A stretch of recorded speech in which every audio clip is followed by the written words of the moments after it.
Cheek? Was the primordial demoness also a man in the past?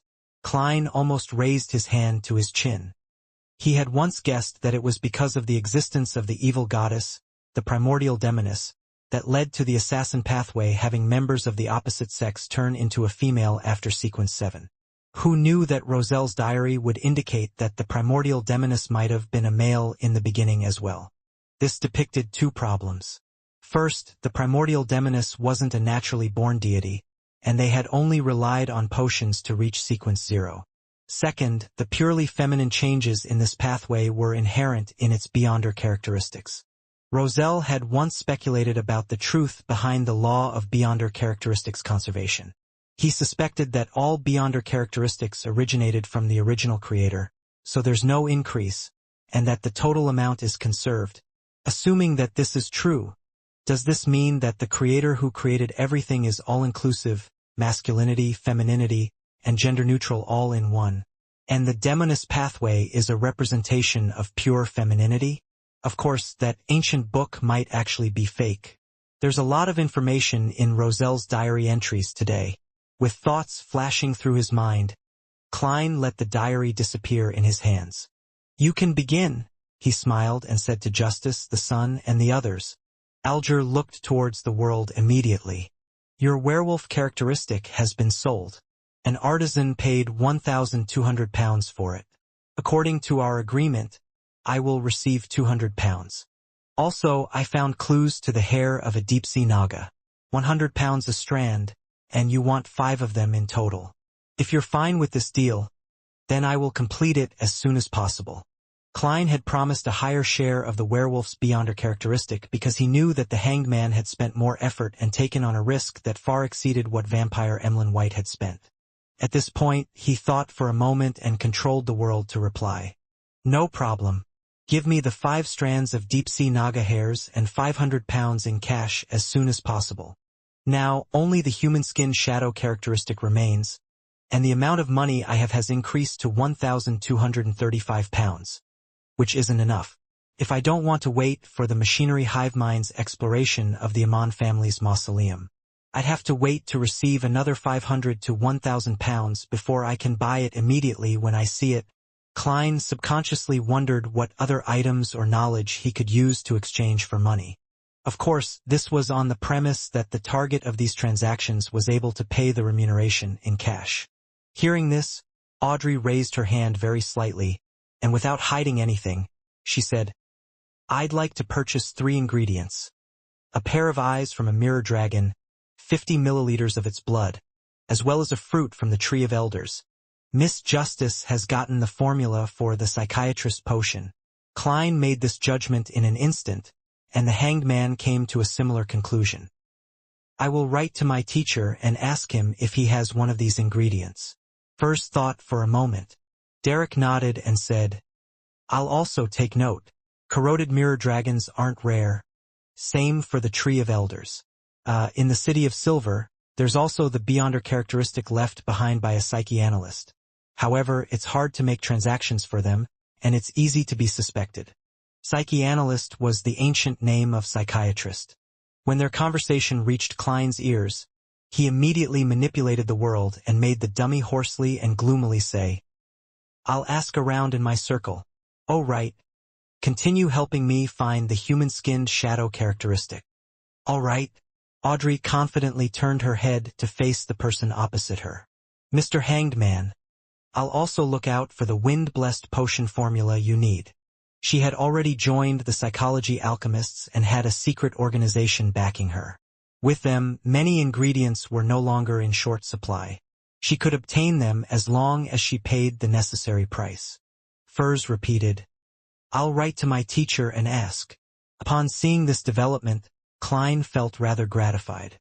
After a long period of hard work, the Tarot Club had finally developed 2 major channels, the Psychology Alchemists and the Abraham family.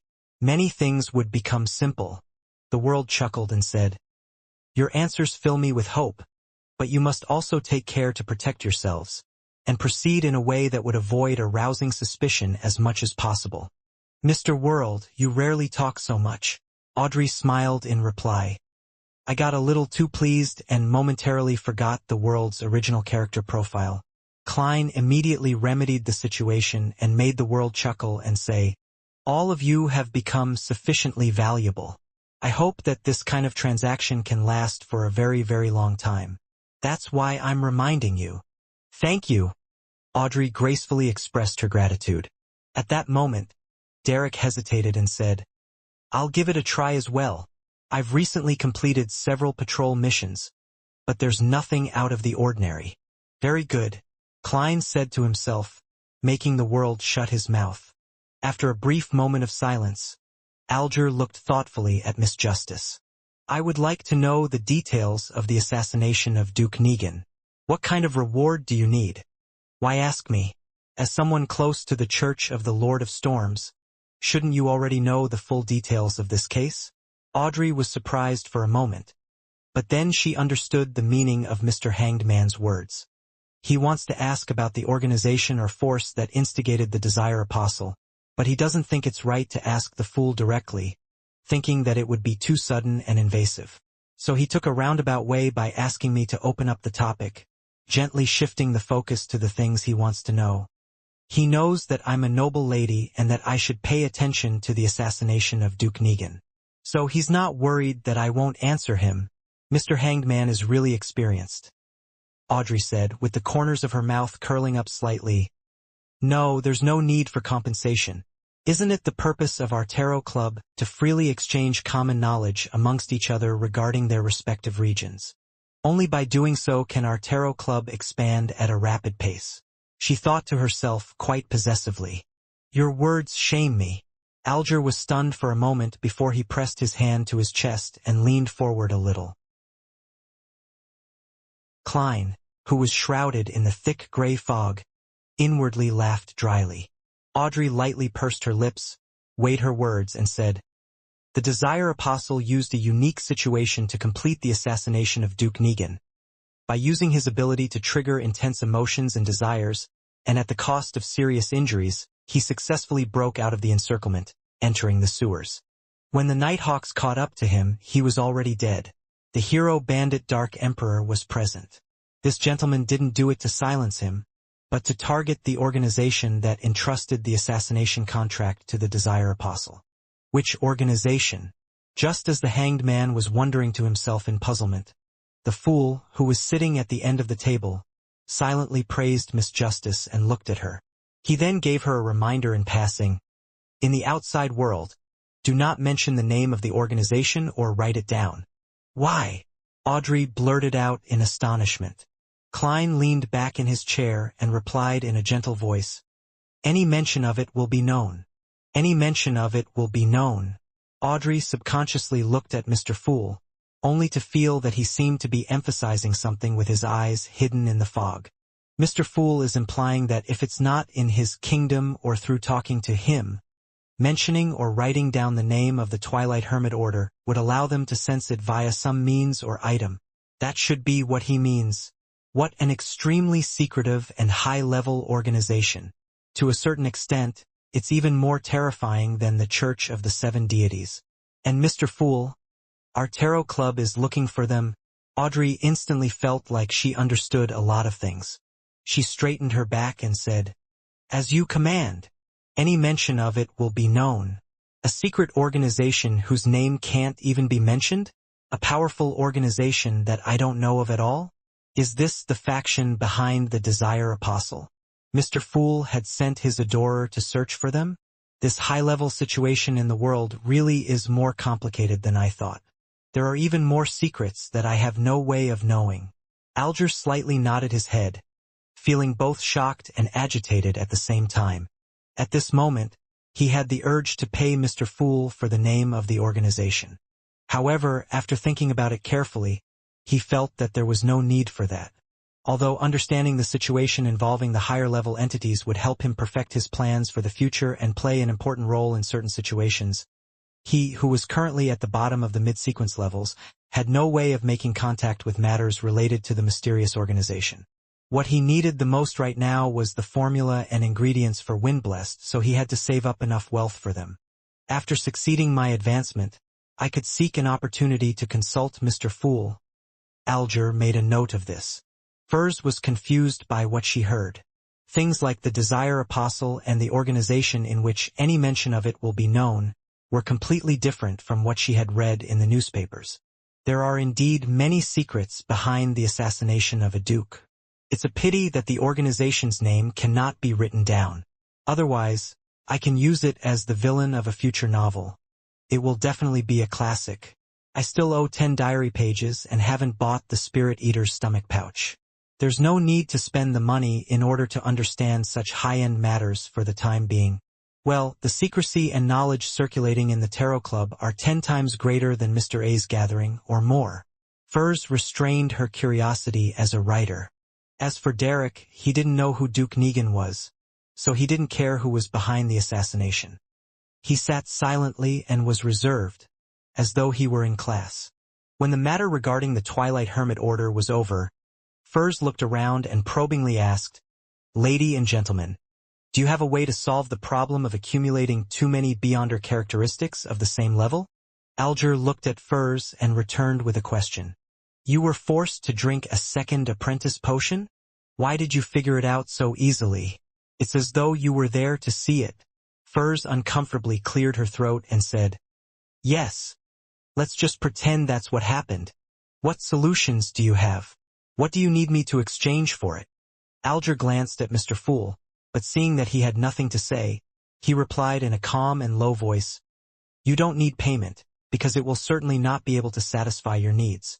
Without waiting for Miss Magician and Miss Justice to ask, he casually explained, "High-sequence Beyonders can independently decide whether or not to pass on their Beyonder characteristics to their descendants, and how much they will inherit as a result. Sequence 6 and Sequence 5 will naturally pass a part of it in an uncontrollable manner. Although the quantity isn't a lot each time and wouldn't affect the Beyonder's strength, their sequence will regress if they have enough children. Such a child is born with high spiritual perception and a certain level of incomplete Beyonder powers." Audrey suddenly came to a realization, understanding the origins of some special people. The Hanged Man nodded. "Yes, they're equivalent to half a Sequence 9 with a certain amount of characteristics. If they want to become a Beyonder, they can only choose the corresponding path. Of course, such people might not be a result of inheritance. It might be the result of them gaining the blessings of a deity or the corruption of an evil spirit. There are many factors that can cause the same degree of influence. Also, when high-sequence Beyonders have children, they might give birth to someone who's already at Sequence 5. This is one of the rare instances when one can advance without losing control. So that's how it is." Audrey sighed with satisfaction. To her, knowing more mysteries was more enjoyable than getting a nice dress or jewelry. Furs also came to a realization as she pressed. "Then what about Beyonders at Sequence 7, 8, and 9?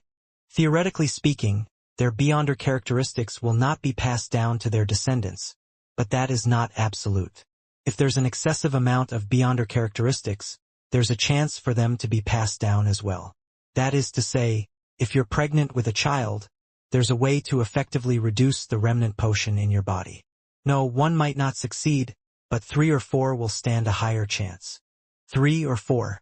Furs stared agape. Klein, who had learned all of this general knowledge from Roselle's diary, couldn't help but think of a joke. "Miss Magician, in the future, you can say to your child that you were a free gift one from drinking a potion. Although it seems that, according to Mr. Hangman, the burden can be reduced the moment a child is conceived. Having a child would still require almost 40 weeks of trouble. No, more than that, it's impossible to leave the child after it's born, right? After grasping the acting method, even if the process subsequently becomes more difficult, 2 months will definitely be enough time to digest it. It might not even take that long. After all, it's just a starting sequence." Furs forced a smile and said, "I understand. The best way is still to rely on acting to digest it." Alger gave an affirmative answer. "That's the case for Sequence 7 and below. After that, digestion would easily take a year or so, 2 to 3 years, and then 5 to 6 years. When that happens, giving birth to a child would be a simpler plan," he added inwardly. There were a few seconds of silence as the two women digested the knowledge they had just gained. This was the first time they had known that having a child had such uses. For Derek, this was common knowledge. He adjusted his posture and said, "I've been assigned another exploration mission." "Where to?" Alger tilted his head and asked. "It's still the half-destroyed temple of the fallen creator," Derek answered without sounding too grave. "It sounds like there's a certain guaranteed level of safety." Audrey didn't interrupt. The hanged man pondered for 2 seconds before asking, "Is the shepherd elder still in prison?" "Yes. This exploration will be led by the chief." The son didn't hide the facts. "This way, the danger level will be much lower than last time. You can give it a try." Alger couldn't help but look at Mr. Fool once more. Unable to read any thoughts from the other party's blurry eyes, he continued to speak to the son. "This should be your last inspection before the surveillance is completely removed.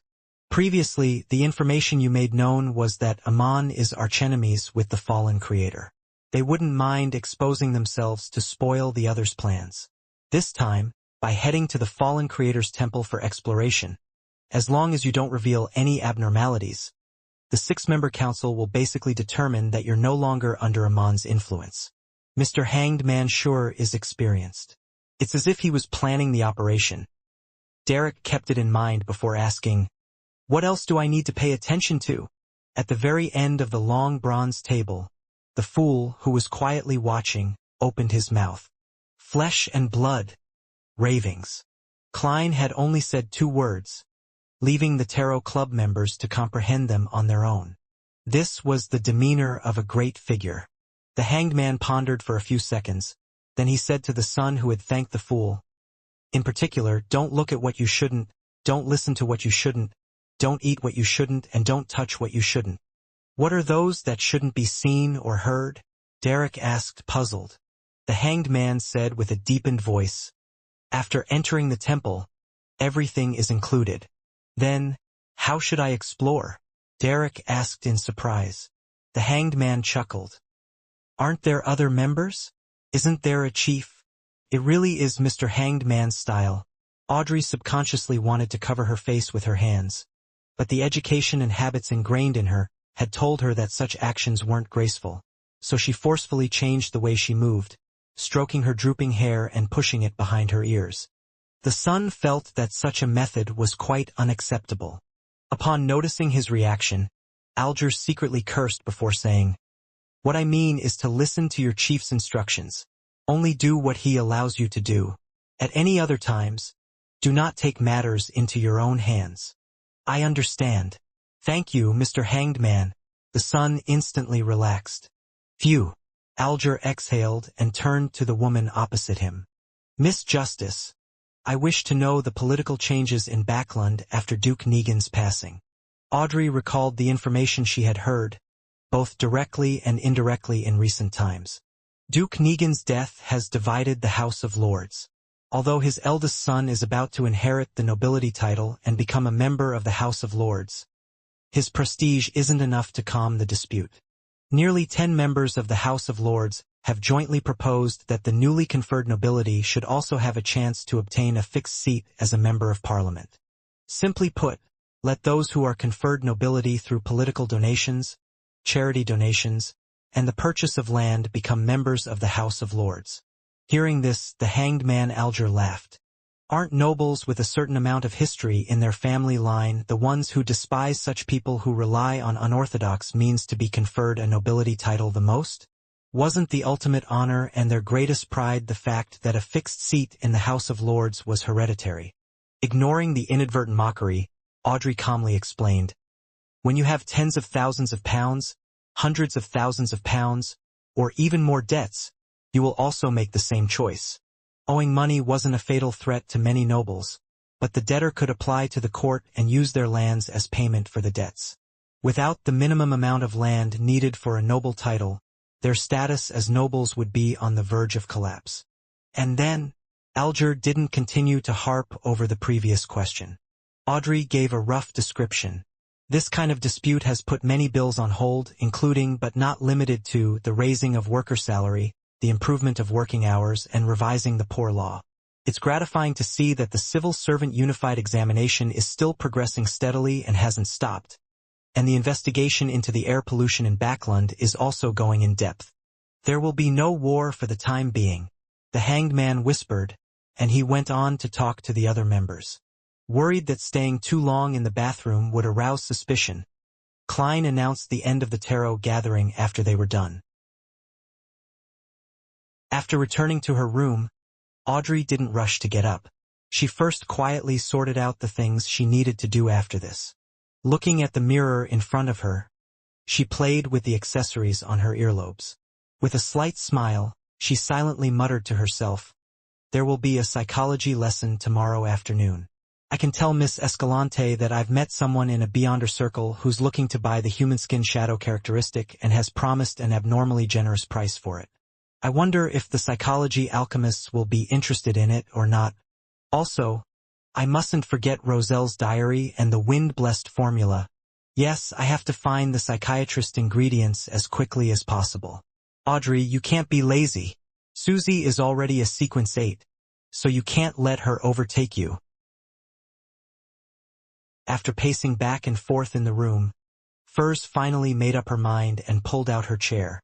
She grabbed a piece of paper and a pen and, after mulling over it for nearly a minute, began to write to Dorian Gray. She described how she learned of someone who requested the characteristic of a human skin shadow and the wind-blessed potion formula, as well as her curiosity over the Roselle notebook. The capital of the Rorstad archipelago, the city of generosity.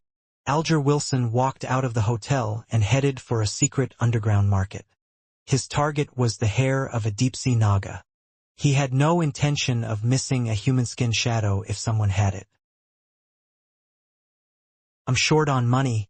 Klein sat in the living room and sighed again. He still needed quite a bit of cash to ensure that he could purchase the items directly when he received clues regarding the human skin shadow's characteristics. Klein thought for a long time, wondering if he should find other channels to sell the Beyonder characteristic left by the interrogator and stop waiting for Miss Zio to save up her money. After an unknown period of time, the sound of the doorbell rang, breaking the afternoon silence. The visitor was a man in a dark green postman uniform. He smiled at Klein in a fawning manner. "Are you Mr. Sherlock Moriarty?" he asked. "Yes." Klein could vaguely guess the purpose of the other person's visit. The visitor raised his right hand and handed over a palm-sized item that was wrapped in layers of black gauze. "Please sign and accept your package." Klein deliberately revealed his doubts. "Shouldn't you give me a slip and let me go to the corresponding post office for collection?" The Lone Kingdom's postal system was a perfect replica of the Inta system, and even the flaws were copied quite significantly. Anything that couldn't be stuffed directly into the mailbox, no matter what it was, would only be given a collection slip by the postman, making the recipient go through the hassle of collecting it himself. "Haha, because it's rather precious, so I have to personally deliver it to you," the postman said after a momentary shock. "It seems you're not professional enough to be a real postman." Without further questions, Klein accepted the package, pen, and slip before signing them. He closed the door and returned to the living room. He didn't rush to open the package, but he took out a gold coin and threw it into the air. "Pa!" Klein caught the gold coin and looked down to see if it was heads or tails. A number faced up, indicating a negative response. "There's no latent danger." Klein nodded slightly and put away the gold coin. He touched the paper figurine in his pocket and carefully opened the package. After one layer after another of black gauze was removed, the objects inside clearly presented themselves to him. They were a pale gold-colored, elegantly patterned pocket watch, a handkerchief stained with dark red blood, 7 or 8 brown short curly hair tied together, and a stack of notes. Talum's belongings, his hair, his blood, and his daily records are all present. Prince Edisakshur is a very efficient man. It's not even nighttime. Klein looked at the items on the coffee table and suddenly felt that there were many people staring at him at that very moment. An ancient angel family with a heritage of more than 2,000 years would definitely have an unimaginable background.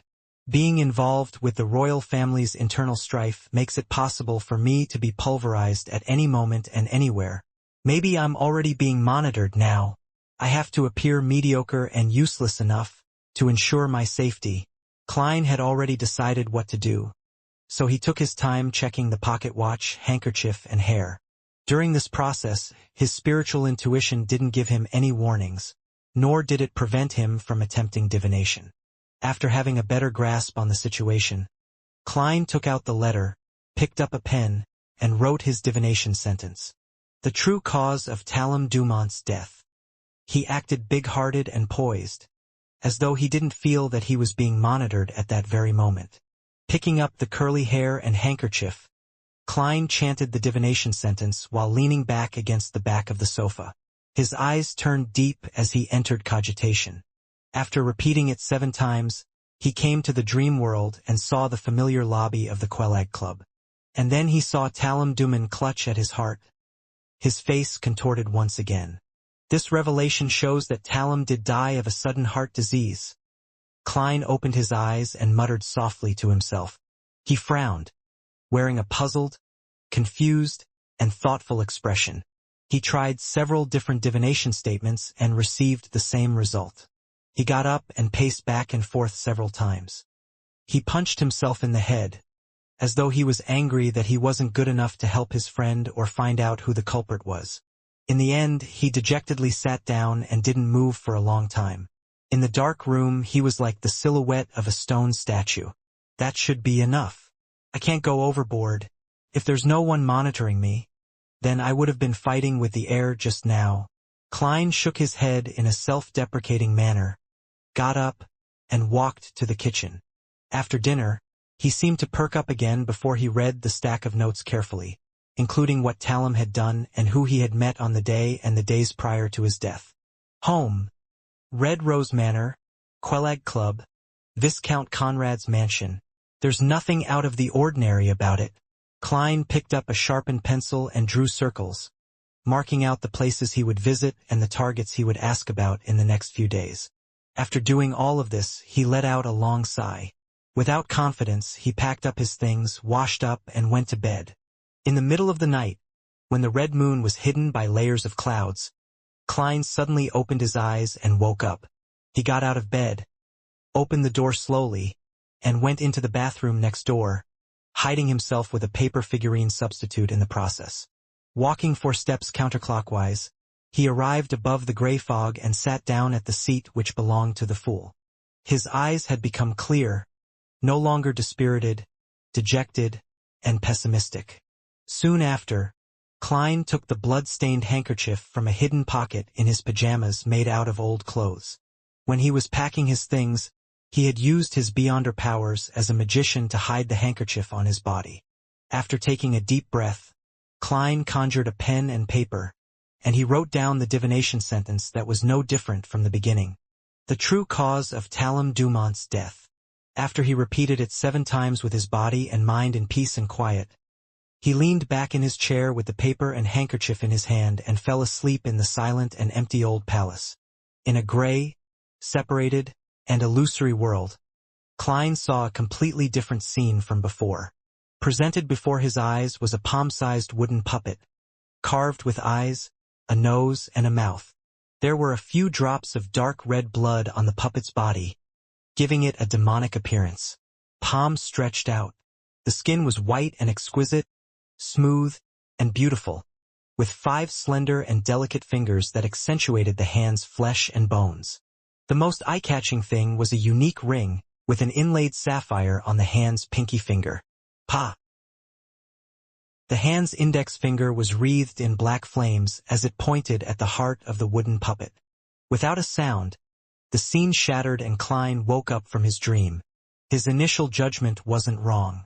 Talum had died under a curse, but there was a problem. He had already seen the scene of the curse happening, so why wasn't the scene displayed in its entirety? The mysterious space above the gray fog is able to get rid of all interference. Klein was puzzled for a moment.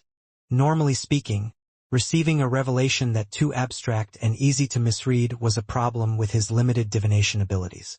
It meant that the difficulty of the matter he was divining was too high and that it had nothing to do with the gray fog. It was an understandable outcome, but he had clearly seen the scene of the murderous curse, but he was limited to a small scope of the situation. It didn't provide a relatively effective revelation and was rather baffling. Have I encountered such a similar situation in the past? Klein dug through his past experiences. Suddenly, he sat up straight, remembering a similar experience. In Tingen, when he was divining the real reason behind the countless coincidences, something similar had happened. He could clearly see the house with the red chimney, but he couldn't reach in Zangwil and sealed artifact 0-08. Teach this is the power of someone or something that's at the level of a grade 0 sealed artifact that's resisting the power of the gray fog.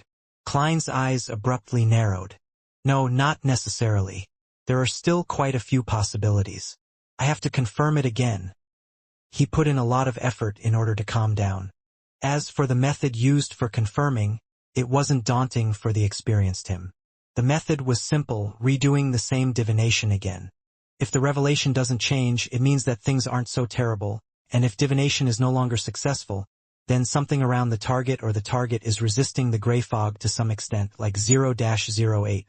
Taking a deep breath, Klein calmly repeated the previous divination.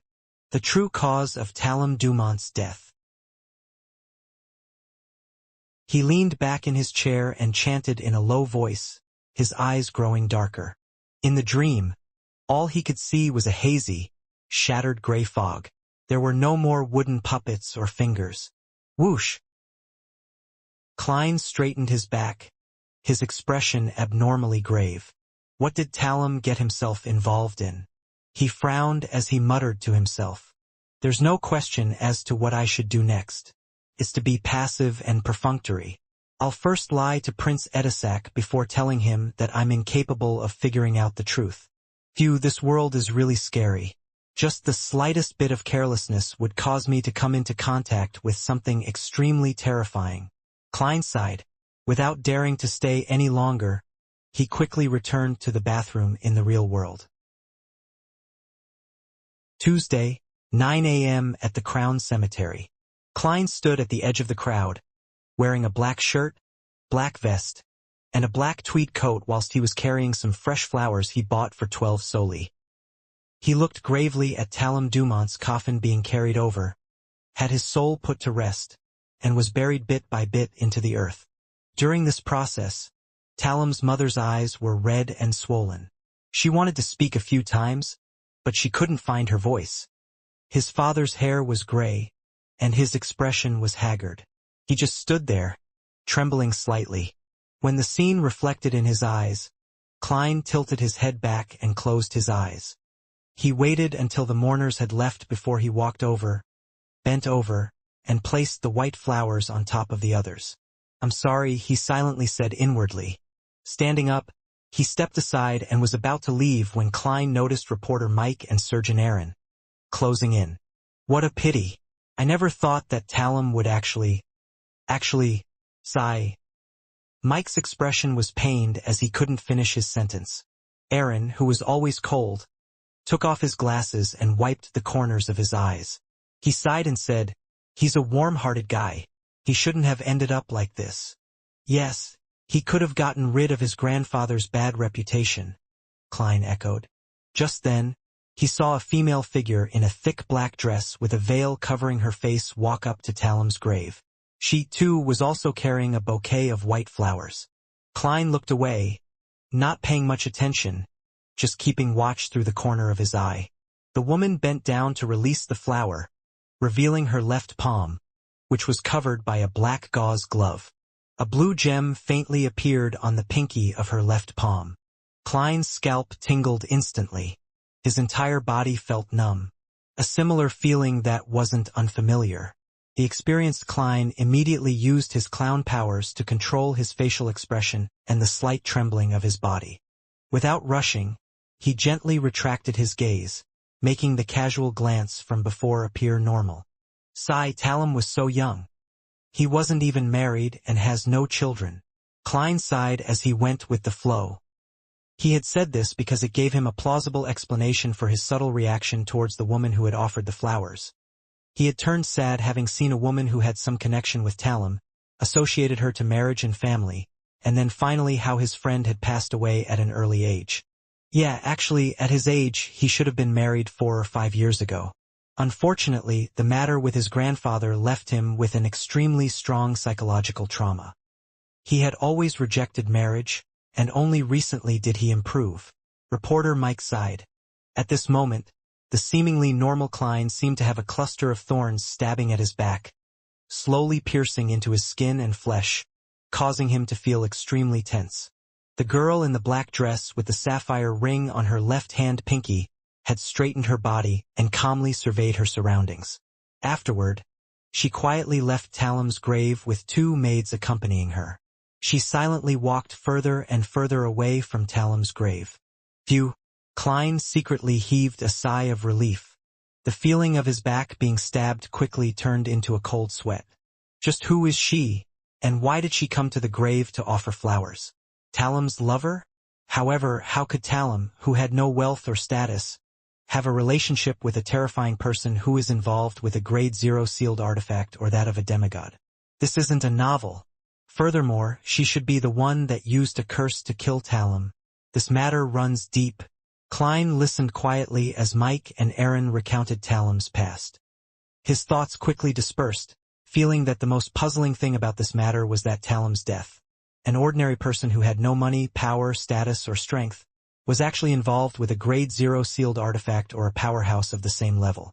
This was simply inconceivable. But this isn't an isolated case.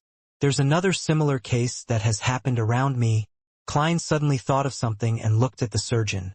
Aaron. This ordinary person's home might very well be hiding a sequence 1 snake of mercury. Following this train of thought, Klein recalled the nearly 5 months that he had spent here since he transmigrated.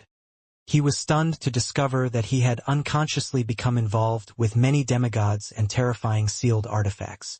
The woman who had killed Talum, the Snake of Mercury, Will-Osepton, the blasphemer Amon, the mysterious woman at the Royal Museum, a high-sequence beyonder of the Rose School of Thought, 0-08, 1-42, in Zangwill, the mutated Sun Sacred Emblem, the Antigonus family's notebook, Mr. Azek Eggers, who's suspected to be a descendant of death, Mr. Dorr, the Twilight Hermit Order. Each name flashed through Klein's mind, and every single one of them made him feel like drawing in a cold breath. He calmed his heart and carefully thought, these don't include the true Creator and the eternal blazing sun, who are ranked high above these. Strictly speaking, I can be considered to be among their ranks. After all, I came from a dark divination, and I'm a strange alternate world soul who controls the strange gray fog. Could this be another crest of the times after Roselle? So all the demigods and terrifying sealed artifacts are making an appearance in real life. As these thoughts flashed through Klein's mind, the grief-stricken reporter Mike and surgeon Aaron excused themselves. He then left the cemetery at a leisurely pace. Just as he was looking around for a rental carriage, a familiar carriage drove out of a secluded spot and stopped in front of him. Although the coat of arms on the black carriage was skillfully concealed, Klein was still able to recognize it as Prince Edisac's carriage. Without a sound, the door of the carriage opened, and the old butler with his meticulously combed hair alighted. He politely made a gesture of invitation. His Highness is waiting for you. All right. Klein didn't feel guilty at all as he entered the spacious and warm carriage. Prince Edisac was dressed in a dark blue coat with a large collar and a golden ribbon across his chest, which made him look very abnormally noble. He rubbed the diamond brooch, and his long and narrow eyes showed hints of a sigh. I'm restricted even when participating in the funeral of a friend. I couldn't appear in person and could only watch from afar, sending someone to offer flowers for me. This is the royal family's lack of freedom. If Talum's grandfather hadn't lost his aristocratic title, then you wouldn't have to avoid anything. Klein abided by Prince Edisac's gesture and sat across from him. Edisac picked up a cup of blood-red wine and said, "Sigh. I had originally planned to find an opportunity to help Talum's father recover his aristocratic title, but unfortunately, instead of going deep into the subject, He asked, "Sherlock, did you receive the package?" "Yes." Klein answered any questions he was asked, never giving any additional descriptions. Edisac nodded slightly. "Any progress?" "I made several divinations using Talam's hair, blood, and belongings, but all of them led to the conclusion that he had died of a sudden heart disease." Klein used his emotionless, smooth narration to imply that, "My sequence isn't high enough. My standards are limited. Although I'm good at divination, the other party is stronger. And I'm sure that I can't figure out the truth." Edisac looked disappointed and sighed. "How do you plan on continuing the investigation?" "Starting with the people Talam came in contact with a few days before his death and the places he went," Klein replied according to the plan. Edisac looked at the old butler. "There will definitely be no lack of threatening interrogations or bribery. Pay Sherlock £100 for his investigation fees." "Yes, Your Highness." The old butler took out a stack of bills that he had prepared earlier. £100 straight out? Once again, Klein felt Prince Edisac's generosity. "I'll do my best." He took the £100 in cash and pocketed it without counting it in detail. "I hope that we can put Talam to rest." Prince Edisac clenched his right fist and tapped the left side of his chest. He turned his head to look out the window at Crown Cemetery, which wasn't too far away. His friendship for Talam still remained strong. Klein sighed before he was led out to a carriage by the old butler.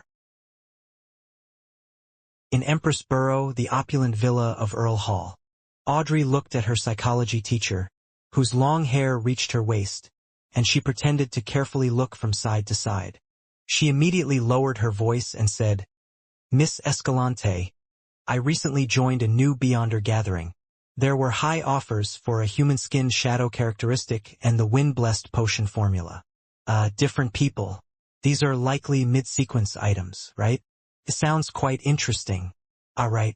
Will the psychology alchemists be interested?" Escalante was startled.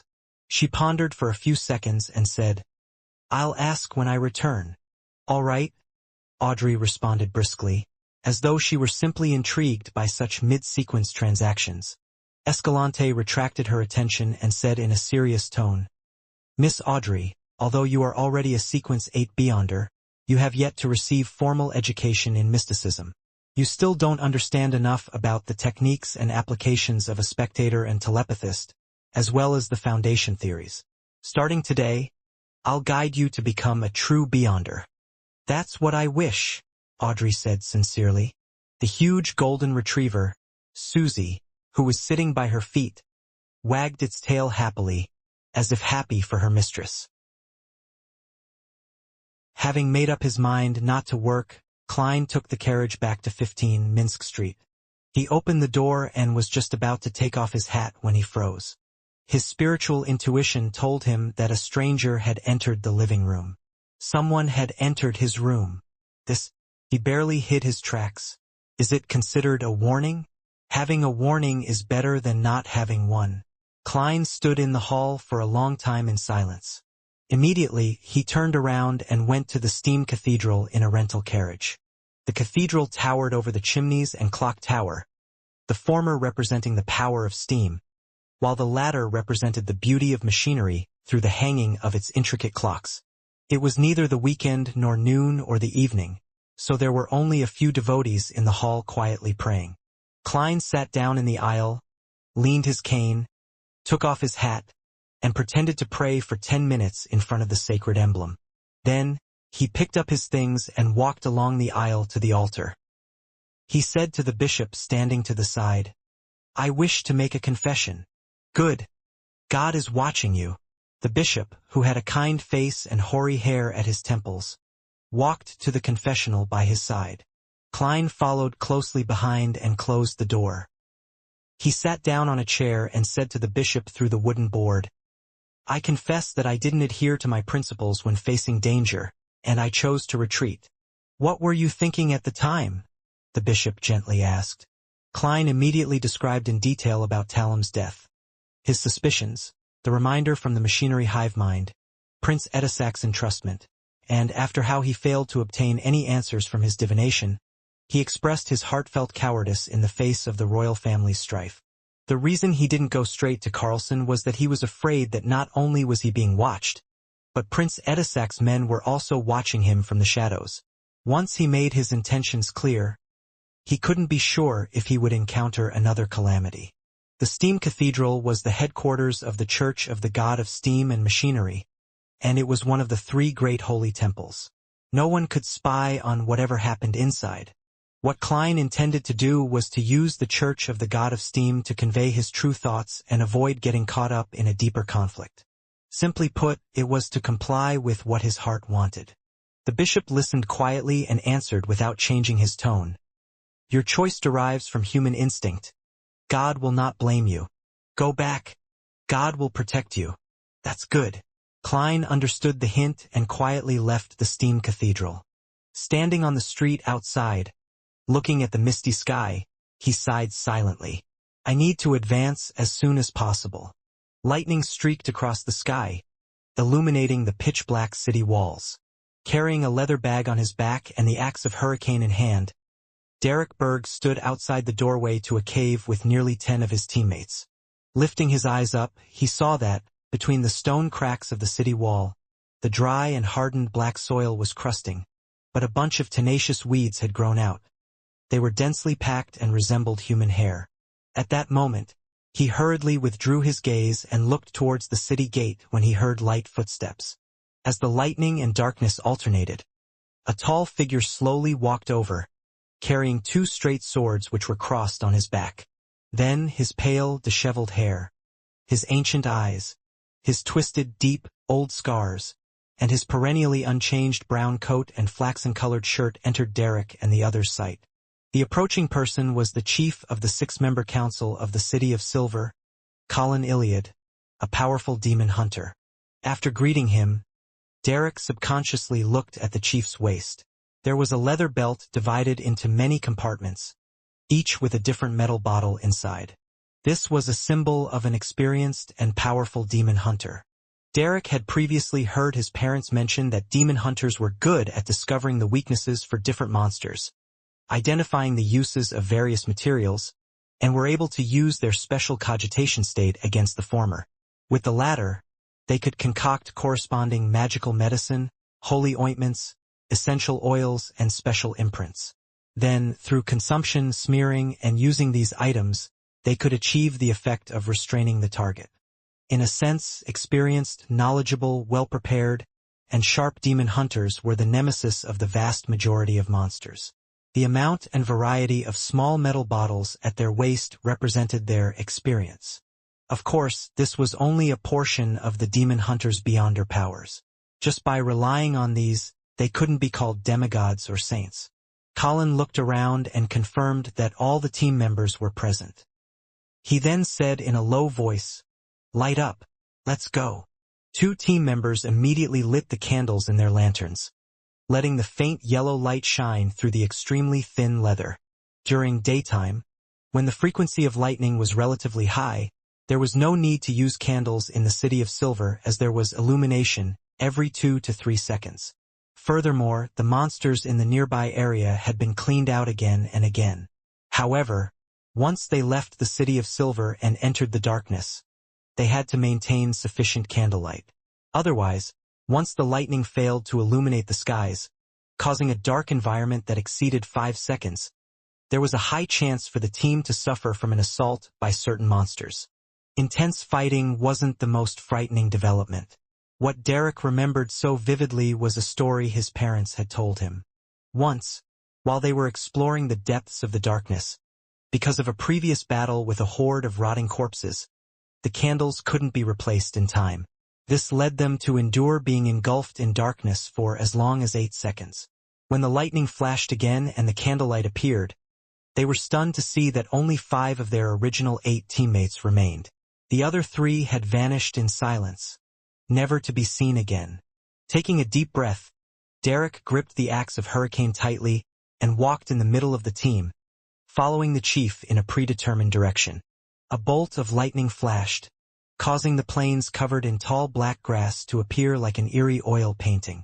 The exploratory team of 10 Beyonders walked along the path filled with craggy gravel, venturing deep into the black grass.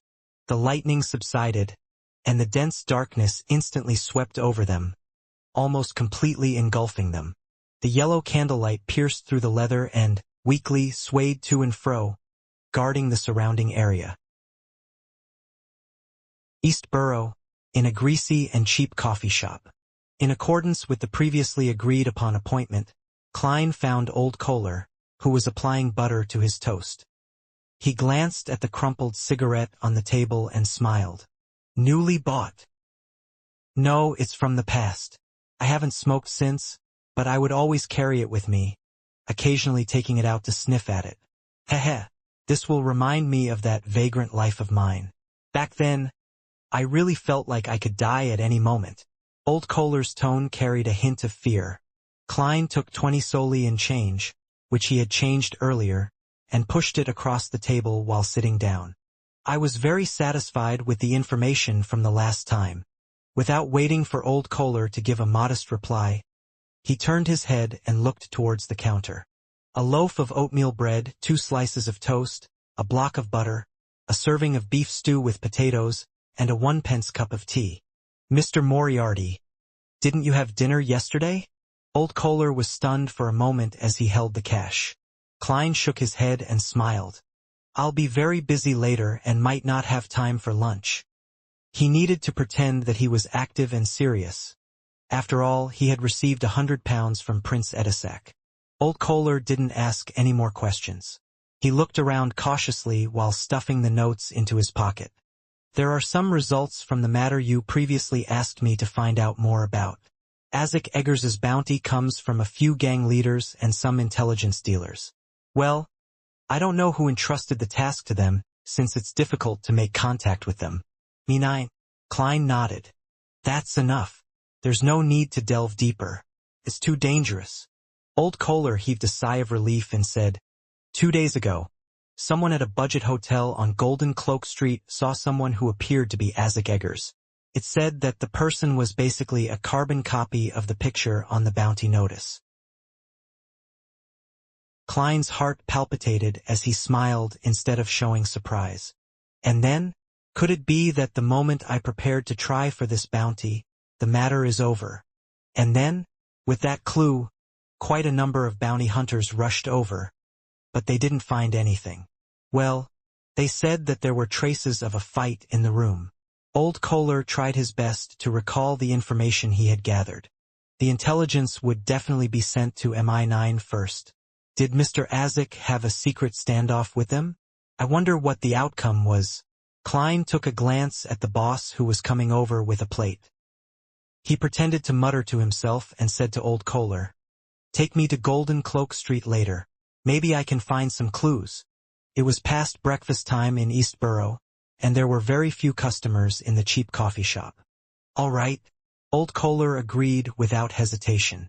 A total of 16.5 pence. The boss placed Klein's breakfast on the table. There wasn't much beef with the potatoes, but the stew was very overcooked. It was obvious that it had been prepared beforehand. The thick aroma tantalized old Kohler's taste buds to the point that he involuntarily gulped a mouthful of saliva. After paying the bill, Klein picked up a fork and spoon and said to old Kohler, Continue. There aren't many people looking for the believers of the fool anymore. Except for a few stubborn bounty hunters, many unemployed textile women, including some male workers, left Eastborough. Old Kohler went down a list of matters. What? Klein swallowed the beef and looked up. Left Eastborough? They must have found some other job. As for where they went, I couldn't find out. Old Kohler answered truthfully. Their families aren't aware? Klein pressed. Some left with their unemployed family members, while others had come alone from outside the city to search for work. Old Kohler had already done some investigations. Judging from the target's choice, there's something wrong. Klein made a mental note of it and continued to eat while he listened to old Kohler talk about matters that had happened in Eastborough recently. After making an appointment for the next meeting, he put down the cutlery, wiped his mouth, picked up his hat and said, Let's head for Golden Cloak Street.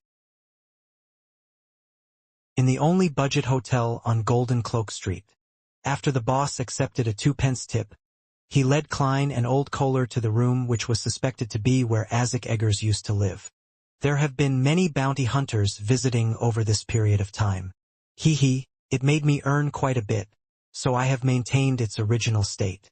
The hotel owner opened the door with his key and pointed inside. At first glance, Klein saw overturned chairs and rags scattered everywhere. There were no other signs of a fight. With his considerable spiritual perception, Klein cast his gaze under the bed. After staring for 2 seconds, he walked over and bent down to pat the bed. Dust flew into the air with a poof as a gray rat jumped out from under the bed. It looked normal, without any problems, but in Klein's spirit vision, its aura only had the colors black and green. The rat turned a corner and climbed up a wall, exposing its belly to Klein's eyes. In that soft spot, its flesh was green with flowing pus. One could see that his internal organs had similarly rotted away. Klein thoughtfully looked back at Old Kohler, who wasn't paying attention to the rat. Has the bounty for Isaac Eggers been withdrawn? No. Old Kohler shook his head in confirmation.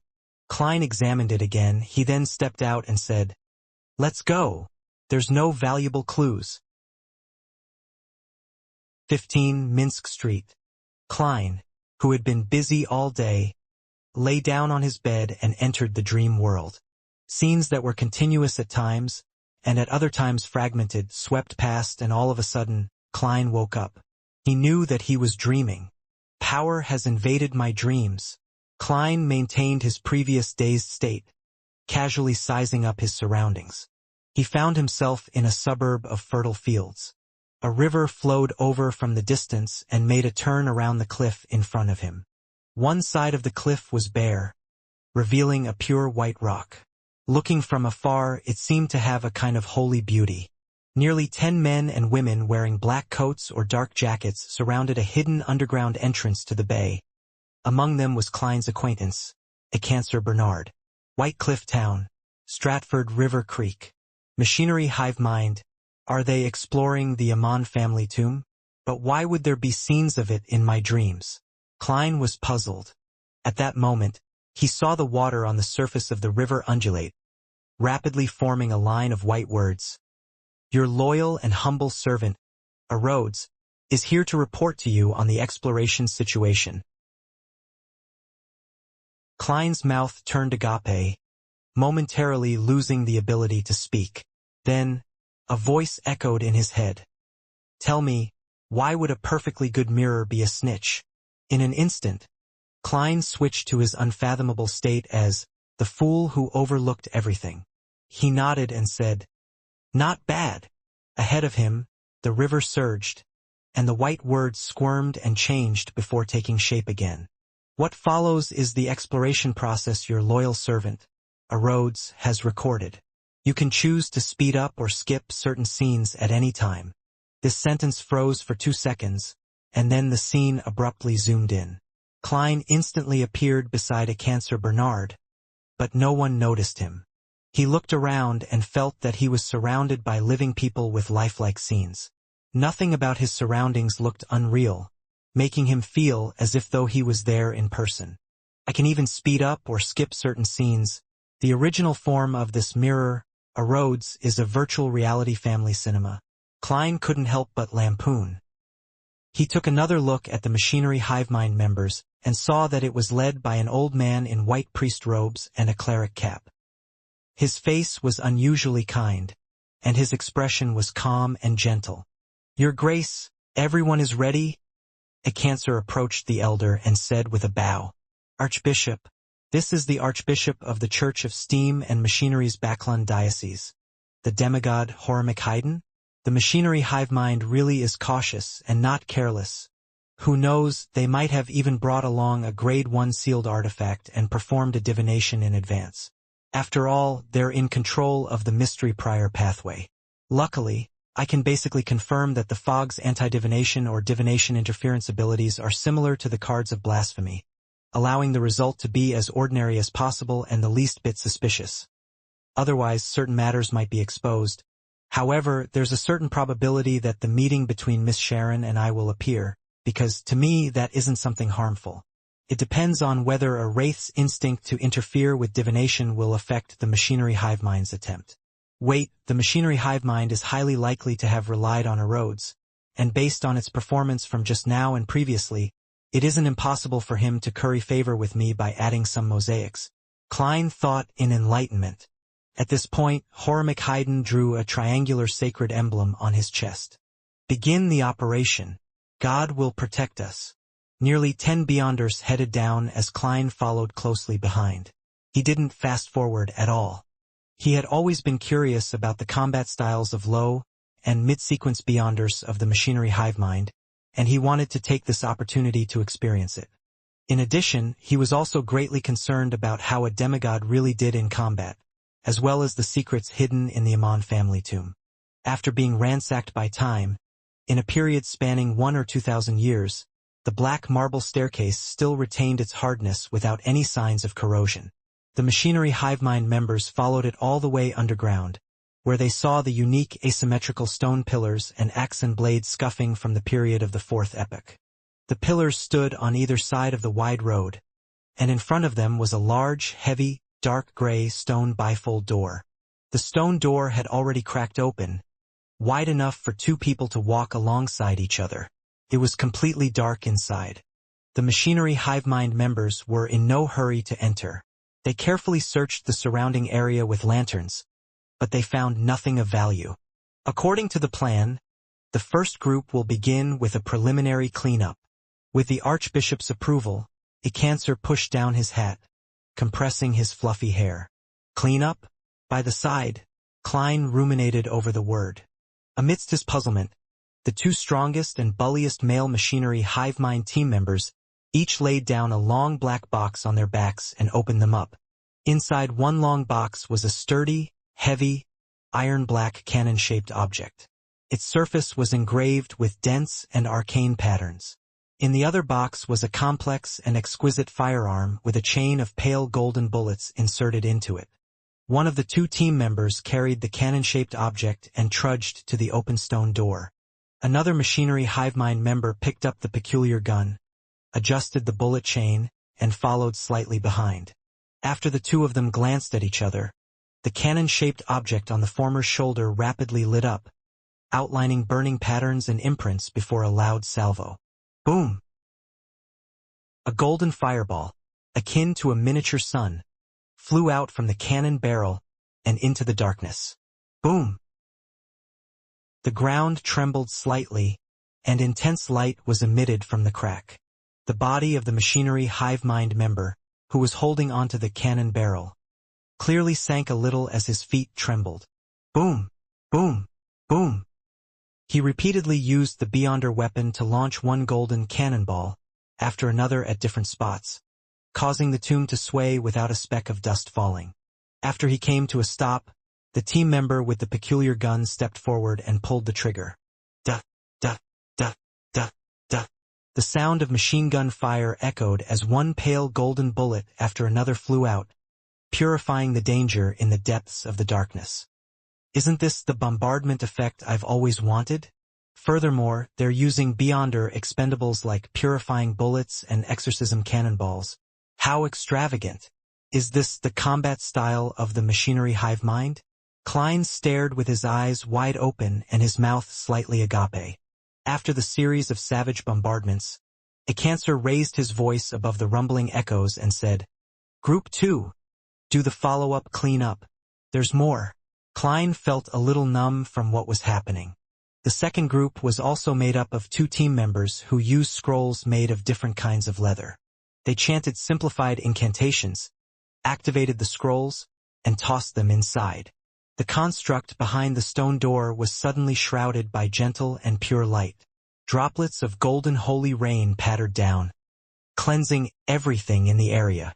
Klein looked at this scene and suddenly found it somewhat ridiculous.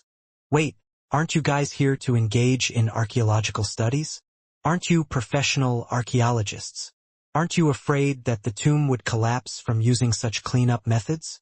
While these thoughts flashed through his mind, the second team was done, and they shouted at Icancer, Deacon, as expected, the construct's structural integrity hasn't been destroyed. They were clearly prepared. All right, continue forward. Icancer gave the order. Klein walked in the middle, through the stone door, and saw piles of dirt and debris on the ground. It was impossible to tell what kind of monsters had once been active here, and no one could guess the functions of the mechanisms that had been set up here. After these cleaning up procedures, as long as one didn't dodge in advance, no beyonder below that of high-sequence beyonders would be able to withstand it. Klein once again gained a deeper understanding of what the aesthetic of violence was like and what it meant to be simple, direct, and unreasonable. In what followed, the previous scenes were repeated over and over again. The machinery hive mind team members smoothly approached, exploring one area after another, occasionally harvesting some beyonder characteristics that were beginning to gather. There are no murals. Seeing the main tomb chamber in sight, the Archbishop of the Church of the God of Steam, Horamic Haydn, stopped and muttered to himself in puzzlement. Klein, who was considered half a historian, was equally puzzled. Generally speaking, a noble family member's grave would more or less express their position and honor when they were alive. And when a grave became a tomb or even a mausoleum, it was very common for a mural to be used to describe its master's life when it possessed enough space. In even older and more obscure eras, this wasn't rare, and it was even the most common method. The first thing humans learned was drawings, not writing. Thus, it really was a little strange that there were no similar murals in the tomb of a fourth epoch noble family. Upon hearing the Archbishop's question, Icancer immediately ordered the men to spread out in groups of 2 to search the vicinity for relevant traces of murals. Watching from the sidelines, Klein couldn't help but want to fast forward a little to immediately see the outcome. At that moment, he noticed that the 2 machinery hive mind members in the left corner had suddenly turned into 3. One of them looked identical to Icancer Bernard, his fluffy hair propping his hat high.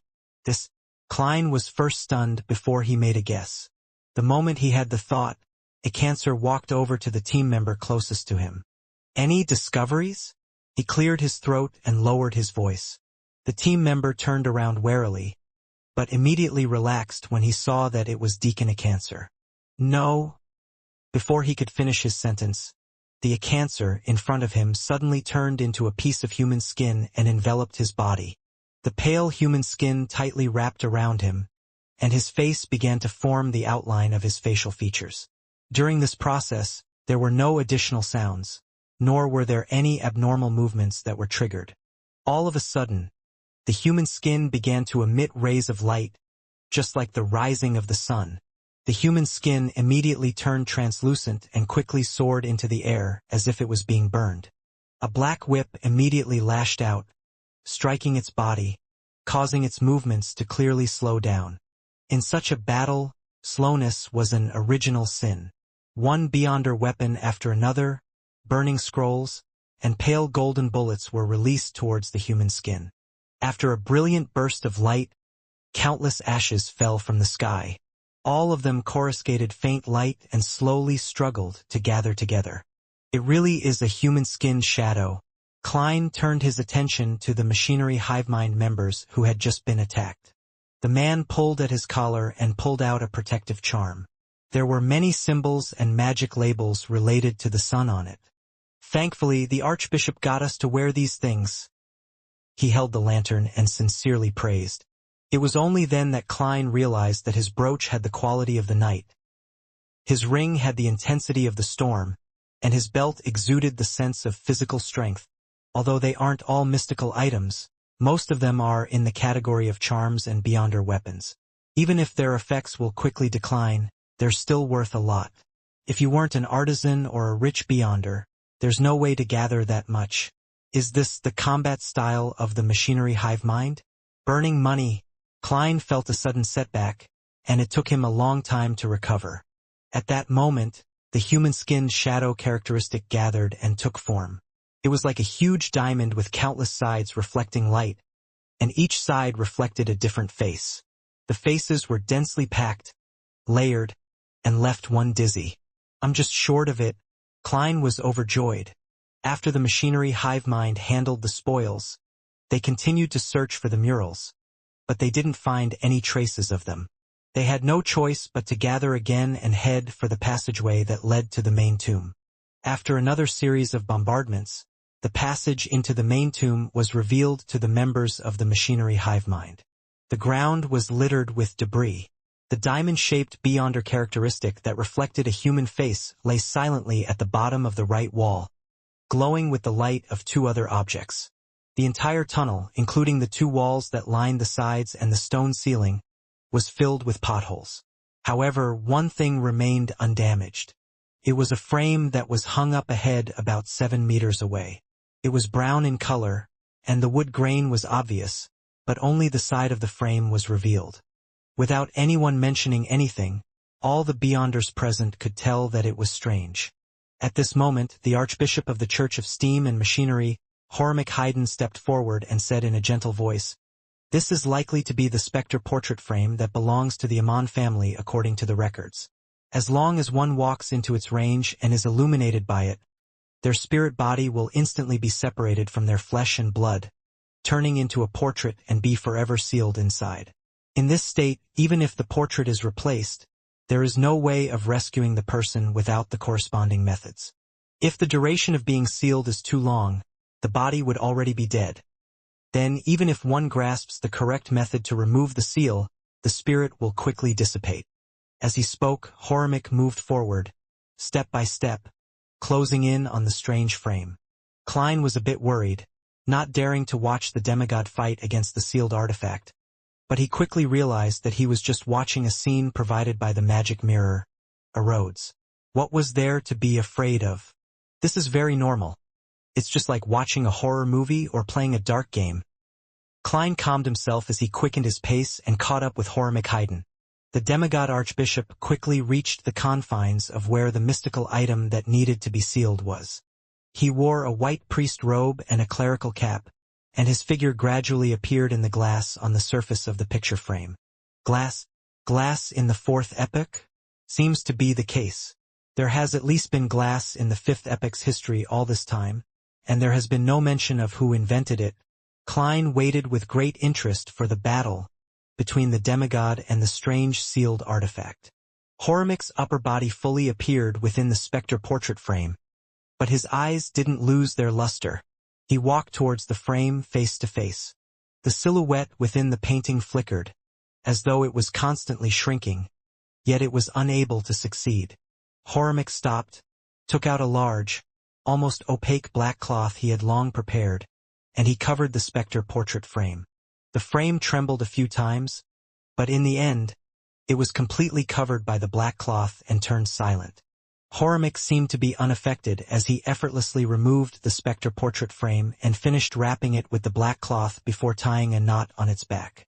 This isn't mystic. Didn't you say that your spirit body would be absorbed into the frame and be turned into a portrait? Why is the archbishop fine? Is this the uniqueness of a demigod? Or is it because of another reason? Klein sized up Hormick Hayden, but he didn't notice anything out of the ordinary. His eyes are filled with spirit, his expression genial, and he's rich in flesh and blood. It's a pity that I'm not there in person. Otherwise, I could activate my spirit vision and have a look. Klein retracted his gaze and waited for the machinery hive mind members, such as a cancer, to come over. Hormick handed the spectre portrait frame to a member of the team and walked towards the main tomb at the end of the passage. There was a black stone door filled with scrapes carved by blades and axes. In the middle of the door was a grayish-white disc. The surface of the disc was divided into 12 segments. There was a black needle just like a clock from the outside world. However, the segments weren't evenly distributed across the disc. They were of varying sizes and extremely incongruous. Furthermore, each grid had half of its surface covered in a shadow. The coat of arms of the Amon family. Archbishop Hormick made a brief introduction. He didn't explain the symbolic meaning of the coat of arms, because presently only Deacon Cancer Bernard was qualified to know. Klein, on the other hand, relied on his own knowledge of mysticism to attempt to decipher it. Disc, 12 segments, and a needle. Combined together, they clearly represent time. It matches the worm of time which Amon's avatar left behind after it was wiped out. What should be 12 equal segments on a disk are unequal in size, and there's a shadow over a portion of it. Does this mean that the Amon family is the dark side of time? Then, where does their title as a blasphemer family show itself? While Klein was thinking, Archbishop Horimic pushed open the stone door without any protection. The heavy stone door opened, revealing an extremely spacious tomb chamber. In the center of the chamber was a dais with a deep black coffin on top of it. The surrounding walls were decorated with iron lampstands, each holding a burning white candle. All the candles didn't flicker. It was so quiet that it seemed like a scene that was fixed in place, completely devoid of any signs of it suffering the effects of time that spanned 1 to 2,000 years. On the straight path from the stone door to the coffin, there were corpses lying on the ground. They were all wearing black tweed coats, half-top hats, or even ordinary worker clothes with a cap on their heads. It was obvious that they had entered in recent years. The Beyonders that previously recruited helpers? How did they get past the area at the front? The human skin shadow and the other monsters were clearly still alive. With a mind filled with questions, Klein looked at the corpses. What he saw left him immediately shocked. The corpses all had sparse white hair, dry and wrinkled skin, and obvious markings on their skin. They looked like 80 or 90-year-olds. There were no obvious wounds on their bodies, as though they had died of old age. Furthermore, it appeared as though they had died recently and hadn't even rotted yet. It's very obvious that there wouldn't be this many aged Beyonders exploring the tomb. Even if the discoverers of the tomb were old, they would still try their best to choose the young and strong when recruiting helpers. There's something odd about it. Klein frowned and looked around again. He quickly thought of the worm of time left behind by Amon's avatar, and the coat of arms of the Amon family that represented time on the stone door. Making people age rapidly is one of the Amon family's Beyonder powers? The dark side of time, the loophole in time. Could it be that as others rapidly age, the members of the Amon family would regain their youth and extend their lives? Wait a minute, for these Beyonders to easily barge into this place like that, perhaps it was deliberate on the Tomb Master's part. He wanted to rob them of their time in order to maintain his own existence.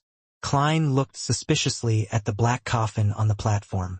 At this moment, the demigod Horimic Haydn raised his left hand and pressed it down. "You will stop here." "Yes, Your Grace." A Cancer and Company answered without any hesitation. As members of an official organization, they had read up on a large number of past Beyonder events. They knew that under similar circumstances, they had to obey the will of a high-sequence Beyonder and absolutely couldn't act rashly or else they would die without knowing how. Horimic looked ahead, and his eyes fell on a picture frame that hung upside down at the bottom of the dais. His expression didn't change as he continued to walk forward at a leisurely pace. Not making any preparations at all? The hallmark of demigods is to be rash. Klein was stunned. He seemed to be able to imagine Horimic's teeth dropping, his white hair wilting, and his skin shriveling as he rapidly aged. 1 step, 2 steps, 3 steps. Horimic, who seemed fine, suddenly trembled, and a sharp and piercing grinding sound could be heard from his body. His pace began to slow down, his movements became stiff, and his skin visibly dried up. There's something wrong with that. That isn't the aging process of a normal human being. What was that grinding sound just now? Klein muttered inwardly. 4 steps, 5 steps, 6 steps. Ripping sounds came from Horimic's body as something fell to the ground. Klein subconsciously looked over and saw a gear covered in rust. Horimic continued on as items kept dropping from his body from time to time. There were rusty screws, melted wax, yellowed bones, and loose springs. His figure became increasingly thin and unsteady, as if it could collapse at any time. This is just like a robot. Well, in this era's terms, like a living doll. Klein was suddenly enlightened.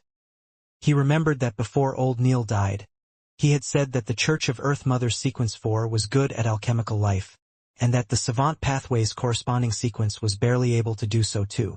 As for Horimic, he was a high-sequence Beyonder of the Savant Pathway.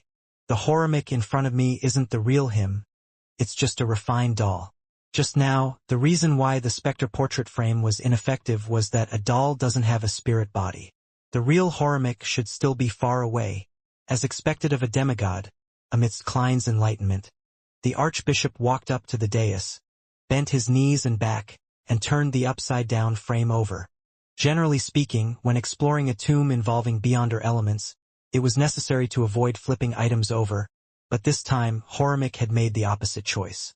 Following the flipping of the portrait frame, a wind suddenly blew in the sealed tomb, dispersing the formless imprisonment and silence. The candles on the iron-colored light fixtures rapidly ignited, becoming unusually bright.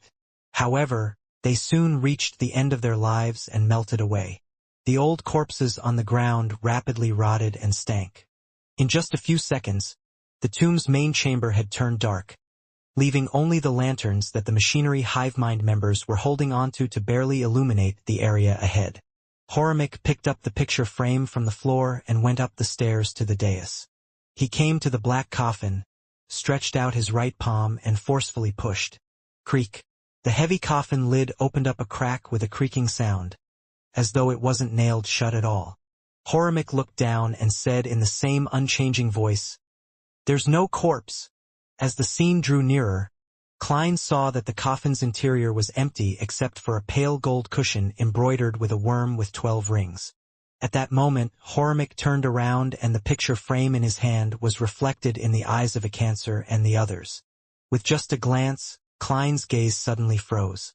It was a portrait of a smiling young man. He had black eyes and black curly black hair. He had a broad forehead and a thin face. A crystal monocle hung over his eye. He wore a black pointed hat.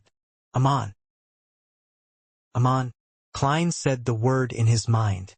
He had originally thought that the blasphemer who appeared in the forsaken land of the god city of silver was a descendant of an ancient family like Amon. Through inheriting the legacy of his ancestors, step by step, he stepped into the demigod ranks. To his surprise, it was very possible that that particular person could very well have lived for more than 2,000 years, and was a member of the Amon family when it was at the peak of its strength. An old antique. Why would he, for no good reason, build a tomb for himself? Did he fake his death to get out of a situation? Or is there another reason, such as leaving traces so as to have time fixed onto his body? He was able to live from the 4th epoch to the 5th epoch, all because he was siphoning the lives of others? I originally guessed that he's a sequence 3 or sequence 2. Based on what I've seen today, it's not impossible for him to be a sequence 1. After all, long periods of time would eventually bring about an intrinsic improvement. Klein switched back and forth between puzzlement and speculation. His thoughts were like boiling water, gurgling non-stop. The Horimic doll tugged at his throat and accidentally pulled off a piece of skin, revealing the complicated mechanical structure within. His voice came out from that spot and brought with it the impression of leaking air. "Search the corpses on the ground. Don't come any closer." "Yes, Your Grace." A Cancer and company heaved a clear sigh of relief. The corpses on the ground had long since produced their beyonder characteristics. Some of them had even combined with certain parts of the body to form a terrifying mystical item. In addition, the dead carried all sorts of items on them. The machinery hivemind sure has reaped quite a harvest this time. Together with the Spectre portrait frame and the human skin shadow characteristic, this completely makes up for the crazy expenses of the cleanup, a huge investment for a high return. Klein's eyes lingered on the ground for quite a while. He inhaled, tore his gaze away, and followed Horimic, who didn't carry a lantern, to the wall on the other side of the coffin. At this moment, the magic mirror, a Rhodes, brightened up the scene, allowing the things in front of him to be seen clearly. Klein saw that the wall across him had become mottled due to the rapid weathering just now. Many of the murals had been destroyed and could no longer be restored to their original states. The only one that was more complete and could barely be seen clearly was a colorful mural at the top of the wall, which took up a small half of the dome. It described a towering mountain range, and on the highest mountain peak, there was a huge cross that was taller than the mountain. The cross was covered in layers of radiance, making it seem unusually holy. In front of it, A tall and domineering figure could be seen vaguely. The mountain range was like a pet that lay prostrate at its feet. This figure was surrounded by 2-winged, 4-winged, and 6-winged angels. They were holding bugles, playing harps, or playing flutes, looking pious and sprightly. At the foot of the mountain range, 2 12-winged angels were humbly walking towards the mountaintop, each holding a baby in their arms. The baby on the left had curly black hair, and the baby on the right had pale blonde hair. One of their eyes was black, the other golden. Elsewhere in the mountain range, there was a vague depiction of a giant with chains at its legs and a dragon that had its legs bound and never be able to land. Horamek first looked at the baby on the left, and his genial expression became increasingly serious. He said a word in a very low voice, "Aman." Then, he turned to look at the baby on the right, and after a few seconds of silence, he said another name, "Adam, Aman Adam." As Klein repeated the names, he felt that the fog that hung over the history of the fourth epoch and the third epoch was growing thicker. He combined all the information he had learned and quickly made a guess. On the mountaintop, the figure in front of the glowing cross is surrounded by angels, with giants and dragons submitting to it. It's definitely a real god that's at sequence 0. Another being who likes to partially use the cross as a symbol is the true creator. It's said that Aman is the descendant of an ancient sun god. But the one at the top of the mountain doesn't seem like a pure sun god. Could it be that he is the Lord that created everything, the omnipotent and omniscient God that the City of Silver believes in? This is in accordance with the legends of the City of Silver, the awakening of the Creator who stripped the King of Giants and the Dragon of Imagination and other ancient gods of their authorities. The so-called ancient sun god is actually the Lord that created everything as spoken about in the City of Silver. He may be in charge of the domains such as sun and time. In addition, the authorities of the giant king, Ormer, and the dragon of imagination, Ankwelt, has likely returned to him. This can no longer be completely contained within sequence 0. So, the original Aman was the descendant of the City of Silvers, Lord that created everything, the omnipotent and omniscient God, who inherited the beyonder characteristics of the time domain. This seems to slightly explain why he remained silent in the City of Silver's dungeon for decades. Apart from him, there's also another descendant of the Lord that created everything, the omnipotent and omniscient God, named Adam. What did Adam inherit in the beginning? Does he still have a descendant alive, and if so, where would he be? What's the relationship between the true creator and that person? Is it simply an imitation by using the creator's title and the symbol of the cross? Or is there some deeper connection between the two? Klein didn't let his doubts show too much. After all, the magic mirror, a Rhodes, could be sizing him up. Horamek stared at the mural for a while. Then he suddenly took a few steps forward and pressed his extended palms against the wall. Without a sound, the majestic mural disintegrated, turning into pieces of stone fragments that landed on the ground. Even the color quickly evaporated, disappearing without a trace. The Church of the God of Steam and Machinery is consciously concealing the history of the third and fourth epochs. Are the other churches the same? Klein frowned and followed the Horamek doll to the other side.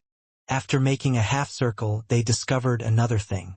A stone door, which only had an outline, loomed in the corner. At this moment, the Horamek doll's joints were constantly creaking. But this didn't stop him from quickly approaching the stone door and reaching out with his right hand to attempt to push. Above the stone door, there was a sudden burst of aqueous light that condensed into a scene that looked so real that it seemed possible to directly touch it. Dark blue waves were surging forward, and there was a dense black mist that looked like liquid. A craggy mountain protruded from the mist, continuously flowing with viscous liquids. Behind this mountain, the black mist seemed endless, with no end in sight. There was also no limit to its depth. The deeper one looked, the more placid it felt. It was as if once something fell in, it would fall forever. What is this place? Klein's expression didn't change as he muttered inwardly. Horamek retracted his palms and watched as the scene gradually faded until it disappeared. He leaned his head back and sighed to himself while feeling perplexed. The abyss. Abyss? That's the source of all corruption. Said that it's an abyss that can even corrupt a true god? Klein was amazed, but as a former clown, he regulated his expression and limbs to appear unperturbed. He immediately thought of something. Roselle, who was exploring the fog sea, had once deviated from his path, leaving behind a puzzling sentence. I saw the abyss. As Klein pondered about the layers of waves that were surging towards the black fog, he made a conjecture. There's an entrance to the abyss somewhere in the fog sea. Immediately after, he looked towards the stone door.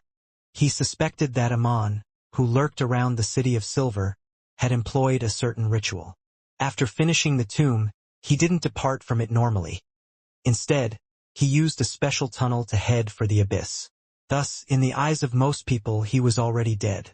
As for whether the city of silver or the forsaken land of the gods was located somewhere in the abyss, Klein couldn't be sure.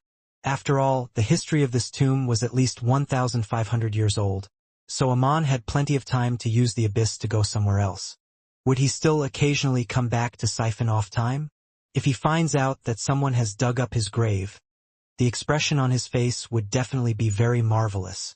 Klein rejoiced for a baffling reason.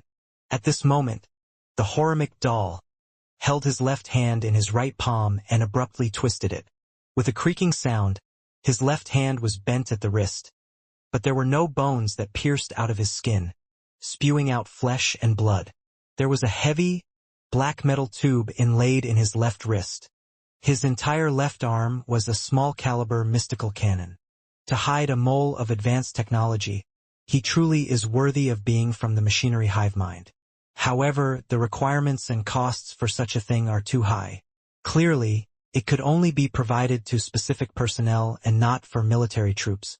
Klein felt that today was an eye-opener for him, an opportunity to see another development path in the mysterious world. The only problem is that beyonder characteristics are conserved, artisans are limited, so many things cannot be mass-produced. The Horamic doll put his left wrist against the stone door. Inside his body, the sound of gears grinding against each other as they revolved emitted an intense spirituality radiance. A ray of light that was as bright as day appeared and disappeared. The stone door suddenly turned into pure powder, as if it had never existed. He destroyed the door? If Blasphemer Amon encounters an emergency situation and attempts to return here, only to find the door gone, that would be fun. Klein almost laughed when he imagined that scene. This was the end of the Amon family's tomb exploration. The scene surrounding Klein quickly shrank and became the background. An illusory, ancient, and bizarre silver mirror appeared in midair. The black, eye-like gemstones on the mirror flickered. White words were quickly outlined in the mirror. Your loyal servant, Rhodes, has finished reporting and is ready to serve you at any time again. Klein was a bit wary and unaccustomed towards the fellow who appeared too enthusiastic. He nodded and said, "Well done, you may leave first." Yes, the mighty existence above the spirit world. As soon as Rhodes produced that line of words, the scene around him shattered into pieces. After confirming that its power had left his dream, Klein thoughtfully said to himself, "The mighty existence above the spirit world? It really has vaguely sensed the gray fog. Does this magic mirror with a wicked sense of humor really wish to rely on me? Or does it have some other purpose? I have to watch carefully. Otherwise, with it at the machinery hive mind, I don't want to be repeatedly blasted with cannon fire." Rounding up his thoughts, Klein began looking forward to the next day. After the machinery hive mind tidied up their spoils, they were likely to get him to choose an item. In Empress Borough, inside the opulent villa of Earl Hall. The cold air was kept out by the windows and walls. The building's interior was warm as though it were spring, and the fireplace was elegant. Audrey Hall was having her measurements taken by the fashion designer, Mrs. Guinea, so that she could create a costume for Audrey for the New Year banquet in consideration of her recent physical and emotional state. At this moment, her personal maid, Annie, came close to her ear and whispered, "Lady Escalante is here." Such a fast response? Audrey was delighted, but she didn't make an obvious show of it on her face. With a faint smile, she said, "Please get her to wait in my art studio." For 5 minutes. Art studio? Annie asked in surprise. Yes. I'd like to ask her to admire my recently completed oil painting. She says that content that is painted in a relaxed state easily allows one to express their true thoughts and emotions, Audrey explained unhurriedly. Annie suddenly felt enlightened. Yes, Mississippi. Less than 5 minutes later, Audrey entered the studio and saw Escalante admiring the paintings on the walls. That's Mr. Cenchi's Inner Heart's Night, a masterpiece that allows one to feel peace. She smiled and introduced the painting to Escalante. Cenchi's Inner Heart's Night? One of the top 10 works of last year's top 100-century-old paintings that the Tussock Times voted for. Escalante was obviously the kind of person who often read newspapers, and as a beyonder of the spectator pathway, she had a good memory. Yes, Audrey replied simply, as though it was a trivial matter. I actually have the honor of seeing the real deal. Escalante looked up at the painting again. She swallowed back the words, "This is worth at least a manor." Unwilling to appear too Philistine, Audrey didn't continue introducing the other paintings. She found a reason to send Annie away and motioned to Susie to stand guard outside the door. Susie read her hint without any hindrance, wagged her tail and scampered out. Escalante closed the door and went back to the easel side. Before Audrey could ask, she took the initiative and said, "We have both the human skin shadows characteristic and the wind-blessed potion formula. However, there is no need for us to sell it unless the other party is able to provide an irresistible offer. The willingness to negotiate means there's hope." Audrey's green eyes darted slightly as she asked with a chuckle, "What do you wish to receive in exchange?" Escalante stroked her hair and gave her pre-prepared answer. £2,500 for the human-skinned shadow characteristic, and £3,000 for the wind-blessed potion formula. Quite a huge premium, although Audrey didn't find them expensive. She lamented the fact that the Psychology Alchemist's premium had exceeded 50%.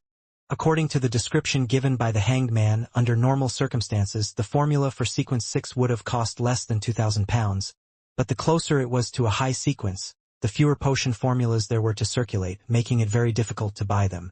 There was no normal situation, and what was even more important was that even if one chanced upon a sale, it was very difficult to ascertain their authenticity. At that moment, Escalante added, "If the other party can barter with mystical items, all that's needed is for them to be of roughly the same value. That is to say, you want mystical items more and can accept a price reduction for them. The Psychology Alchemists is one of the youngest secret organizations. They clearly haven't accumulated enough in this area compared to the others." Audrey pursed her lips and said, "I'll inform them, but I can't guarantee that they'll accept it." She wasn't the least bit worried that the Psychology Alchemist would notice that she hadn't been involved in any Beyonder gathering recently. After all, her schedule was rather tight: afternoon tea, music lessons, dinners, dances, equestrian training, language lessons, dancing lessons, and so on. There were too many opportunities for her to interact with different people. In that case, perhaps a particular dinner was a cover for Beyonder gatherings, or perhaps the music teacher was a senior Beyonder, and it was almost impossible for the Psychology Alchemists, who hid in the shadows, to investigate it when they couldn't act openly. Having said this, Audrey curiously asked, "Ms. Escalante, I thought you wouldn't sell the wind-blessed potion formula since it's already at sequence 6. Heh. If there's a chance, it might be more useful to spread this information out," Escalante answered vaguely. In her mind, although Miss Audrey was a new member who had a high level of importance attached to her by the organization, she was still a new member after all. There were many things she couldn't know about. Why? Audrey suppressed her doubts and smiled sweetly. She asked innocently, "Ms. Escalante, if this deal succeeds, can you count it as my contribution?" Escalante broke into a laugh. "Yes." Klein busied all morning, until he returned to Minsk Street. He filled his stomach and prepared to rest. Only then did he have the time and opportunity to listen to prayers above the gray fog. Someone on Miss Justice's side has the human-skinned shadow characteristic? Seriously? Either it doesn't come or it comes in pairs. As a secret organization, the Psychology Alchemists is quite qualified in the field of resources. Klein was suddenly left in the throes of happiness from having a choice. Even if he counted the £500 which the hanged man still hadn't paid him, he only had £1,335 in cash. This didn't prevent him from seriously considering the request for a deal with the Psychology Alchemists.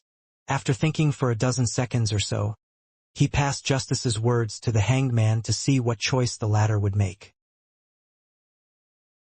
£3,000? Alger Wilson, who was still in Rorstad Archipelago's capital, the city of generosity, felt as if someone had struck him hard. After he became captain of the Blue Avenger, he sometimes played the role of a pirate and sometimes a law enforcer, secretly exterminating several groups of pirates. But even so, the total value of his spoils of war didn't exceed £2,000, and a portion of it had to be distributed to the sailors under him.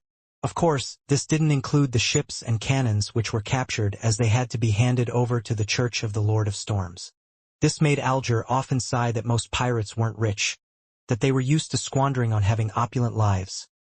Liquor, barbecue, whores, marijuana, and gambling had drained the pirates of their money.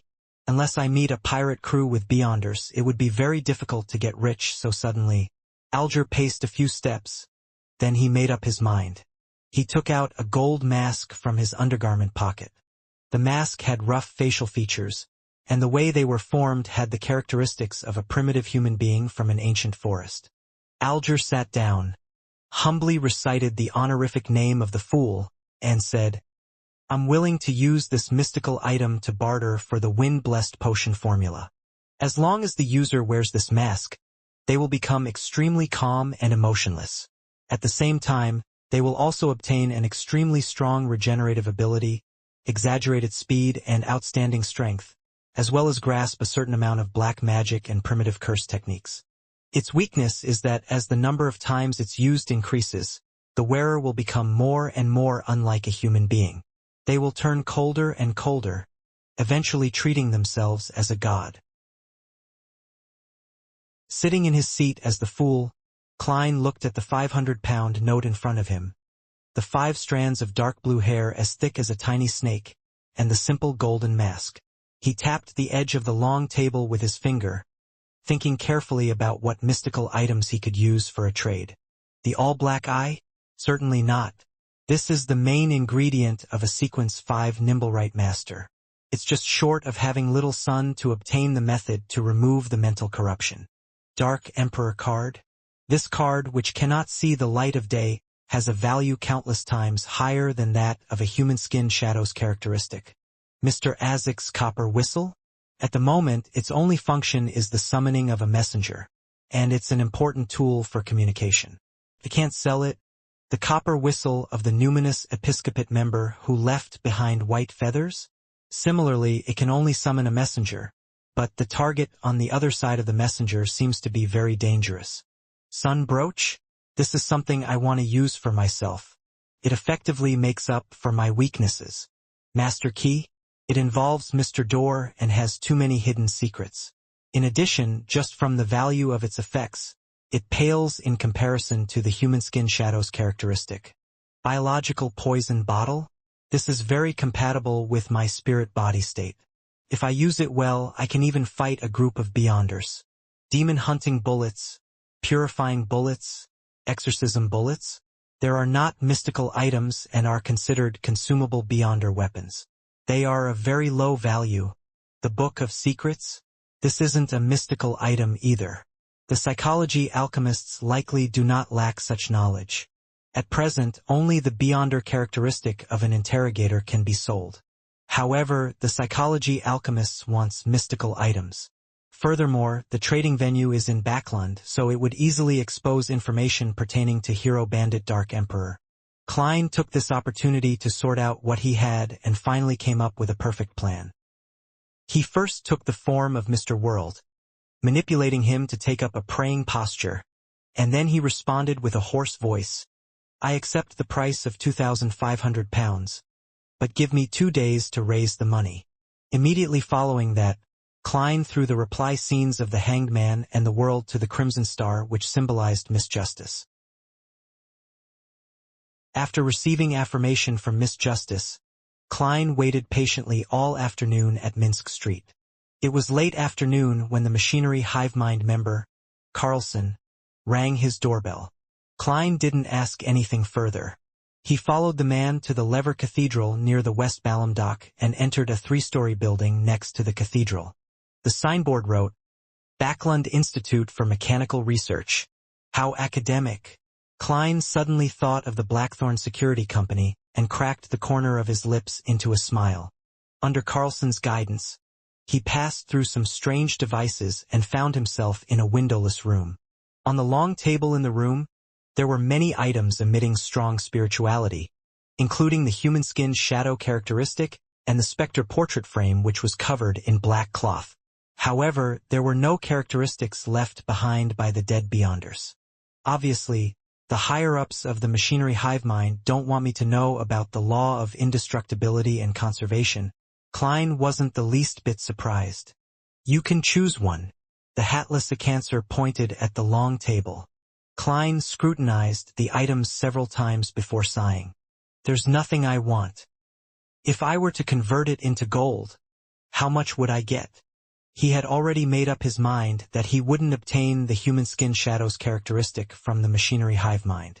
Although this could be explained as the need to create some mystical item or to try out a unique ritualistic magic, there was still a chance of exposing his own sequence. In a situation where there was a better choice, Klein didn't want to take the risk. Thus, he intended to take only money. Not only would this help him gather the £2,500 that the psychology alchemists quoted, but he could also effectively dispel the machinery hivemind's wariness towards him. Acancer was visibly relieved. He smoothed his hair and answered with a smile, £1,500. However, we encourage you to choose money, so a total of £2,000. Klein immediately revealed a sincere smile. All right. With the help of a bestowment ritual, Klein handed £2,500 in cash and the gold mask provided by the Hanged Man to Miss Justice, and he used the image of the world to urge her to close the deal as soon as possible. I've spent almost £5,000 in the past 2 weeks. If I didn't leave Tingen, this amount of money is enough for me to maintain a lifestyle just like my landlady's family. A doll ruins one's life. Consuming potions bankrupts you for 3 generations. 1. Klein looked at the vast fog and the ancient palace, which had returned to silence. He was a little upset, as though he had lost something important. He was quiet for a few seconds before returning to the real world. He picked up the remaining £830 on his desk, and he counted out 6 £5 notes. Then, Klein put the £30 of cash in his now deflated wallet and stuffed it solemnly into the inside pocket of his clothes. He divided the other £800 into 2 stacks, placing 1 stack in each of his side pockets. After that, Klein opened the drawer and took out 2 of the 5 deep-sea Naga hair strands that he had brought back to the real world. He wrapped them in layers after layers of paper and carefully put them into his pocket. When he was done, he took his hat and cane, and he headed for the street corner under the glow of the street lamps at night. He got on a carriage and headed for the Bravehearts bar in the Backlund Bridge area. In the heated and noisy environment, Klein insisted on finishing his glass of Southville beer before he slowly made his way out of the bar and into a rental carriage through the thundering cheers for the boxers. Taking in the rumbling of the wheels, he intentionally closed his eyes. Suddenly, he heard the sound of the window being lightly tapped. Klein's facial muscles twitched slightly as he opened his eyes and looked in front of him. He saw the pale and exquisite Miss Sharon sitting quietly across him. Without waiting for her to question him, Klein smiled and said, "I sold the information you gave me last time for a good price, the one about the Amon family tomb." Sharon looked at him silently. Leaning his cane to the side, Klein took out 2 stacks of cash and a small clump of paper from his pocket. £800 plus 2 strands of deep-sea Naga hair, for a total of about £1,000. That's what you deserve. Klein took a silent breath and smiled as he handed over the cash and paper clump. Sharon glanced at him and reached out her hand to take both items. She lowered her head, looked at the items in her hand, and asked in an ethereal voice, "How much did you sell it for?" £2,000, so we split it equally. Klein chuckled. If the machinery hive mind had only paid me £1,500 according to the original plan, then I'll have to first owe you a portion of it, he thought gladly. With a flip of Sharon's bloodless hand, the cash and the paper clump disappeared without a trace. She raised her head and tersely acknowledged before asking succinctly, "What's in the tomb?" "I don't know, I didn't go." Klein didn't disclose the help he had received from the magic mirror. Arose. For an instant, he felt that if he described the experience in detail, Miss Sharon would have listened attentively with one hand on her cheek, as she had done before. This wraith lady seems to have a hobby of watching situational scenes and dramas or listening to all kinds of rumors, Klein summed up. Sharon's expression didn't change. After a few seconds of silence, she said, "Someone is digging a tunnel to the underground ruin." "Huh!" Klein wasn't able to react for a moment to what Sharon was talking about. However, he soon understood which underground ruin Sharon was referring to. There was only one underground ruin the two of them knew of, and that was the fourth epic Tudor dynasty ruin. Someone is digging their way into the underground structure? Klein pondered for a few seconds. Then he suddenly came to a realization. Is it that baronet? He had already forgotten the name of the hidden Tudor dynasty descendant, other than knowing that he had an aristocratic title of a baronet, and that he lived on Civilau Street where the Backland police station was located. Yes. Sharon gave him a positive answer. What is he looking for? Doesn't he know that there's an evil spirit inside? Doesn't he know that all the Beyonders from his family died in there? Klein asked himself a few questions. Sharon sat up straight and replied seriously, "I don't know if he knows or not." "How much longer will he take to dig through?" Klein asked in deliberation. "Another 2 to 3 months. For the time being, he's doing it on his own." Sharon provided her own judgment. Phew. Klein let out a small sigh. "There's no need to rush. When I'm ready, then we can go visit him together." At this point, he explained with a smile, "As you know, I like to make sufficient preparations in advance. I won't get involved in anything until I advance to faceless." He warned himself inwardly. All right. Sharon didn't ask him what he was going to do, but her figure faded quickly, and she disappeared from the carriage. Klein leaned back against the wall, feeling relaxed. The ingredients for the faceless potion has been reserved, and I'm just waiting for the delivery. My debts have all been paid off, so there's nothing to worry about. His mood was like a fizzy wine that had settled. Occasionally, there would be a little bit of joy that would silently surge upwards. The only problem is, Klein touched his left breast, where there was a shriveled wallet. He sighed and said to himself silently, "Only £30 in cash, 5 gold coins, and some change." Thursday afternoon. Audrey Hall was waiting in the study for the arrival of Miss Escalante. After receiving the Hanged Man's and the World's replies, she had immediately sent a servant to send a letter to Escalante. The content of the letter was very ordinary. Audrey hoped that the second psychology class this week would be brought forward to Thursday. In reality, Audrey had already made an agreement with Escalante. Once she expressed such an intention, it would mean that the other party had agreed to the conditions. Tick, tock. The wall clock on the wall moved briskly, and Escalante with her waist-reaching long hair entered the room with several teaching materials in hand. Audrey immediately gave Susie a look.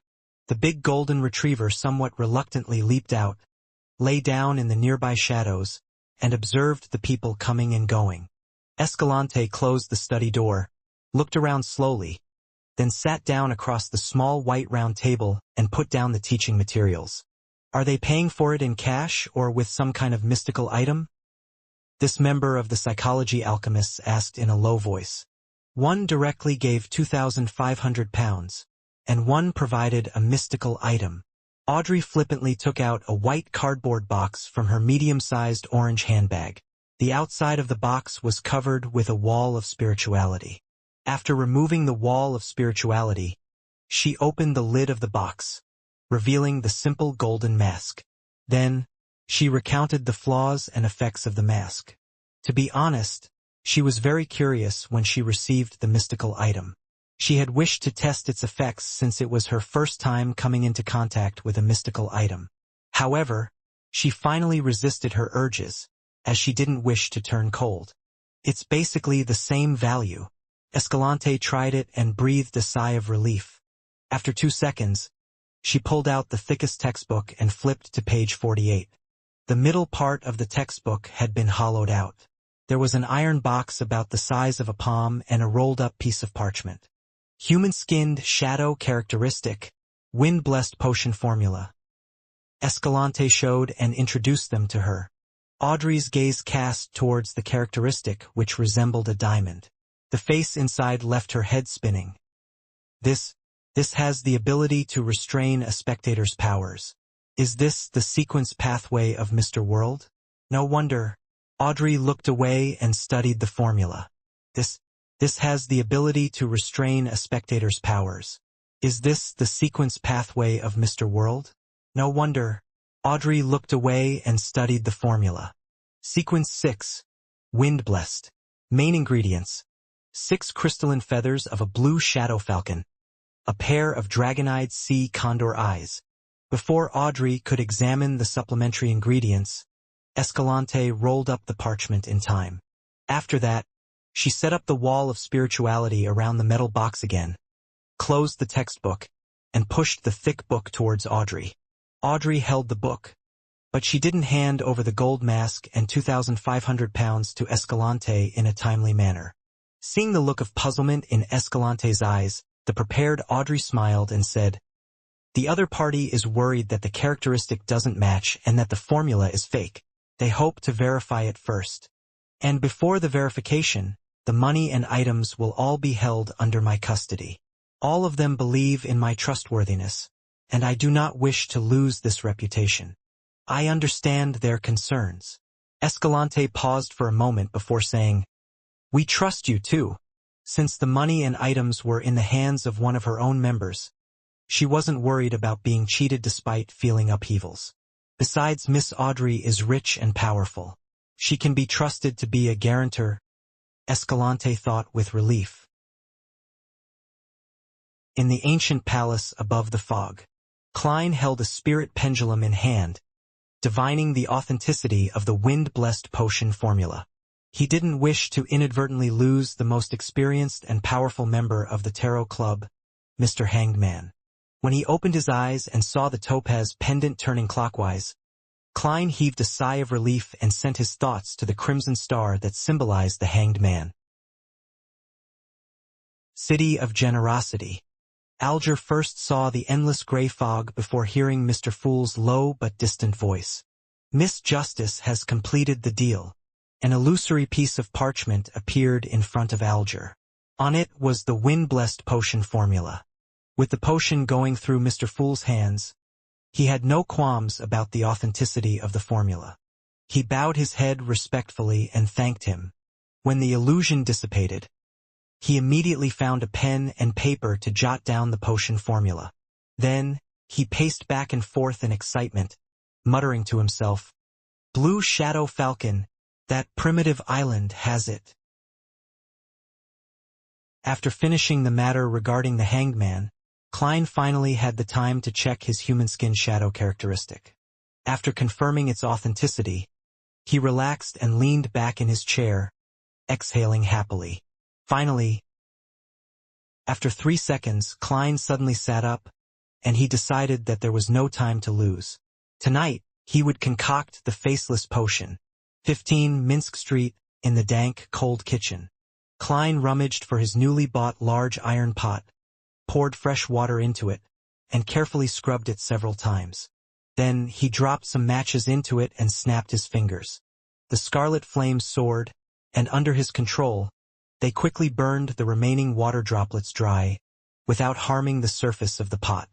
This time, there were no ingredients such as pure water in the potion recipe, so Klein was even more careful than the previous 2 times. He wanted to ensure that everything was in good measure to prevent any problems. Although he was able to divine whether the concoction would be successful or not, at least to not endanger his life, such a result could still involve his potion being ineffective. Attempting to extract the Beyonder characteristics from the concoction would be relatively difficult, just like the removal of the mental corruption of a rampager. He would need the corresponding technique, methods, or rituals, and Klein wouldn't be able to gather a second round of ingredients within a short period of time either. After finishing his preparations, Klein took a deep breath as he looked at the neatly arranged boxes. Finally, he recalled the potion recipe. Faceless. Main ingredients. Mutated pituitary gland of a thousand-faced hunter, characteristic of a human skin shadow. Supplementary ingredients. 80 milliliters of a thousand-faced hunter's blood, 5 drops of black jimsonweed juice, 10 grams of dragon toothgrass powder, 3 strands of hair from a deep-sea naga. He first picked up the cardboard box which came from Vampire Emlyn White. He opened the box and took out the glass bottle that contained 100 milliliters of a thousand-faced hunter's blood. Glancing at the scale, Klein unscrewed the lid and steadily poured the sticky liquid into the pot with a stable wrist. The liquid changed its color depending on the variation in the lighting. As it was a supplementary ingredient, he didn't pursue precision and didn't use chemical experiment apparatus to separate and titrate the liquid. The thousand-faced hunter's blood was like thin honey that slowly filled the bottom of the pot. When Klein felt that it was about time, he stopped tilting it and allowed the liquid to flow back. There's still about 20 milliliters left. My spiritual intuition is quite accurate. Klein withdrew his gaze from the glass bottle and tightened the lid. This 20 milliliters of thousand-faced hunter's blood could still be used to make mystical items, Beyonder weapons, extraordinary scrolls, or for drawing symbols or labels in some ritualistic magic. It was still very precious. After putting the glass bottle back into the cotton-filled box, Klein went down the list and added the black jimsonweed juice and the dragon toothgrass powder. He saw that the liquid in the iron pot started to bubble. Without pausing, he picked up 3 strands of dark blue hair that resembled tiny snakes with his black-gloved right hand, and he firmly placed them on the surface of the liquid. Sizzle. A faint mist rose from the iron pot, and the color of the liquid turned a deep blue. It already has such a strange effect even without adding the main ingredients. As expected of a Sequence 6 potion, Klein reached out and grabbed the silver tin box which Vampire Emlyn White had thrown in as well. With a snapping sound, Klein opened the lid of the box, revealing a peach-like item inside. He didn't directly touch the thousand-faced hunter's mutated pituitary gland. Instead, he placed the tin box over the top of the pot and overturned it. A yellow-brown object with the grooves and ridges of a brain fell in, crashing into the dark blue liquid. At this moment, no liquid droplets splashed up, and the pituitary gland that was constantly changing its shape silently melted. The colors of gray and yellowish-brown quickly merged with the dark blue, and the bubbling suddenly increased in size. At this point, Klein was a little nervous, but he controlled himself. He picked up the last box and overturned the huge diamond-like human skin shadow characteristic into the pot. All of a sudden, the mist converged, and even the glow of the gas lamps showed signs of being attracted and devoured as the room turned darker. When everything returned to normal, Klein finally saw what the final potion looked like. It was blackish-green all over, and from time to time, it would produce a bubble the size of an eye, and as if it had a life of its own, it would produce a burping sound every few seconds. When the bubble reached the surface, it would immediately burst, and during this process, it would reflect light in a myriad of colors. The colors combined to form a picture of different faces, and the facial features seemed to be a random combination. Klein picked up the iron pot with one hand and poured the liquid inside into a glass bottle that he had prepared beforehand. Because of a potion's characteristics, not one bit was left in the pot. Using divination to confirm that the degree of harm was acceptable, which meant that the potion had been successfully concocted, Klein took the faceless potion bottle and walked steadily back to the second floor, entering the room with the curtains closed. After locking the door, he sat on the edge of the bed and, with the help of cogitation, calmed his slightly agitated and anxious mood. After sitting upright for more than 10 seconds, Klein twisted the cap off of the bottle, raised his right hand, and swiftly poured the entire potion into his mouth. A slightly tingling sensation swished in his mouth and esophagus, and finally, it fermented into a numbing sensation that made him lose his senses. Klein's psyche seemed to be extracted from his body as he had the feeling of being a bystander and saw his mouth, nose, ears, and eyes melting. His entire face was melting. In just 2 or 3 seconds, his face and head had turned into what seemed like scorched white wax. His body was similarly abnormal. It was as if his bones and skin were being melted by blood. No, I can't allow such a situation to continue developing.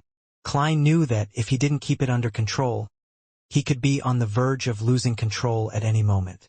As a spectator, he tried his best to pull his thoughts back to his body, trying to visualize the layers of stacked spherical lights and maintain his state of cogitation. After a brief but repeated attempt, he finally felt his body once again. He tried his best to control every tiny part of his body to hold onto his lower limit. As the melting and dissolving assaulted him again and again, Klein lost sense of how long he held on for, but when it finally came to an end, he regained the feeling that his body belonged to him. At that moment, he knew that he had finally broken through the threshold and was now a sequence 6. He was now a faceless. Klein didn't sweat, but he was mentally exhausted. He barely got to his feet and walked to the full-length mirror, trying to observe what he looked like. Under the gas lamp's illumination, he took 2 sudden steps back and caused the floor to reverberate. The scene in the mirror was extremely shocking. Klein saw that his face and exposed skin were covered with dense, pale granules. It would make any normal creature who saw those go numb and subconsciously resist. The more timid ones might even lose their mind. Despite knowing the acting method, and having completely digested the magician potion, my advancement to sequence 6 was still rather difficult. I was only 2 to 3 steps away from losing control. I wonder how much of a risk those beyonders who relied on the accumulation of time and barely qualified to consume the potion faced. The probability of failure definitely isn't low. It's no wonder sequence 7 is relatively common among the members of the churches, and they will shoulder the responsibility of captain or bishop, while the number of people at sequence 6 begins to plummet. Klein closed his eyes and sat back in his chair. With the help of cogitation, he was able to restrain his overflowing spirituality and recover from his exhaustion. After about 10 minutes, the disgusting granules on his body had completely faded and merged into his flesh. Phew! Klein exhaled, walked back to the full-length mirror, and he looked at his full-bearded appearance. Suddenly, his facial hair began to squirm. His flesh and skin began to undergo a bizarre change like half-melted wax. Within a second or two, Klein had reverted to his original appearance. Black hair, brown eyes, ordinary facial features, a clean face with a deep outline, and a somewhat thin body. He quietly gazed at his past self and stretched out his right hand to press it against his face. With a gentle touch, Klein's face changed again. His nose bridge was high, his lips were extremely thin, and there was a tinge of elegance in his handsome face. There was an unconcealable pride in his appearance. It was none other than vampire Emlyn White. A little too short, he laughed at himself. At this moment, the bones and ligaments in his body began to produce cracking and snapping sounds as his entire body suddenly soared up a little. He now looked identical to Emlyn White, externally. I've noticed that I can accurately recall the exterior appearance and temperament of every person I know, and I can grasp their unique scent. Klein's pores squirmed, and his body changed accordingly. The smell of his body became different as a result of this. He looked into the full-length mirror again, letting his hairline slowly recede, and he changed the color of his eyes into a deep gray. Without a sound, Dunn Smith seemed to come alive again, and he was staring at the team member who always came to him to report on unusual matters. Letting out a breath, Klein returned to his original form, but the corners of his mouth remained curled upwards. He thought for a moment, took a few steps back, and looked at the magazine Ladies' Aesthetics which he had bought to look at fashionable beauties, and he noted down the appearance of the actress on the cover. Then, he went back to the full-length mirror and wiped his face with his right hand. When he looked in the mirror again, He saw a young lady with black hair that went past her shoulders and delicate facial features. It really works. Klein looked down at his chest, but he didn't see any protrusions. Trying hard to control his body, he managed to create a pair of cups by moving his fat and some of his flesh. However, there was nothing he could do about his lower body. That is to say, it is just a superficial change in appearance, nothing fundamental. Also, I can only grow taller or shorter by 10 centimeters at the moment. Going beyond this range would be difficult. Also, there's a limit to the enlargement and shrinkage of the head. For example, I can't mimic Father Yutravsky's half-giant head at all. Also, I can only observe the appearance and temperament of the target in an instant, without knowing anything related to him. It's easy for me to be exposed when facing a spectator like Miss Justice. In the clown stage, the clown restrains the spectator, but in the faceless stage, it is actually somewhat restrained by the spectator. Interesting. Upon having this thought, Klein stopped changing and returned to the appearance of Sherlock Moriarty. Divination, fighting, as well as a magician's beyonder powers, have all been enhanced. As for how much they've improved, it can only be confirmed through practice. I should find some time to head to the Quelag Club tomorrow. Klein took one last look and went downstairs to clear up the mess. After rounding up everything, he quickly washed up and crawled into bed. Lying there, looking out the window at the crimson moonlight, he gradually calmed down. After a few minutes of this, Klein slowly closed his eyes and smiled to himself. Good night, faceless. Townsend Street, in between Empress Borough and West Borough. Zio Dericha was standing in a dark, secluded alley. Even without looking up, she could see the countless magnificent palaces and tall Gothic towers in the distance. It was the highest district in the whole of Backland, and it was also where the lone royal family resided. It shared the same or even slightly higher status as the White Maple Palace of Intis and the Ormer Palace of the Fasak Empire in the southern and northern continent and in the entire world, but its name was neither romantic nor ancient. It was called the Sodila Palace, and in ancient Fasak, it meant balance.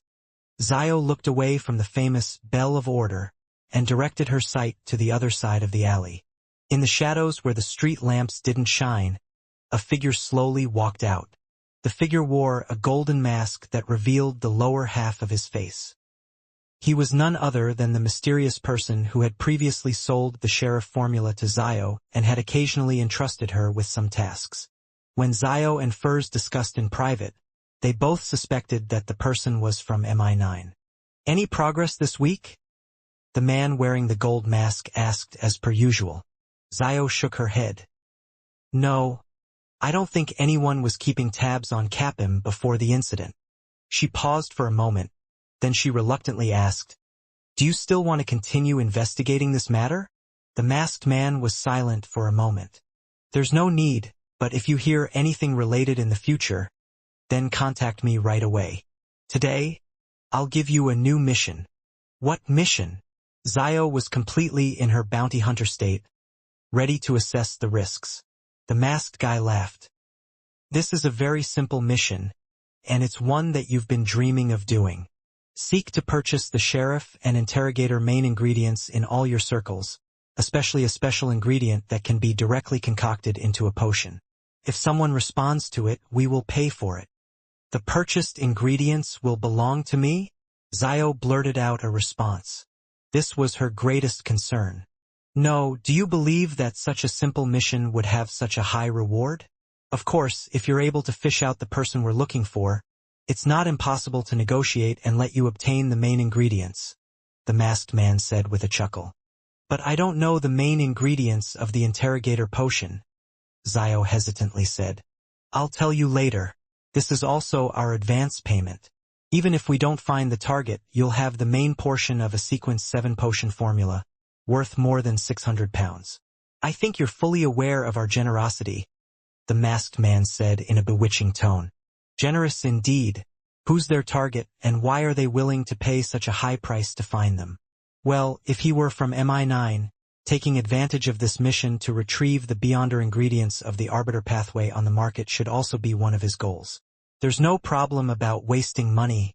As quite an experienced bounty hunter, Zio instinctively thought of a few things. After some deliberation, she nodded and said, "I'll take this commission." "Very good." The masked man's tone turned relaxed as he surveyed his surroundings and said, "The interrogator potion's main ingredients are the horn of a flash-patterned black snake and dust of a lake spirit." After saying that, he slowly retreated and melded into the shadows, disappearing into the corner of the alley. He really told me the main ingredients of the interrogator potion. Zio was momentarily stunned. Only at that point did she clearly realize how much importance the masked man's faction placed on this mission. "I wonder who their target is. It seems to be focused on some special ingredient that can be used to directly concoct a sheriff or interrogator potion." With this in mind, Zio suddenly froze up. She remembered one thing. When she advanced to sheriff, she had used a special ingredient she had bought through furs. One that could be used to concoct the corresponding potion. Is that their target? Zio instinctively decided to keep silent on this matter, to never tell the masked man anything. She rubbed her fat baby cheeks and walked towards the street outside, ready to take a public carriage back to Sherwood Borough. At that moment, she saw a brown carriage drive past. Her eyes were instantly attracted by the coat of arms on the carriage. The coat of arms consisted of a single flower and 2 rings. There was nothing special about it, but Zio stared at it in a daze as though her gaze had frozen. It was only when the carriage was far away did she withdraw her gaze. Her mood immediately reached rock bottom. It didn't turn for the better, even when she returned to the shared rented house. Seeing that her friend was in a bad mood, Furs poured 2 glasses of red wine and brought them to her. "What happened?" She sat across her and pushed one of the glasses toward Zio. Zio looked down at the red wine. After a full 2 minutes of silence, she said in a slightly hoarse voice, "On the way back, I met someone I used to know." "Who?" Furs asked cooperatively. "Viscount Stratford." Zio replied to any question she received without elaborating. Furs thought for a moment and then she said, "This Viscount seems to be the captain of the Royal Guards?" As a best-selling novel author, she would receive invitations from noblemen who liked literature and participated in afternoon tea parties and banquets from time to time. With her professional habits of collecting material as a writer, she would certainly volunteer to understand more famous noblemen. It was at such a party that she got to know Viscount Glaint. "Yes, he used to be my father's deputy," Zio said with some difficulty. "Your father?" Furs knew that Zio came from a fallen aristocratic family and had some secrets. However, she didn't know the specifics. Zio picked up the glass of red wine and gulped it down, coughing a few times after she choked. After calming herself down, she said, "My family was once part of the aristocracy. In its heyday, it even served as an Earl Palatine." "Earl Palatine? What position is that?" Furs asked, half curious, half trying to soothe her friend's mood. "It's equivalent to being the spokesperson for the royal family, nobles that are the closest to the throne," Zio said in recollection, her face jubilant. "From that moment forth, our family had the fief a true earl would have, but it wasn't as illustrious during the time of my father. However, we still held the trust of the former king, Might-Wielder William VI. He was the leader of the Household Guards Division and the captain of the Royal Guards." Her tone gradually turned melancholic as she found it difficult to hide her pain. "But 7 years ago, he was accused of participating in a revolt, and he was eventually executed and deprived of his aristocratic title and fiefdom.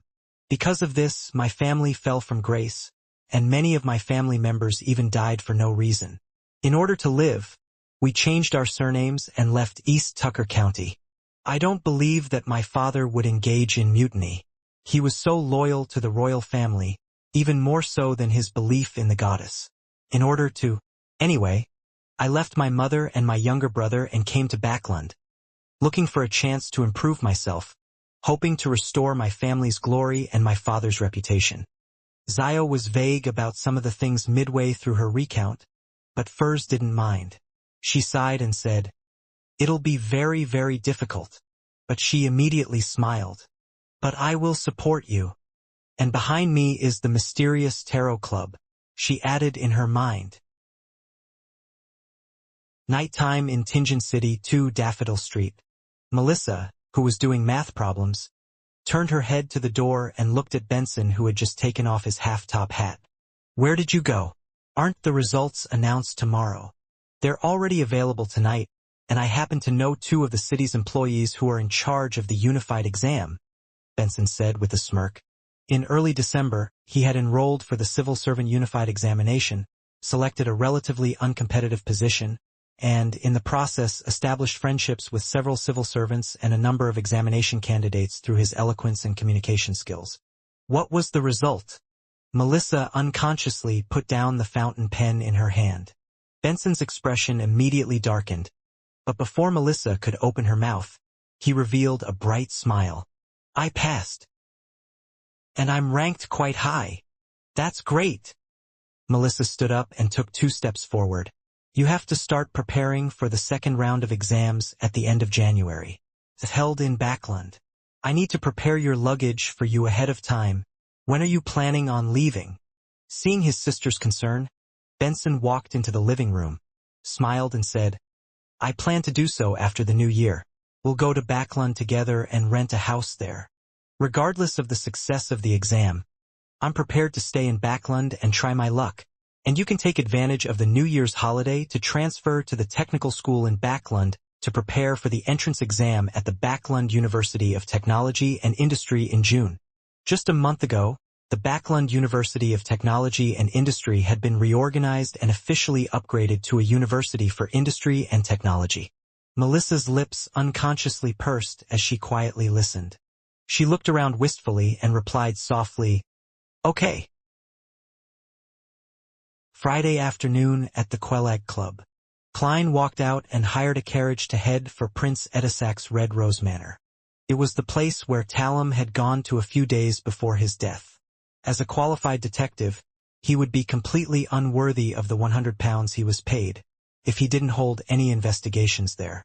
"No matter what, I still have to put on a convincing act," Klein muttered as he sat in the carriage and enjoyed the scenery outside the window. After his morning practice, he had roughly grasped the range of improvements in every aspect. Flame controlling, flaming jump, and other beyonder powers had become about 30% stronger. The might of air bullets and the length of the underwater breathing pipe had even increased several-fold. His divination and combat skills had also received a substantial improvement. Paper figurine substitutes and damage transfer didn't experience much change, but because of the growth of his spirituality, the number of times that they could be used had increased. Klein finally arrived at Red Rose Manor amidst the rumbling journey and informed the 2 soldiers guarding the entrance of his purpose. After passing the news, he met the old butler from before. "You can ask everyone here." The white-haired elderly butler paused, then added, "Except that lady. That's what I want. I don't want to get into trouble." Klein laughed casually. "All right." Red Rose Manor, outside the luxurious rooms filled with all kinds of antiques. Klein stood at the door and asked the 6th maid he had met today. The young maid was wearing a black and white servant dress that had the characteristics of the times. She was pretty, in her prime, and had natural curls to her brown hair. She had a hint of playfulness on her face. "Who does Mr. Talum meet when he visits?" Klein repeated the question numbly. The maid replied almost without a pause. "Mr. Talum usually requests to meet His Highness, or to accompany him in riding horses, or to discuss matters. If His Highness happens to be absent, he will meet with that lady. They are very good friends." He receives permission from the butler. Talum is good friends with the commoner lady who Prince Edisac likes, meeting in private from time to time. It was likely that he was persuading her to leave this place, so as to not affect the reputation of the prince. Klein nodded thoughtfully. Mr. Talum and the young lady, what would they talk about? When he asked this question, Klein suddenly recalled how Talum had fallen in love just recently. With his rich experience from the information age, he somehow came up with an extremely contrived romance story. The maid wasn't afraid of the detective. She smiled, shook her head and said, "At times like these, we're all asked to leave the room." Even more than ever, Klein couldn't resist making associations, even to the point of changing the colors one of Prince Edisac's hat and helmet. Without waiting for him to ask any further questions, the maid chuckled and said, "Detective Moriarty, if you want to find out exactly what the lady and Mr. Talon were talking about, you can ask her directly. The old butler doesn't permit that." Klein confidently pushed out his scapegoat. He changed the topic and said with a smile, "You seem to know more than the other servants. You even know to call me Detective Moriarty." The maid looked around, maintained her smile, and said, "It's because I've been serving the lady during my rotations. She's always wanted to meet you, Detective Moriarty. After all, she's close friends with Mr. Talon and cares a great deal about his death. Unfortunately, she always ends up missing you." Always. Klein was sensitive to the words always, just happened, and missed. The maid nodded seriously and said, "The first time His Highness invited you to be his guest, she intentionally threw a tantrum and wanted to take advantage of the opportunity to walk downstairs to meet you.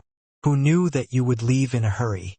Afterwards, she took the initiative to represent His Highness to place flowers on Mr. Talon's grave.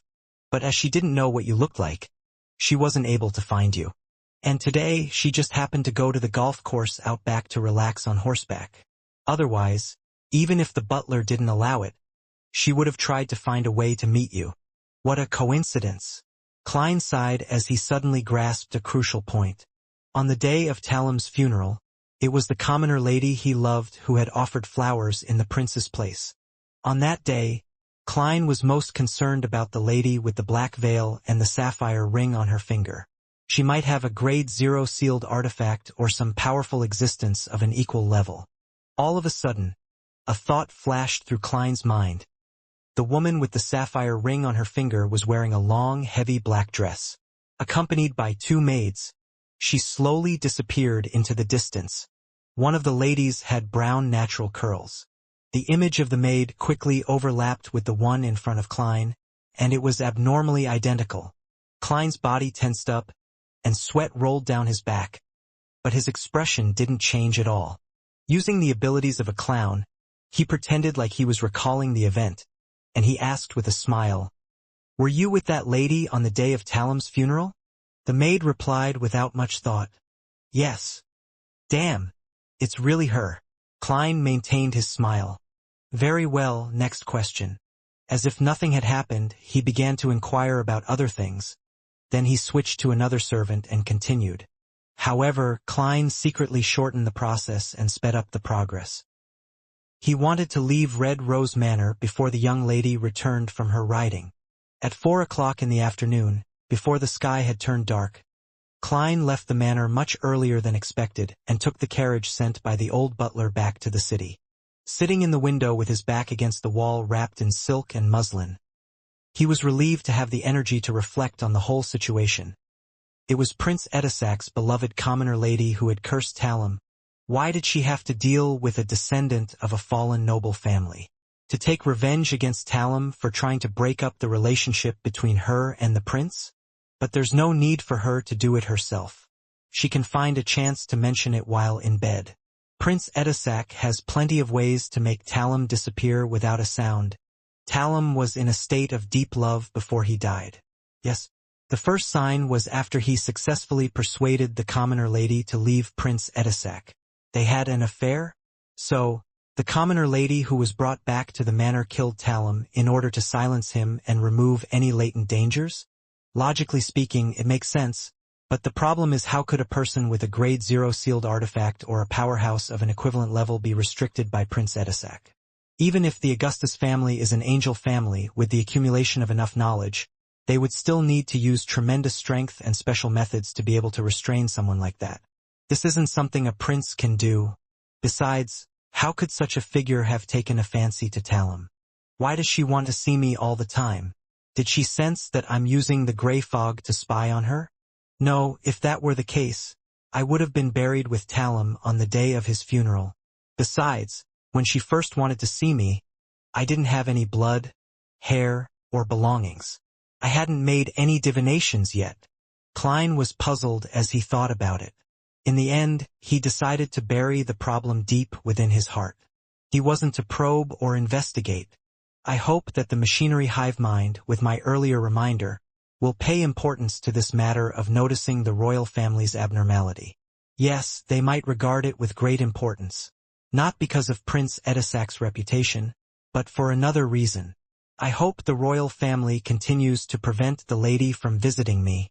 After a few days, when the time is right, I'll relinquish this mission, express how powerless I am on this matter, and then use the excuse of going to the south for a holiday to change my identity and hide for a while. Klein's heart gradually calmed down.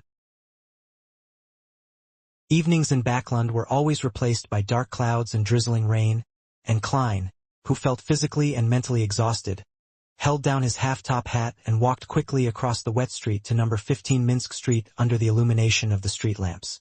After resting for a bit and taking advantage of the dark surroundings, he took 4 steps counterclockwise and went above the gray fog. After advancing to sequence 6 Faceless, he had always wanted to check the mysterious space to see if there were any changes. However, as he was too tired last night and couldn't wake up in the middle of the night, he had to wait until he was done being busy outside. In addition, Klein had to eliminate any interference in order to divine a particular matter. That was, after this advancement, when his spirituality wasn't stable yet. He didn't hear the illusory ravings of Hornacis, Phlegria, Hornacis, Phlegria, Hornacis, Phlegria anymore. He wanted to know if this was a natural change after ascending to sequence 6, or if there was some other reason. Within the majestic palace, the mottled bronze tables and the 22 high-back chairs with different symbols on their backs stood quietly, as if they had remained unchanged since time immemorial. The same was true for the gray fog below them, as well as the endless emptiness around them. But as soon as Klein entered, his spiritual intuition was keenly aware that the mysterious space was somewhat different from before.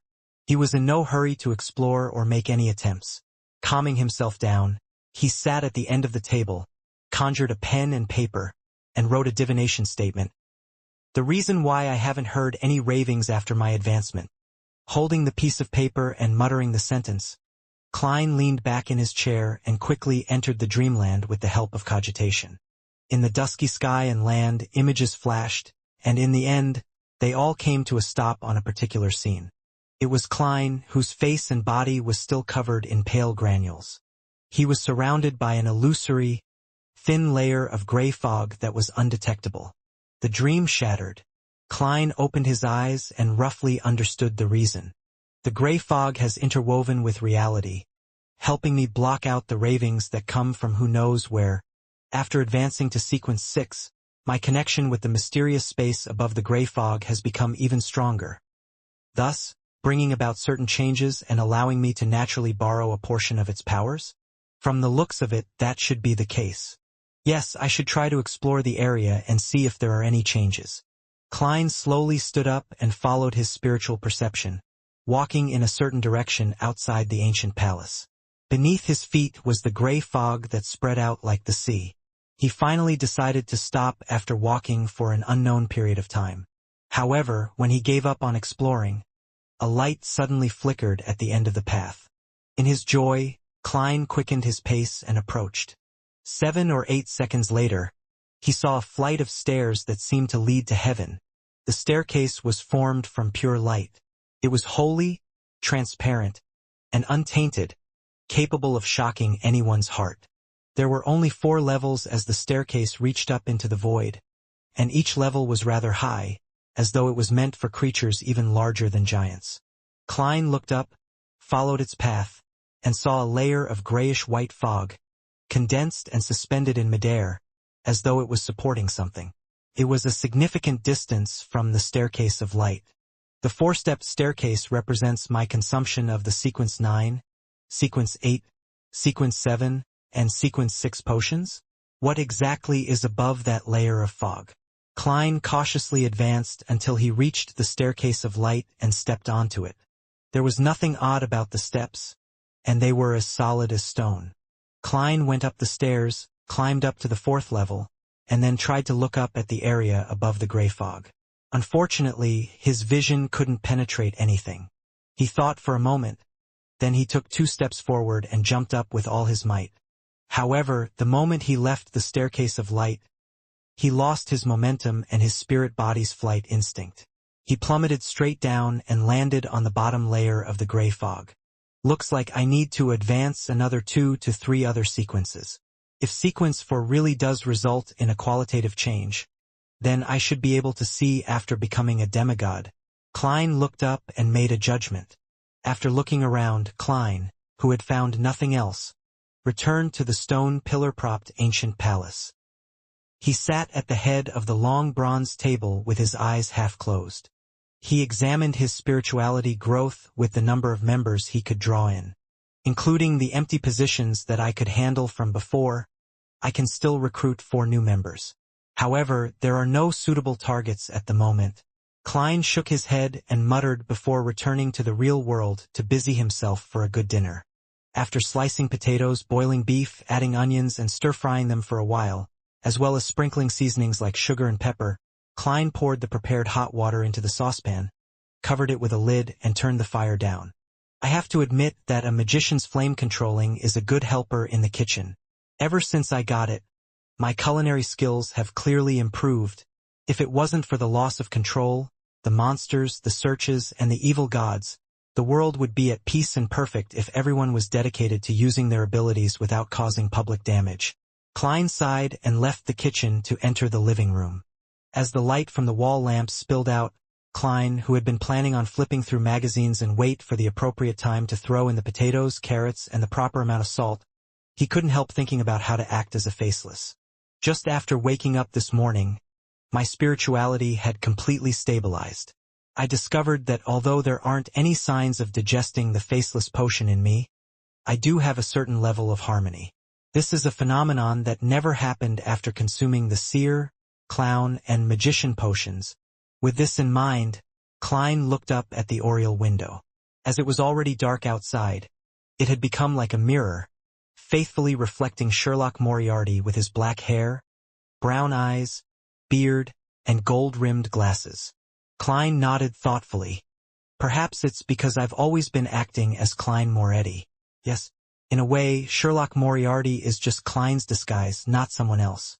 Although I've received many memory fragments and gained some of the original's feelings that previously existed, in essence, I'm still a guest from an alternate world. I am Earth's keyboard warrior, Zhou Mingrue. I've been through so much in the last 5 months that sometimes I even think I'm Klein Moretti. Amidst the silence, many thoughts flashed through Klein's mind, giving him a lot of insight. However, I'm still Zhou Mingrue, who's donning the skin of Klein Moretti, someone who has never given up the idea of returning. He slowly closed his eyes. When he opened them again, the figure reflected on the oriel window had already changed. It was a young man with dark brown eyes and short black hair. His facial features were unremarkable, and he appeared refined, but he had obvious eye bags with an inkling of a double chin. This was Zhou Mingrue from Earth. Long time no see. Klein sighed, raised his hands and rubbed his face. By the time he lowered his arms, he was back as Sherlock Moriarty.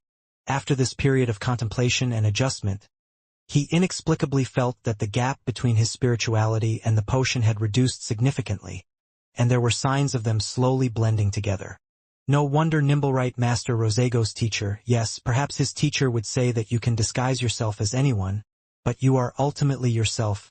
This is likely a core rule of a faceless acting method. Once one forgets this point, it would be easy to forget yourself amidst the constant changes, eventually turning into a monster. Klein felt enlightened when he recalled what he had previously obtained via spirit channeling. He crossed his right leg and leaned back, quickly coming up with a plan for the future. Search for and conclude the actual acting rules for a faceless. In the Beyonder circles of Backlund, through the Tarot Club, gather information about mermaids, in preparation to complete the ritual at sea. Directly or indirectly get the Solar High Priest potion formula to help Little Sun advance to sequence 7, so that he has the clearance to obtain the method for removing a rampager's mental corruption on a Beyonder characteristic. But I can't fully place my hopes on Little Sunday. I should still attempt to look. Klein, whose mood was slowly turning staid, snapped his fingers, reducing the stove's fire in the kitchen as the fragrance of beef emanated. At that moment he heard the doorbell ring. The visitor was none other than lawyer Jurgen. Even though it was drizzling and the ground was wet, Jurgen was still dressed meticulously.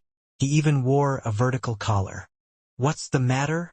Klein, who was very familiar with Jurgen, didn't make any small talk and directly asked. Jurgen put away his black umbrella, patted a few drops of water off of his double-breasted frock coat and said, "Sherlock, I'm leaving Backlund on Monday next week to go south on a holiday with my grandmother. The warm environment and the clean air suits her very well." "That's excellent news."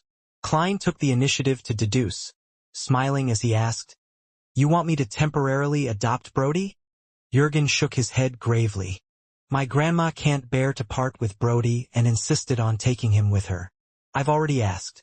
As long as we put him in a cage and buy a full-price ticket, he can board the steam locomotive. But we have to keep the cage clean at all times to not pollute the air above. Honestly, the smell in the third-class carriage is enough to overwhelm the stench of cat poop." Klein chuckled. "Brody shouldn't be too happy to leave, right?" "But he's even more reluctant to part with my grandmother," Jurgen replied. He pressed his hat and changed the subject. "I'm here to inform you that if you need to be released on bail or settle any legal disputes during this period of time, you can go to my colleague. Here is his business card. I've already informed him that he wouldn't be leaving Backlund this year." What a professional, to think that he even considered this problem. "However, I don't need to do that for now. I'm now an informant for the machinery hive mind, and I won't be remanded at the police station under normal circumstances." Klein thanked him with a smile, took the name card, and slipped it into his pocket. Jurgen didn't have any intention of chatting or entering the room. He immediately raised his hand and said, "I still have to visit the rest of my clients. Sherlock, I'll see you tomorrow." "No, I'll see you next year." "Then, I must wish your family a happy new year in advance."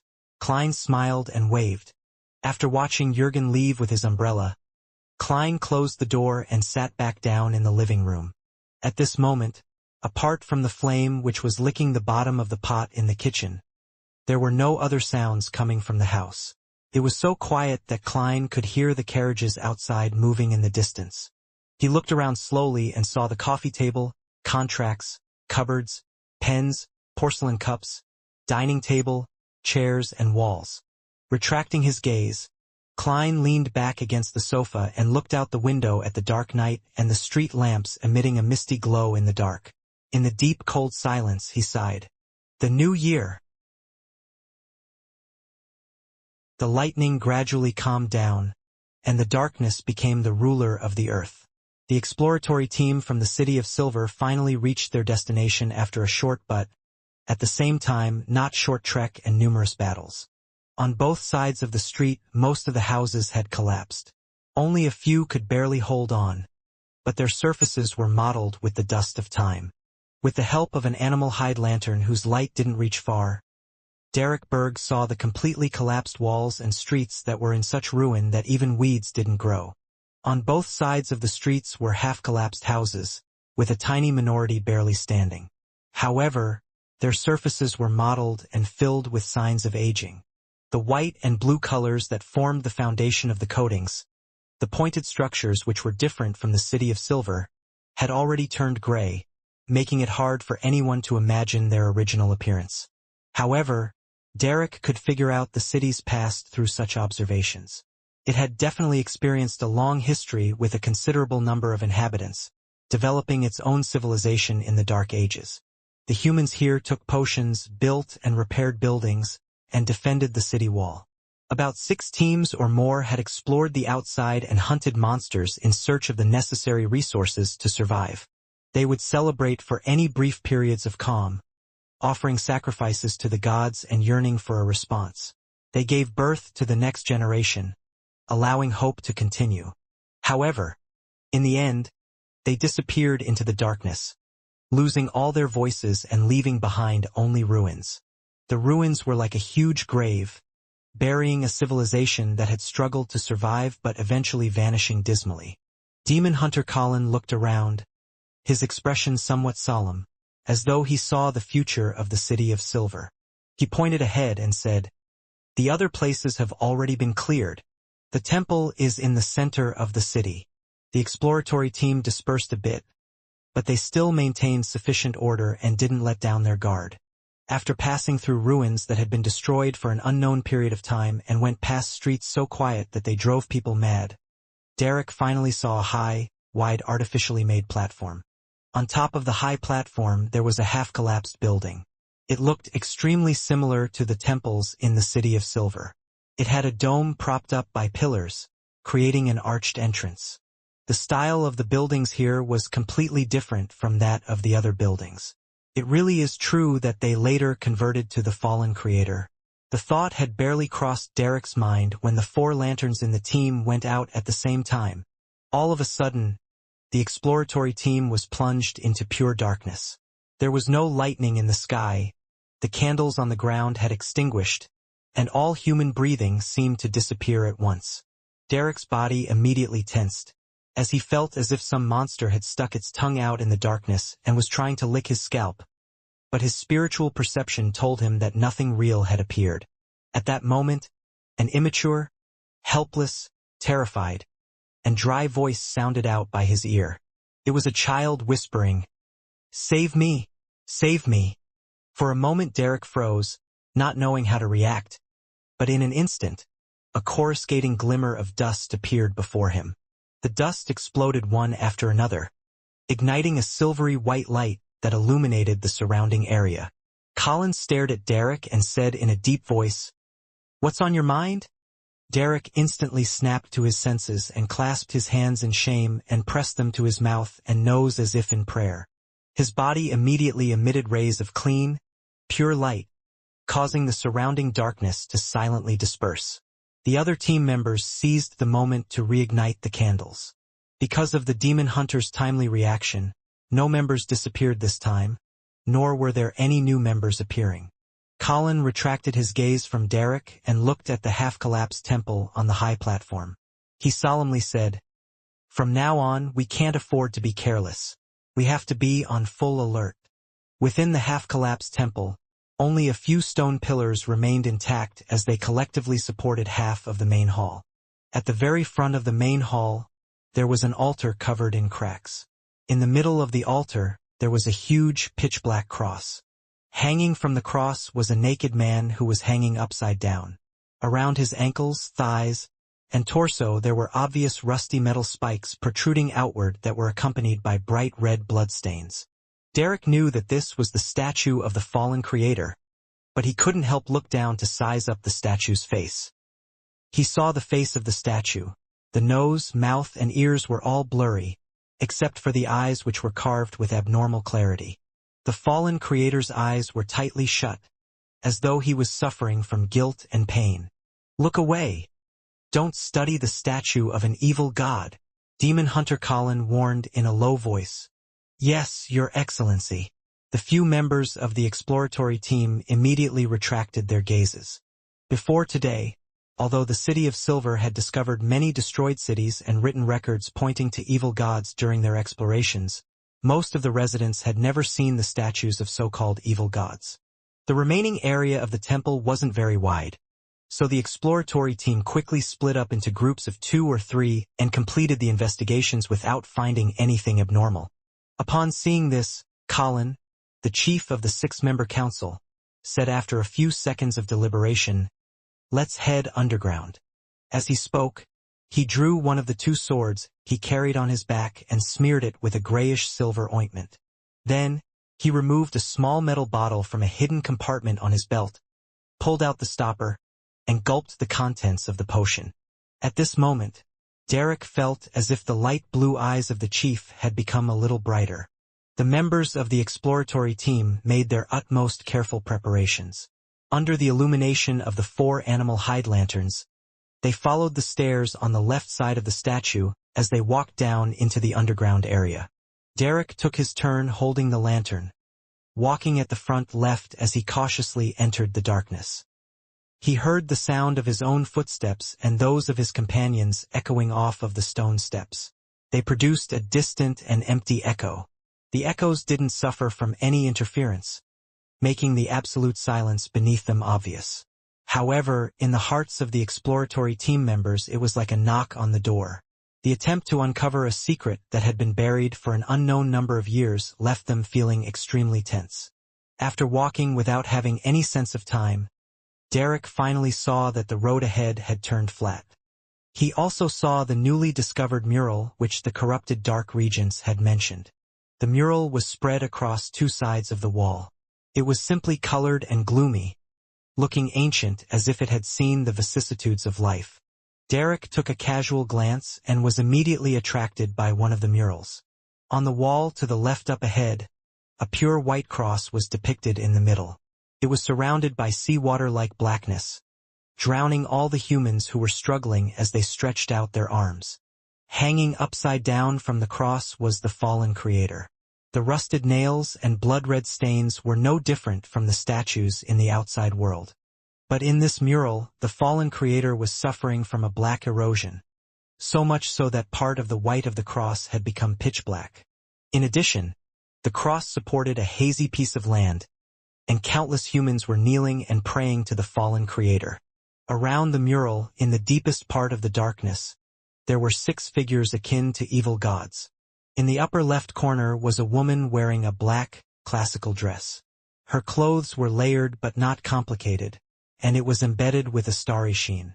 Her body was relatively ethereal, with signs of rippling outward. Her face was blurry, as though she was wearing a mask without any facial features. The darkness around her surged as one strange eye after another faintly became discernible. Directly above was a young man wearing a pure white robe. His face was painted with a pure gold color, and there were tentacles in the form of light growing out of his skin. In his hands was a putrid green book and a radiant spear, and his chest and back were inverted. In the upper right corner was a trident-wielding monster with an octopus-like head, wide eyes, and a body wrapped in lightning. The feathers of countless birds formed his cloak, and the darkness turned into waves that supported the bottom of his feet. At the bottom right was a supple and beautiful woman. Her chest bulged, propping her clothes up. In her arms was a rotting baby, and at her feet were black ears of wheat, spring water squirming with flesh, herbs dripping with pus, and wildly mating animals. Directly below was an old man wearing a hood that revealed his mouth, wrinkles, and a white beard. The old man held an open book, and on top of it was an eye that was the symbol of omniscience. At first glance, this old man looked the most normal, but the smile on his face was indescribably evil. At the bottom left was a giant warrior in tattered armor. He held a long sword and was sitting on a throne with bleak dusk as its backdrop. What this mural means is that when the cataclysm struck, the evil gods climbed out of the abyss. In order to save the people of the world, the fallen creator had suffered the vast majority of the sins and pain, and as a result showed signs of being corrupted and having his image change. But I think he is the worst evil god. Carrying an animal hide lantern in his hand, Derek looked at the mural on the wall as he walked. He realized that the description was identical to Dark Regence's description, with the core theme being that the place where they were had not been abandoned by the gods. Instead, it was blessed by the Creator and had maintained civilization through the apocalypse. Of course, Dark Regents had only briefly mentioned it, and the details were far what the murals depicted. Throughout the entire process, Derek didn't let his guard down. He prepared himself in case any accidents were to happen so that he could respond immediately. Under the dim yellow light of the candle, the exploratory team went through many corridors, halls, and rooms one by one, delving deep into the temple's basement. Suddenly, a semi-open gray stone door appeared in front of them. Outside the door, a cluster of beautiful mushroom-shaped objects grew. They were palm-sized, with white stems and bright red heads, sparkling with dark golden specks. Upon seeing these mushrooms, the members of the exploratory team had their appetites whet. All they wanted to do was to rush over, pull out a stalk and stuff it into their mouths. Gulp. Quite a few people swallowed their saliva. However, most of the people who were able to enter the exploratory team had rich experience and were of a relatively high sequence. Having received a warning beforehand, someone immediately stood up and said in a low voice, "Those are rotten flesh and hairy scalps. Derek knew this teammate and that his name was Joshua. He had successfully traded for a mystical item from a particular exploratory expedition. Joshua stretched out his left, scarlet-gloved hand at the door. With a flash of light, a burning fireball quickly took shape and shot out, landing directly on those extremely tempting mushrooms. Boom! The ground trembled slightly, and an inferno spread out to cover the space of 2 meters.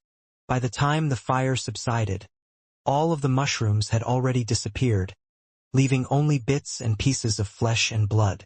It left all of the Beyonders, who nearly failed to resist the temptation, disgusted. Demon Hunter Colin didn't interfere with the actions of the team.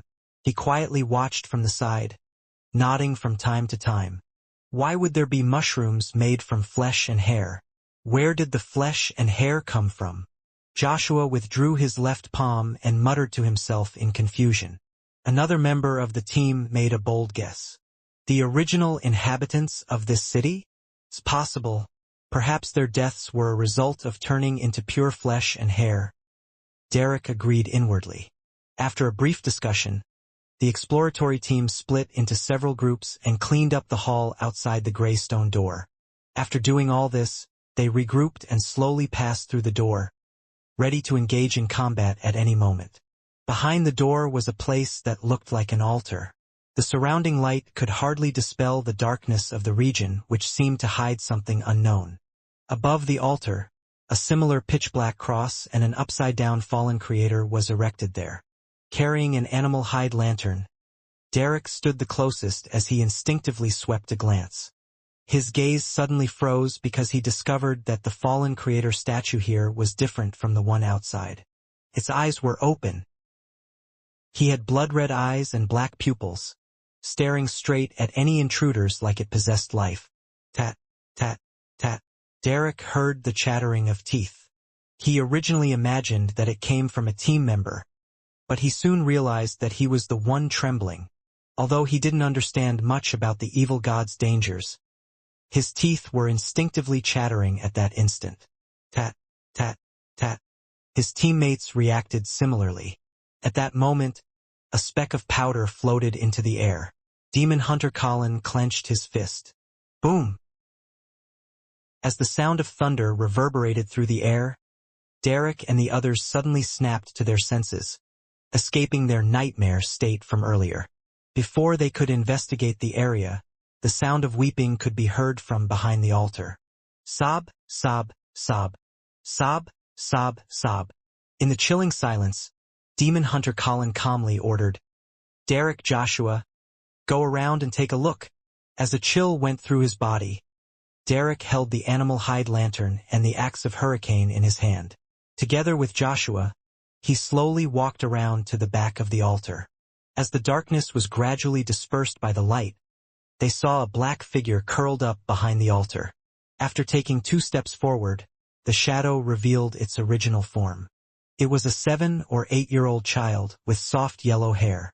He closed his eyes, as though he wasn't used to the light as he shouted in excitement, Save me! Save me! Derek's pupils shrank, and when he thought of the cry for help he had heard in the pure darkness earlier, he subconsciously lifted his axe of hurricane. At this moment, Demon Hunter Colin took a step forward and solemnly asked, Who are you? The child stopped pleading for help and said reminiscently, My name is Jack. After dinner, Klein put on his coat and hat in preparation to head out. He was going to find Miss Sharon, resolve the problem of the baronet digging up a tunnel, and ask for clues about mermaids. He wanted to complete these matters before Detective Sherlock Moriarty headed south for a vacation. Outside the Bravehearts bar, a rental carriage briskly drove by. Inside the carriage, Klein, who was wearing a half-top hat, was sitting opposite Sharon, who was still wearing her black Gothic regal dress. Looking at the expressionless and pale face of his former bodyguard, Klein was at a loss on how to exchange pleasantries. He could only go straight to the point. I'm done with my preparations. Although Sequence 6 Faceless had only given him 1 Beyonder ability, all the powers he had before had experienced a clear upgrade, resulting in a great improvement to his strength. This was the best form of preparation. However, a faceless powers could be deemed a godly skill in certain situations. For example, when being pursued or trying to infiltrate, Klein couldn't help but let his imagination run wild. Sharon listened quietly and simply said, "Tonight." She spoke with a slight rise in intonation towards the end to indicate an inquiry. "If it's fine with you, then I'm fine as well," Klein responded, prepared. "All right," Sharon nodded. After a few seconds of silence, Klein asked in deliberation, "Have you heard about anything to do with mermaids? Do you know where one can meet such a creature of legends?" Sharon's blue eyes stared unblinkingly at Klein, as though she had transformed into a real doll. After a while, she emotionlessly said, "There are no longer mermaids in places where humans can reach. Only the fishermen of the Gargas Islands would occasionally hear the mermaids singing in the midst of a storm during their long voyages to hunt white-tailed whales.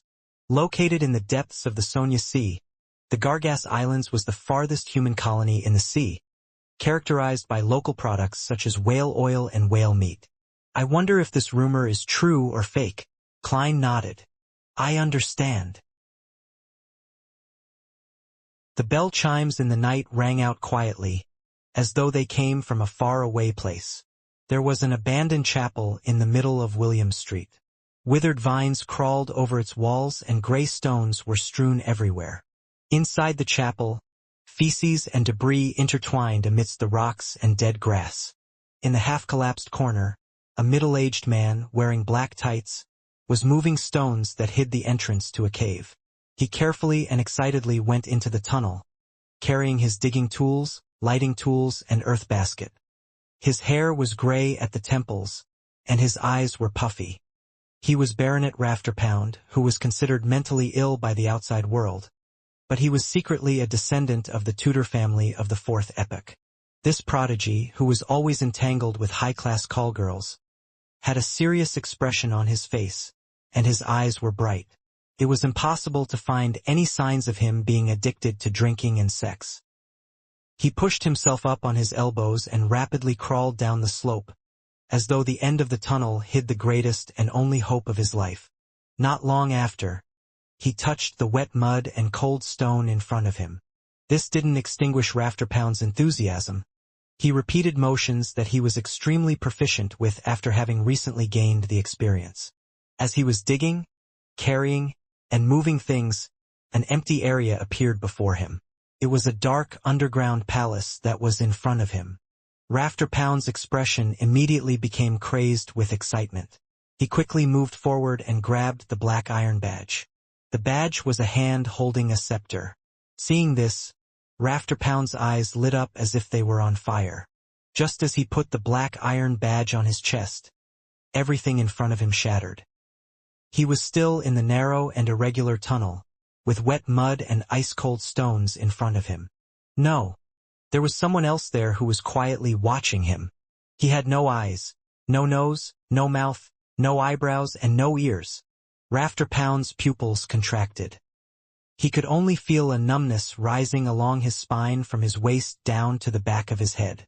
Without even thinking about it, he immediately threw away all his tools and frantically retreated. His elbows smacked the ground, but he felt no pain despite having a mangled wound. Finally, Rafterpound left the tunnel and returned to the abandoned chapel. Because of the loss of his lantern, he could only see the deep darkness and the dim crimson that shrouded the edges. Suddenly, the withered vines that were crawling up the wall swayed like snakes. A figure walked out from the darkness.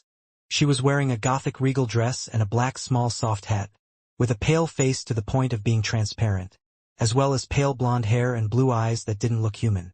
Rafterpound almost shouted out loud. For such a woman to appear in an environment such as this was no different from a ghost story from folklore. Tap, tap, tap. He took a few steps back and almost tripped over a rock. At that moment, he seemed to think of something, and he suppressed his horror in an instant, revealing an excited and hopeful expression. "Are you that evil spirit inside the underground palace?" "Yes, it must be you. Sir Pound. There seems to be a misunderstanding. Faceless Klein came out of the tunnel and stood in the shadows. His and Sharon's original plan had been to scare Rafterpound off, scaring him so badly that he would no longer dare to explore the underground ruins again. However, Rafterpound's reaction was somewhat out of their expectations. Sharon was silent for a second before tacitly asking, "What do you wish to say?" Rafterpound quietly exhaled, and he then curled his lips into a smile. "After attempting for so many years, I believe you already understand that killing the descendants of the Tudor family won't help you break the seal. Only by working with me, who has the great Tudor bloodline, can you hope to get out of this predicament that has lasted for more than 2,000 years. The Tudors knew about the existence of the evil spirit, but they still died in that room." Klein frowned as spoke before Sharon could. He imitated Sharon's ethereal voice. "What took you until today to come here?" This was a branch of the Faceless Beyonder powers, to mimic the sound of a target. He could reproduce any voice as long as he heard it before. Of course, Klein believed he couldn't repeat the ravings of the true creator and the pleas of Mr. Dorr. This Beyonder power was still limited to the realm of ordinary people. Sharon looked sideways at him but didn't expose him. Rafterpound didn't notice and chuckled. "It's because the Dark Emperor has appeared. Fate tells me that the glory of the Blood Emperor will appear once again. Is there some logical connection?" Klein had an inexplicable feeling that Rafterpound was more like a madman than before. He asked in Sharon's voice again, "Dark Emperor?" "Ha ha." Rafterpound laughed. "Yes, Hero Bandit Dark Emperor. He must be closely related to the real Dark Emperor." "Why don't I know that?" Klein felt amused. He thought for a moment, then he stopped asking, giving up the right to ask questions. Sharon, for some reason, remained silent. Upon seeing this, Rafterpound was overjoyed as he quickly asked, "So, what's your answer?" "I refuse," Sharon replied emotionlessly. Rafter suppressed his anxiety and tried to persuade her again. At this moment, his eyes suddenly glazed over as he abruptly took a few steps to the side, arriving at a relatively intact stone wall. Klein and Sharon noticed an abnormality at the same time. They responded in their own ways, one pulling out a revolver and pointing it at Rafterpound, the other filling the ruined chapel with a crimson lunar brilliance. Rafterpound didn't even look at them. He faced the stone wall and slammed his head into it. Thump, thump, thump. He slammed his head 3 times in a row and fainted with blood dripping from his forehead. Then he got up again. His eyes were bloodshot for some unknown reason. Rafterpound raised his right hand and wiped the blood from his forehead, covering his palm with blood. He stuck out the tip of his tongue, licked the scarlet liquid, and said in an intoxicated manner, "A member of the Tudor bloodline sure is delicious. It's really intoxicating. It will allow my loathing to exceed its limits to the greatest extent, and it will help me temporarily expand the boundary of the seal." Klein's muzzle was aimed at him as he asked in a stunned tone, "The evil spirit in the ruins?" Blood trickled across Rafterpound's face, and he laughed horribly. "You guessed right. Before, I judged that you were weak and wanted to corrupt your mind and enter your dreams to tempt you into rescuing me. Who knows, you're also a person with a secret. Don't be so direct." Klein subconsciously glanced at Sharon, but he found nothing out of the ordinary about her. "What do you want to do?" Klein asked directly. The evil spirit sighed.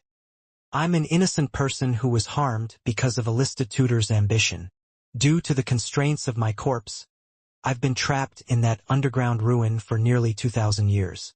I hope that you can help me out of this predicament and allow me to become a free spirit. I swear, I won't involve innocent people." After saying that, he looked at Sharon with his bloodshot eyes. "You should be a wraith from the mutant pathway. The next stop is a critical point to becoming a demigod. I'm not sure if you have the puppet potion formula, but I can help you obtain it. I can even be a part of your ritual. That is the reward I can promise you." Puppet, Sequence 4 of the mutant pathway is called Puppet? What a strange name, Klein muttered inwardly. The evil spirit turned to look at him. "You will similarly be rewarded. It's an object that can be considered mystical and precious, and because of some sort of attraction, its holder came to the underground palace and died by the side of the Tudor descendants. This is what it looks like. As he spoke, the evil spirit spread open the palm of his hand, causing the crimson moonlight to form a scene. Inside the picture there was a normal-looking tarot card. The image on it was completely different from the others. Sitting inside a chariot wasn't a king, but rather a male priest wearing a dark red robe. The priest looked like Roselle Gustave. This card of blasphemy. Klein's eyes instantly shifted. He saw that the starlight in the upper left corner had condensed into a line of text. Sequence 0, Red Priest. Sequence 0, Red Priest. Which pathway's sequence 0 is this? I've learned the true name of another sequence 0. Of course, the pretext is that the evil spirit isn't lying. It said that the holder of the Red Priest card would seek out the underground ruins of the Tudor family due to some form of attraction, but they ended up dying in that room. This should be the law of convergence of beyonder characteristics within the same pathway, right? No, Emperor Roselle had apparently mentioned that after advancing to become a high-sequence beyonder, possessing a corresponding card of blasphemy would allow them to subtly sense the beyonder ingredients needed for subsequent sequences.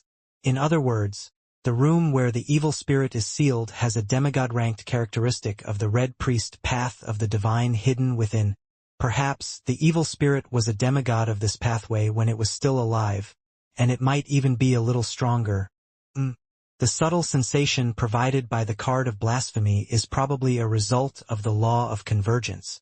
Klein suddenly thought of many things. He subconsciously turned his head to look at Sharon to see her reaction. By doing so, he could determine if she knew about the card of blasphemy and whether she understood the meaning of a sequence 0. However, there was no change in Sharon's nearly transparent face. It was as if the evil spirit had just shown an ordinary tarot card. However, this actually implies something. When any beyonder first come to learn of a sequence 0, they will subconsciously think about what it represented. Perhaps only a beyonder in the spectator pathway can read the subtle body language of Miss Sharon. Klein sighed to himself. Seeing that both of them were silent at the same time, the evil spirit gave Klein a deep glance, slowly making the projection of the card of blasphemy disappear. It once again looked at Sharon with its bloodshot eyes and said with a low and hoarse laugh, "If you are unwilling to become a demigod of the mutant pathway, then I can provide you with the sequence 4 potion formula of the abyss pathway. The temperance of desire and the flamboyance of malice has always been very congruous, isn't it?" Sharon ignored the evil spirit's question and turned unhurriedly to Klein, leaving him to respond. What the evil spirit means is that the mutant pathway and the abyss pathway are closely related pathways which are exchangeable at high sequences. How the Rose School of Thought and the Blood Sanctify sect act on the surface does seem very similar. Klein thought for 2 seconds and looked at the bloodied rafter pound.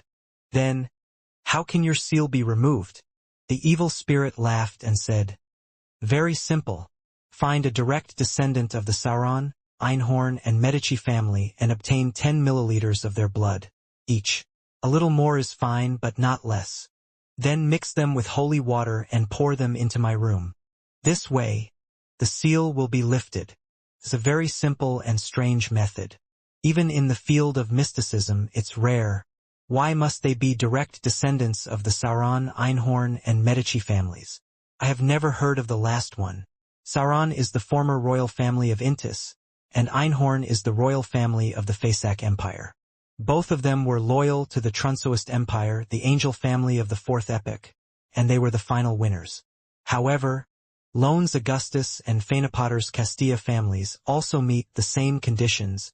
Oh right, the Sauron and Einhorn family have one more thing in common, and that is their possession of the Hunter pathway. Is this the reason for them being chosen?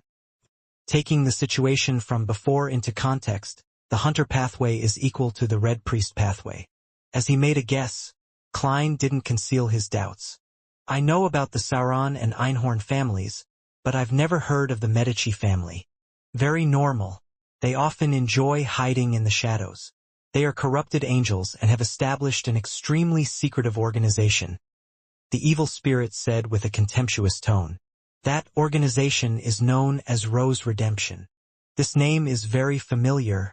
That's right, inside the abandoned temple of the true creator that was recently found by the City of Silver. There is something similar written on a corner of a mural. They suspect that it's the name of the city or the creator of the temple. Now, from the looks of it, this symbolizes an extremely secretive organization that was founded by corrupted angels.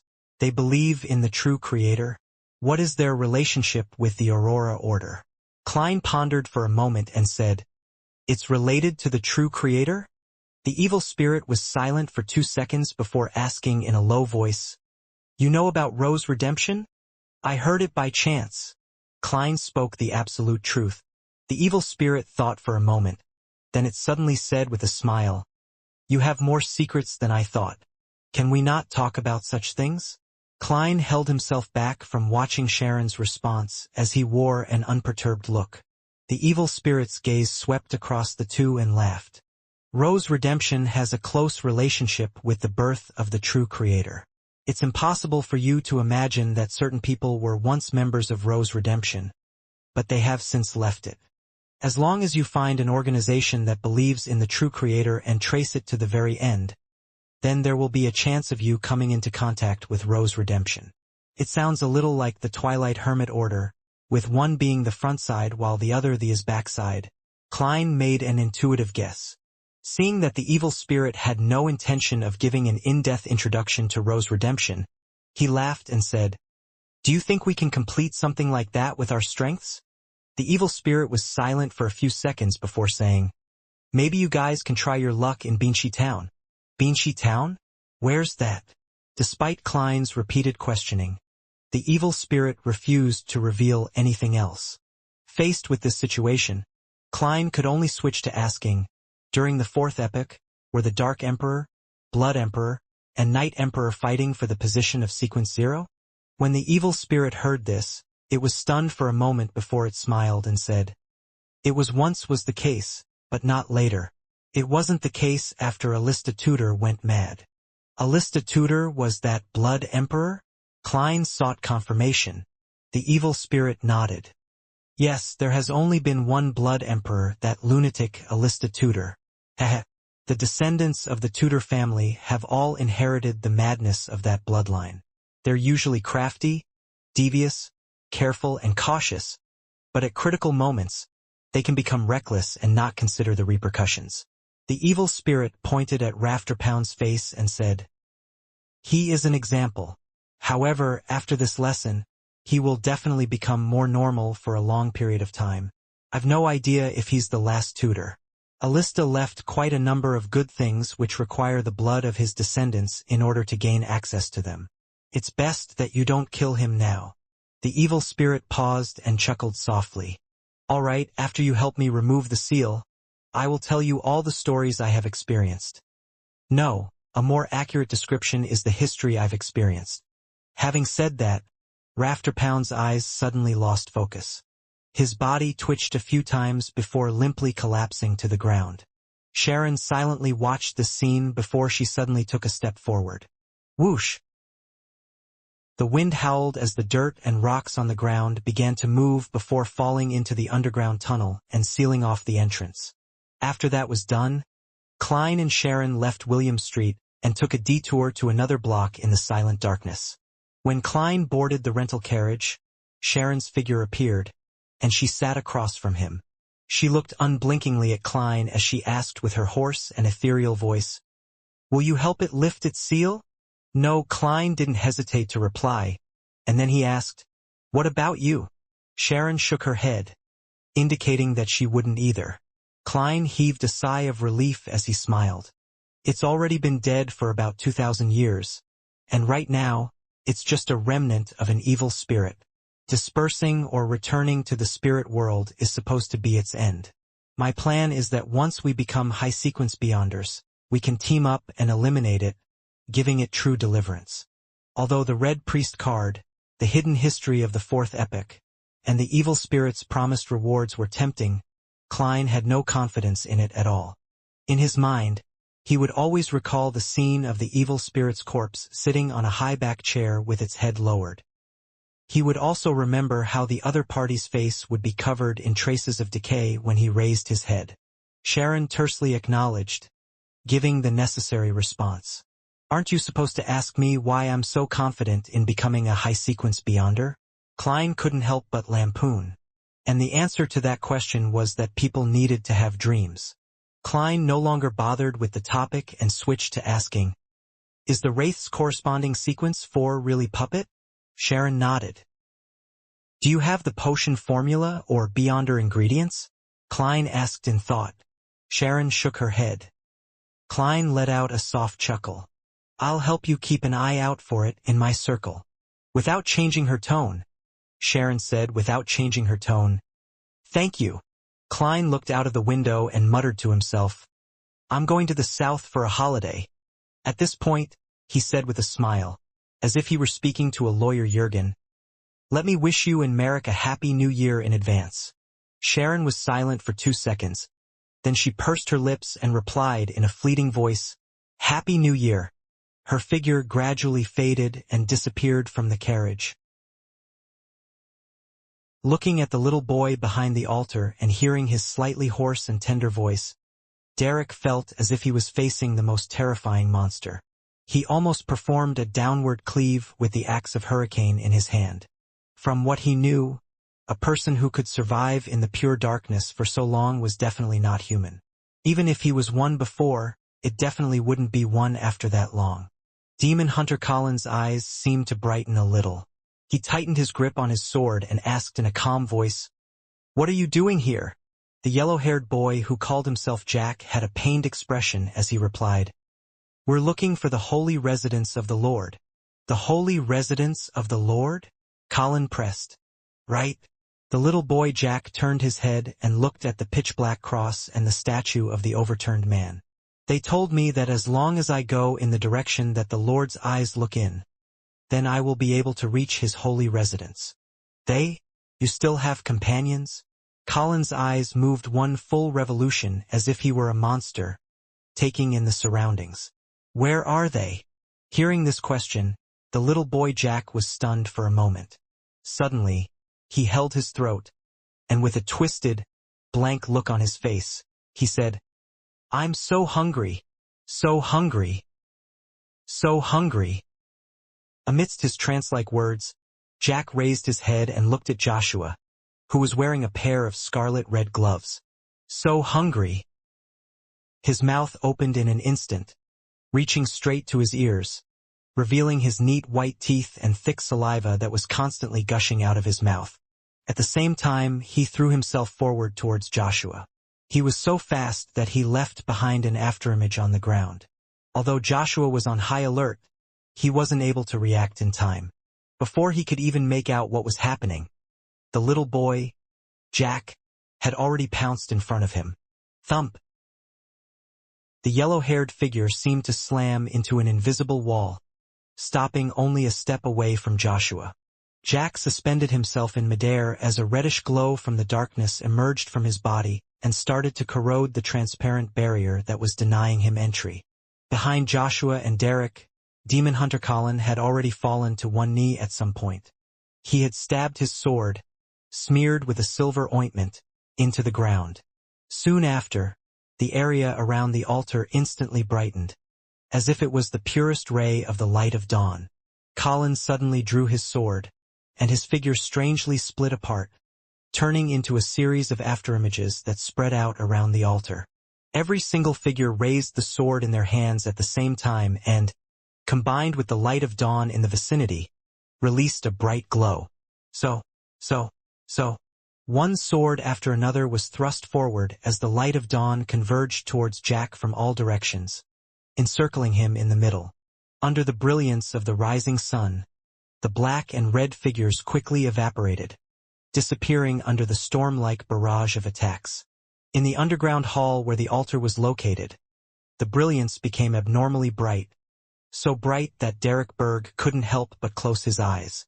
With a sudden jolt, he suddenly woke up from his slumber and saw a bonfire quietly burning in front of him and his teammates, who were diligently guarding the camp.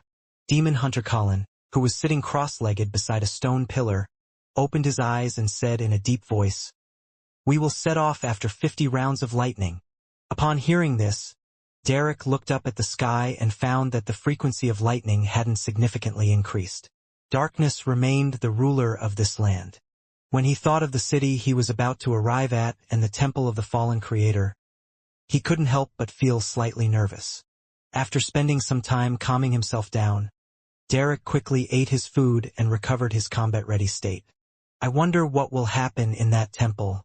Holding the axe of Hurricane, he came to the middle of the group. Within the campsite, lanterns that were covered with a thin layer of animal hide were being lit one after another. 15 Minsk Street. Klein heated the water, adjusted the temperature, and took a comfortable bath. With the languidness after a bath, he took 4 steps counterclockwise and went above the gray fog. He intended to use divination to make a confirmation about the evil spirit's matter. In the silence of the ancient palace, Klein leaned back in his chair and began to seriously consider which divination method to choose and how to design the divination statement. It had to conform to the principles of mysticism, it shouldn't involve subdivision or elimination, and it had to contain sufficient information. After a short period of silence, Klein leaned forward and wrote down what he wanted to confirm. "The evil spirit in the ruins harbors strong malice towards Sharon and me." He undid the spirit pendulum on his left wrist, gripped it with one hand, and began entering cogitation. After muttering to himself for a while, he opened his eyes and looked forward. This time, the topaz pendant was wildly rotating clockwise. This meant that the evil spirit's malice was stronger than Klein had imagined. At that time, there was nothing abnormal about the spiritual intuition we had. That evil spirit is also a powerhouse that's good at interfering with divination and prophecy. Heh, he definitely wouldn't have imagined that one of us has the temperance to resist desire, preventing her from being blinded by greed, while the other has experienced too many things to know what it means to ask a tiger for its skin. With a sigh, Klein returned to the real world and laid down on his bed. Unfortunately, the heat brought by the sunbroach is only a psychological feeling and can't warm the bed. Before he fell asleep, he closed his eyes and thought with regret. South of the bridge, Rose Street, Harvest Church. After Emlyn White wiped the last chair, he straightened up and eagerly said to Father Yutravsky, "I've finished doing today's chores. Damn old man, don't you suddenly get ideas of getting me to copy the Holy Bible?" Emlyn prayed inwardly. The object of his prayer had unwittingly changed from the moon to Earth Mother. Father Yutravsky stood there, making the vampire look like a child. He smiled and said, "Recently, you've been able to experience the joy and relaxation of working with dedication and gratitude. Go back and quietly feel the pulse of life and the pure joy that comes from it." "I haven't," Emlyn denied on reflex. Without saying anything, Father Yutravsky looked at him with a kind smile, turned and took a seat, and then began his nightly prayer. Emlyn White's lips quivered as he wanted to refute, but in the end, he failed to say anything. He silently left the Harvest Church and habitually closed the door.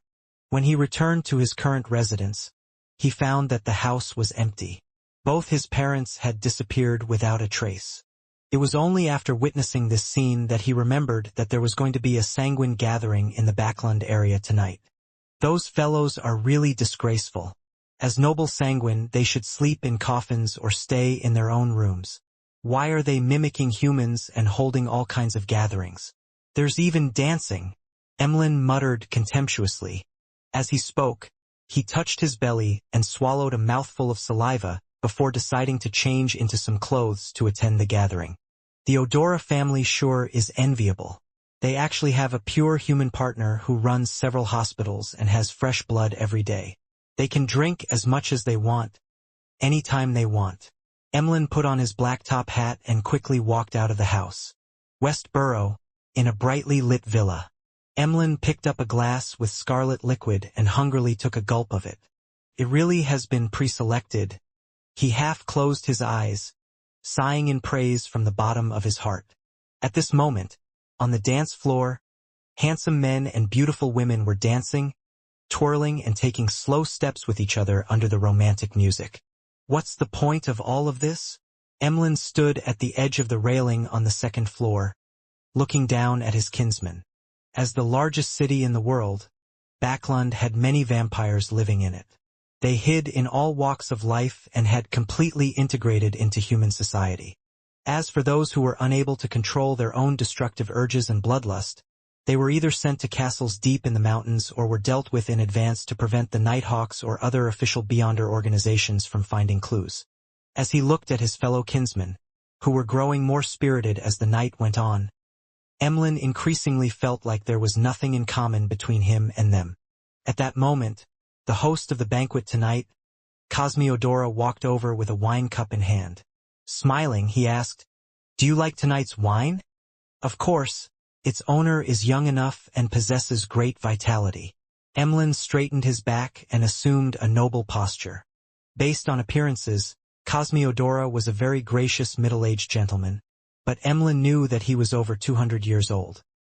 He had once seen Intis under the rule of Emperor Roselle, and then he moved to Lone because he had lived for too long and feared that his neighbors would discover something was wrong about him. Upon hearing Emlyn's praise, he smiled and said, "Yes, its owner is a young lady who was stabbed by a thief and nearly lost her life. Fortunately, she met me, and this is the price she needs to pay for her recovery. You can have a taste of the wine over there, as well as the wine over there. The owners are from Balam and Phaenopotter, respectively. They have different flavors." "Phaenopotter? Mother Goddess, the humans there love chili so much that their blood has a spiciness that I can't stand. Mother Goddess." As he spoke, Emlyn suddenly paused, his expression instantly turning blank. The corner of Cosmi's mouth twitched, and he pretended not to hear anything. In the awkward silence, he cleared his throat and said, "Emlyn, that's just your imagination. By the way, my grandfather wishes to meet you." "Your grandfather?" Emlyn was startled for a moment, but he then immediately widened his eyes. "Lord Nibs." Nibs Odora was a powerful sanguine who had been active in the Fourth Epoch, but the times had corroded his life and forced him to lie in a cold coffin for extended periods of time. Cosmi nodded solemnly. "Yes." With that, he turned and walked to another staircase on the second floor, not considering the possibility that Emlyn might refuse him. Emlyn followed, a little nervous and uneasy, thinking about the purpose of Lord Nibs's summons. Has he finally understood that the honor of the sanguine is more important and has decided to help me get rid of Father Utravsky's psychological cue? As he walked, Emlyn White developed a strong sense of hope. Following the stairs to the underground area, Emlyn White passed through a few secret doors and entered a large gray hall. In the center of the hall was a heavy coffin made of black iron, engraved with symbols and magic labels. After Cosmiodora reported Emlyn's arrival, a heavy and aged voice slowly came out from the coffin. "Emlyn White, do you know why I summoned you?" "Honorable Lord Nibs, I imagine that you are planning on helping me remove the psychological cue," Emlyn responded without hesitation. Silence reigned in the underground hall for a few seconds. Then, Nibs Odora, who was lying in the coffin, chuckled and said, "That's one of the purposes, but it won't be me helping you. I just woke up from a long dream because I received a revelation from the ancestor." "Ancestor?" "Asechi has awakened." It wasn't Emlyn who exclaimed in surprise, but Cosmiodora. "After the cataclysm, doesn't the ancestor only respond to important matters?" Emlyn listened in bewilderment. "No, not yet," Nibs said in a heavy voice. "The ancestor told me that the apocalypse is near and that we must prepare for it. And you, Emlyn White, are one of the key elements in the ancestor's revelation." "Apocalypse?" Cosmi asked in surprise. But Emlyn only had one thought. Emlyn White, was actually mentioned by the ancestor. I am a key element for the sanguine survival of the apocalypse." Nibs ignored his grandson's question and continued, "Emlyn White, I'll hand you a task right now. Please speak." Emlyn felt that he was being too modest. Even after hearing what had just been said, he didn't show any arrogance in front of Lord Nibs. Nibs Odora solemnly said, "Find a chance to pray to the fool." "Ah, Emlyn suspected he had heard wrongly. Nibs lowered his voice and added, "The fool whose honorific name has only recently been spread. Although I have always had the urge to pray to the fool to get rid of the psychological cue that Father Yutravsky gave me, I also know very clearly that it's dangerous to recite the honorific name of an unknown being. Not all hidden existences will start with bait and slowly provide guidance. In such matters, they are often like sharks in the sea, who would go mad and lurch forward once they smell blood. But now, Lord Nibs, no, what does the ancestor want?" Emlyn White said, finding it rather ridiculous. "It will be very, very, very dangerous." Inside the black iron coffin, Nibs Odora replied with an aged voice, "Yes, under normal circumstances.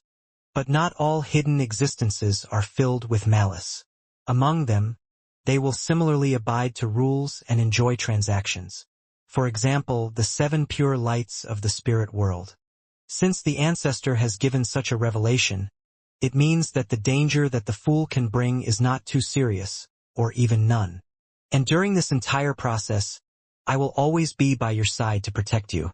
Don't you want to get rid of the psychological cue? Have you already become a believer of Earth Mother and abandoned the moon?" "No, I haven't," Emlyn frantically denied. After a moment of silence, he gritted his teeth and said, "I wish to have a few days to think it over." "All right, no problem. I believe that you will make a choice that suits your noble identity as a member of the Sanguine." Inside the coffin, Nibs's voice turned soft as he smiled and comforted him. After sending Emlyn White back to the second floor, Cosmiodora once again returned to the dark and gloomy underground hall, and he asked with confusion and doubt, "Grandfather, how could the revelation given by the ancestor involve Emlyn White? He's just a weak member of the Sanguine who only recently reached adulthood." Nibs's voice came through the thick black metal coffin lid and reverberated in the air. "No, the revelation provided by the ancestor never included Emlyn White. She only showed a scene of the dawn of the apocalypse, depicting the erosion of the crimson moon, as well as mentioning the fool and the corresponding honorific name. During this process, no Sanguine appeared. The mention of the key element was just my way of convincing Emlyn White. However, being able to take risks for the future of the Sanguine can also be considered a key element." Cosmi was first enlightened before he had another question. "Why did you choose Emlyn White? What's so special about him?" Nibs Odora suddenly laughed. "Hasn't he been clamoring about praying to the fool all this time? Didn't he think that we weren't putting too much weight on his problem, that we aren't willing to antagonize Bishop Yutravsky, so he was trying to find other help? I'm just fulfilling his wish." For a long time, Cosmi was speechless. Emlyn White stood at the railing of the second floor, looked down at his tireless kinsman, and nervously took a sip of his wine. "Up to this day, I haven't heard of any terrible outcome for people who prayed to the fool. Perhaps it's just as Lord Nibs said. The fool is just like the 7 pure lights in the spirit world. A hidden existence that maintains order and is warm-hearted. Wait a minute, what are the 7 pure lights in the spirit world? Why haven't I ever heard of them before? They seem to be on the side of good. I wonder if this will be any help to me. In short, the fool isn't necessarily dangerous, and there is Lord Nibs protecting me. Maybe I can take advantage of this opportunity to get rid of the psychological cue." Emlyn consoled himself with fear and anticipation. Monday morning, Sherwood Borough, 15 Minsk Street. Klein squatted in front of the toilet, holding a brush and carefully cleaning the dirt inside it. According to his schedule, after completing his visits on Saturday and Sunday, he decided to take a day off and wait until tomorrow to report back to Prince Edisek about the final results and hand over the assignment. But during what should have been his relaxation time, he found the house a little too messy and dirty. It was only when he saw this that he remembered that the cleaning of the house had been done twice a week through the temporary employment of the landlady's maid next door. As the Sammers had gone on holiday to Seville City in Desi Bay, one of the maids had gone along with them, while another had returned to the countryside after receiving a year-end bonus. 15 Minsk Street, where he lived, hadn't been cleaned by anyone for quite some time. Klein had planned to put up with it for 2 days since he was leaving Backlund, but in his free time, He didn't dare to take the time to head to the Quelag Club to have fun. He was afraid of infuriating Prince Edisac, so he could only stay home. Hence, seeing the things that irked him, he changed into his old clothes and began spring cleaning before the new year. He went on to scrub the toilet, wash the bathtub, wipe the windows, mop the floors, clean his equipment, and wash clothes. Klein busied himself from 8 to 11 before barely completing his desired cleanup. Of course, he only did it perfunctorily without that much attention to detail. Sometimes, renting too big a house isn't a good thing. Klein washed his hands and wiped his face with a towel. Walking out of the bathroom and looking at the clean and tidy living room and dining room, and watching the sunlight pierce through the clouds and shine through the transparent glass window, showering golden spots in his house, he had a strange sense of accomplishment. He felt a lot happier. Time to reward myself for lunch. I'll find a good restaurant. Klein returned to the second floor and changed his clothes. As he leafed through the papers, waiting for lunchtime, the doorbell rang. It's almost the new year, and there are still people coming to entrust me with missions? As he rose and walked to the door, Klein made up his mind to decline. Although he only had £34 left in cash, in order to get out of the royal strife, he had to go on vacation to the south as soon as possible. He could no longer accept assignments. To his surprise, the visitor wasn't a stranger, but the old butler of Prince Edisac. The old butler was wearing a well-cut tuxedo. He saluted without losing his dignity and said, "Detective Moriarty, His Highness, the Prince, is waiting for you in the carriage at the end of the street. He wishes to know the progress of your investigations." So impatient? All right, that saves me the trouble of going all the way to Red Rose Manor tomorrow. Klein quickly reorganized what he had thought of last night and calmly replied, "All right." He was about to remove his hat from the coat rack when he felt a sudden ache in his stomach, a pain that required him to visit the toilet. After enduring for a while, he realized that he couldn't hold it in any longer and apologetically said to the old butler, "I'm very sorry. I'll need to use the bathroom first. My stomach isn't feeling well." The old butler didn't show any abnormal expression. "That's your freedom." As he discharged one wave after another of bliss, clearing away the remnants in his stomach, Klein washed his hands and returned to the hall. At that moment, he noticed that the old butler was no longer around. The one waiting outside was the maid with curly brown hair. "His Highness requested me to apologize to you. He still has matters to attend to and cannot wait for too long. Please go to Red Rose Manor tomorrow or the afternoon of the day after tomorrow." The maid bowed meticulously. "It hasn't even been 10 minutes, and I'd already done it as fast as I could. Usually, I can continue on for quite a while if I have newspapers." Klein smiled. "No problem."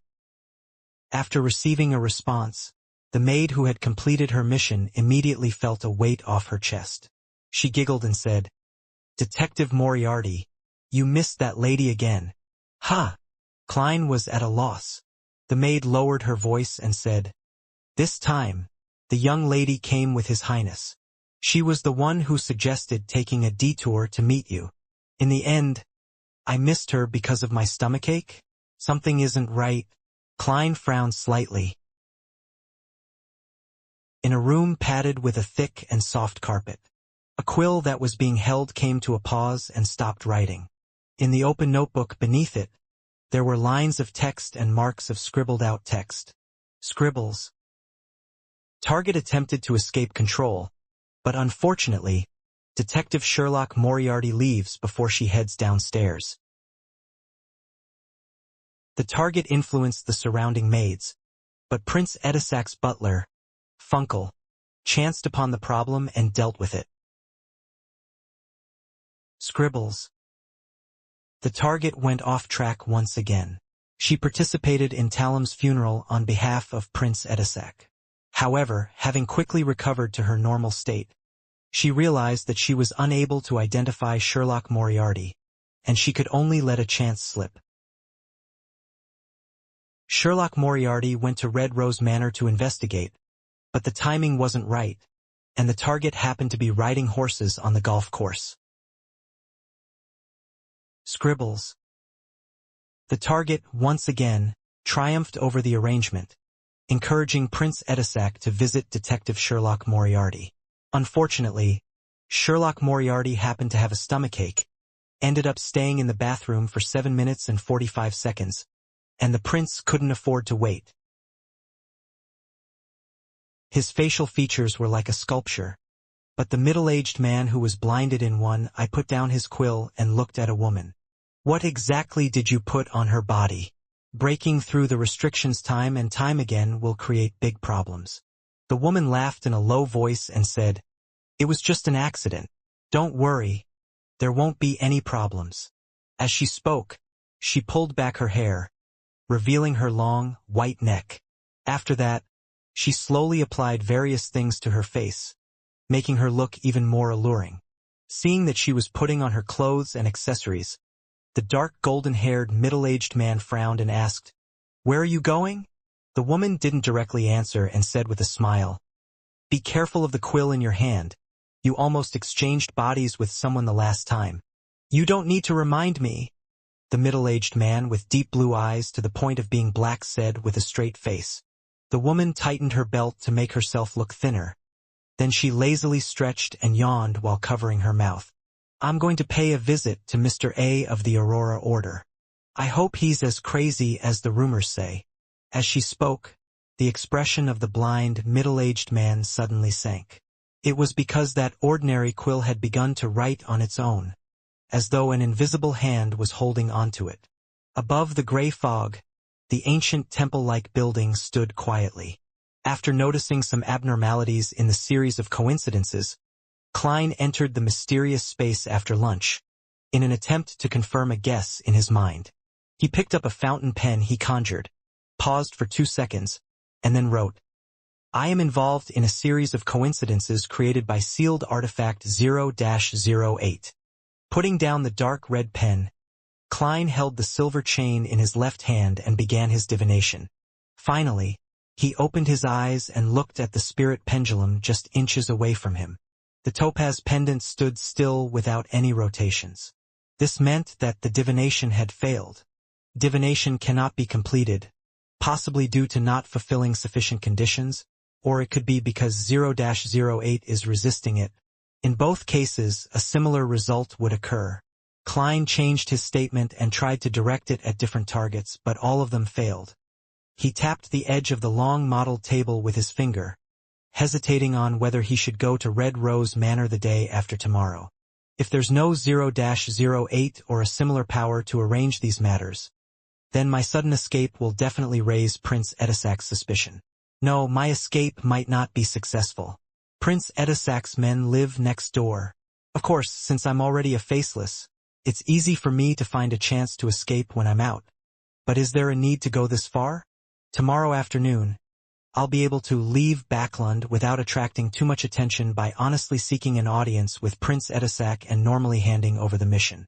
His Highness will likely not force me, an unaffiliated Beyonder, to accomplish too difficult a task. If there really is a sealed artifact or demigod like 0-08 influencing the recent events, then from my past experience, I should just be a side character who mistakenly entered the stage and haven't received enough attention. In this case, escaping is tantamount to telling the other party that I have detected your presence. I'm highly problematic.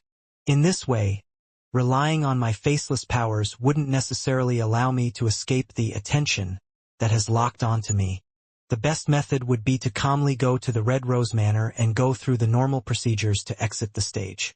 After graciously bowing from the curtain call, I'll fade away from the attention of the unknown party. After combining the two elements, Klein finally decided to pretend that he hadn't discovered anything and to leave Backlund according to plan. The bonfire in the campsite was burning with flames, and there was someone standing guard inside the campsite the entire time. Derek Berg leaned against a stone pillar and slept to recover his strength. At this moment, he was dreaming of the endless grayish-white fog, an ancient chair situated at the highest point in the center, as well as the indifferent figure sitting on that chair, overlooking everything. "Mr. Fool," Derek said the name in a chanting manner in his mind. Following that, he heard the fool's voice. Prepare for the gathering. Yes, Mr. Fool. Derek answered silently and began counting his heartbeats. His eyes never opened, as if everything that had just happened was just a prelude to a dream. There's still quite a bit of time before we set off. There's enough time to attend the tarot gathering, he thought with relief. He originally imagined that he, who had joined the exploratory team, would miss this gathering. After 1,000 heartbeats, Derek waited a little longer before he felt himself entering that quiet and serene divine hall. The moment he opened his eyes, scenes flashed through his mind. It was as if an external force had instantly injected all his lost memories into his head once again. The scenes were crumbling city walls, buildings crisscrossed with white and blue, the temple of the fallen creator with a similar architectural style as the city of silver, murals detailing the approaching apocalypse and the fallen creator's protection of the remaining humans from the 6 great evil gods, the beautiful and dangerous mushrooms, and Jack, the eerie pale yellow-haired boy of unknown origins. These kinds of scenes had repeated over and over again for a total of 5 times, but each time there was a slight difference in the details. The first time, outside the fallen creator's temple, all of the animal hide lanterns had been extinguished, nearly causing a tragedy. The second time, someone lost control of themselves and almost swallowed a mushroom. Fortunately, Chief Collins stopped them in time. The third time, the little boy, Jack, told a story, which was that he and his father had been searching for the creator's holy residence in the endless ocean, and they ended up encountering a huge storm. The fourth time, Joshua was severely injured by Jack, who had mutated without any warning.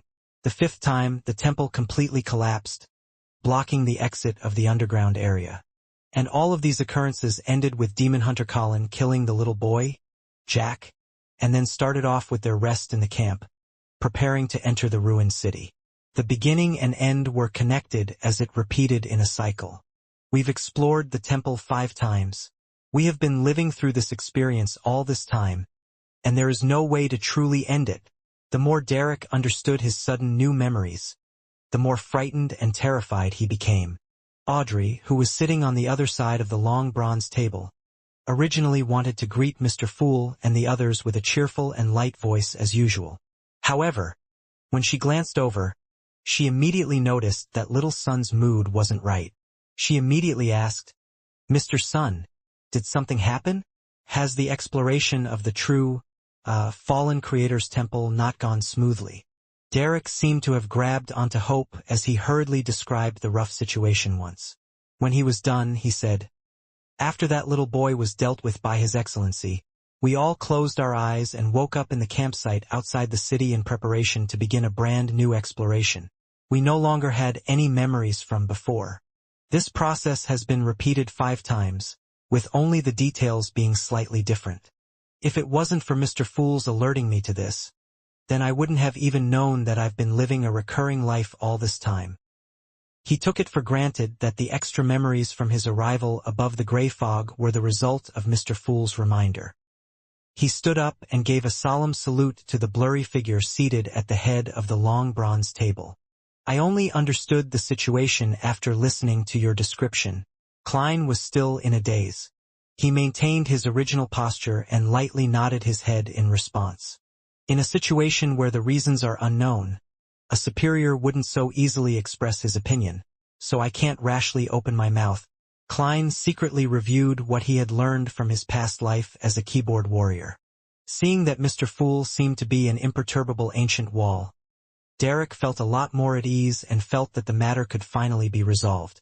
He turned to look at the hanged man, the world, justice, and the magician, and he sincerely asked, "Do you know the root of the problem? How can this be resolved?"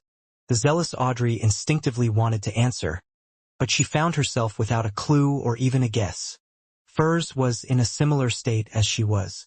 Filled with rich knowledge from Earth and having read many novels of being stuck in the same day, Klein originally wanted to control the world, to give out ideas, to give everyone some inspiration to consider regarding the matter, but after thinking about it carefully, he chose to stay low-key and prepared to observe first. After listening to the son's description, Alger remained silent for a long time. At this moment, he said in a measured tone, "I can only think of 2 possibilities. First, you have encountered a nightmare or hallucinatory power at a level that exceeds a demigod. After regaining your memories with Mr. Fool's help, you should be able to immediately detect something amiss once you return to the real world. That way, the problem will easily be resolved. Second, you were forced to or you proactively entered a strange space or state at a particular node where time is controlled to flow in a certain manner, but the time is fixed within a certain range which is cyclical and the continuation is balanced, that is to say, it is relatively static. In this situation, there aren't many ways to end the cycle. Either there is an external force that can forcefully break the balance, or you find the key point that connects the distortion of time. An external force that can forcefully break the balance? Upon hearing this, Audrey, Furs, and Derek all subconsciously glanced at the calm and leisurely Mr. Fool sitting at the end of the long bronze table. No, I can't always seek Mr. Fool's help.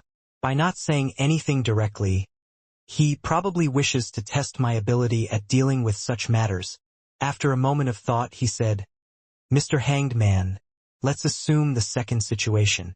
In your opinion, what do you think is the key point that connects the distortion of time? Without waiting for the Hanged Man to respond, Audrey guessed with interest. That little boy Jack? You can't kill him when you're facing him? Alger nodded. That's a possibility. He hesitated for a moment before saying, the son's description of Jack and his father reminds me of a particular incident. He turned to look at Miss Justice. Didn't I once mention that I was pursuing a listener of the Aurora Order at sea?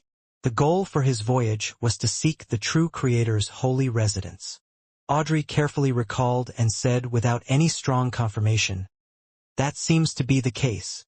Alger immediately said with a deep voice, that listener also brought his son, and the son's age is very close to the son's description of Jack. Are you saying that Jack went from your world to the vicinity of the City of Silver? Derek asked, stunned. After a short period of settling down, he inwardly felt an indescribable sense of happiness. This means that the City of Silver hasn't been completely sealed off yet. There's still a chance to connect with the normal world where the Hanged Man and Justice are from. I can only say that it is possible. The Hanged Man couldn't give an affirmative answer. He thought for a moment and suggested, you can find a chance to bring up the Sonia Sea, the Lone Kingdom, and the Port City in front of Jack. Perhaps there will be a different reaction, but of course try to avoid doing so in front of the chief of your City of Silver as much as possible. Also, the key point doesn't necessarily lie with Jack.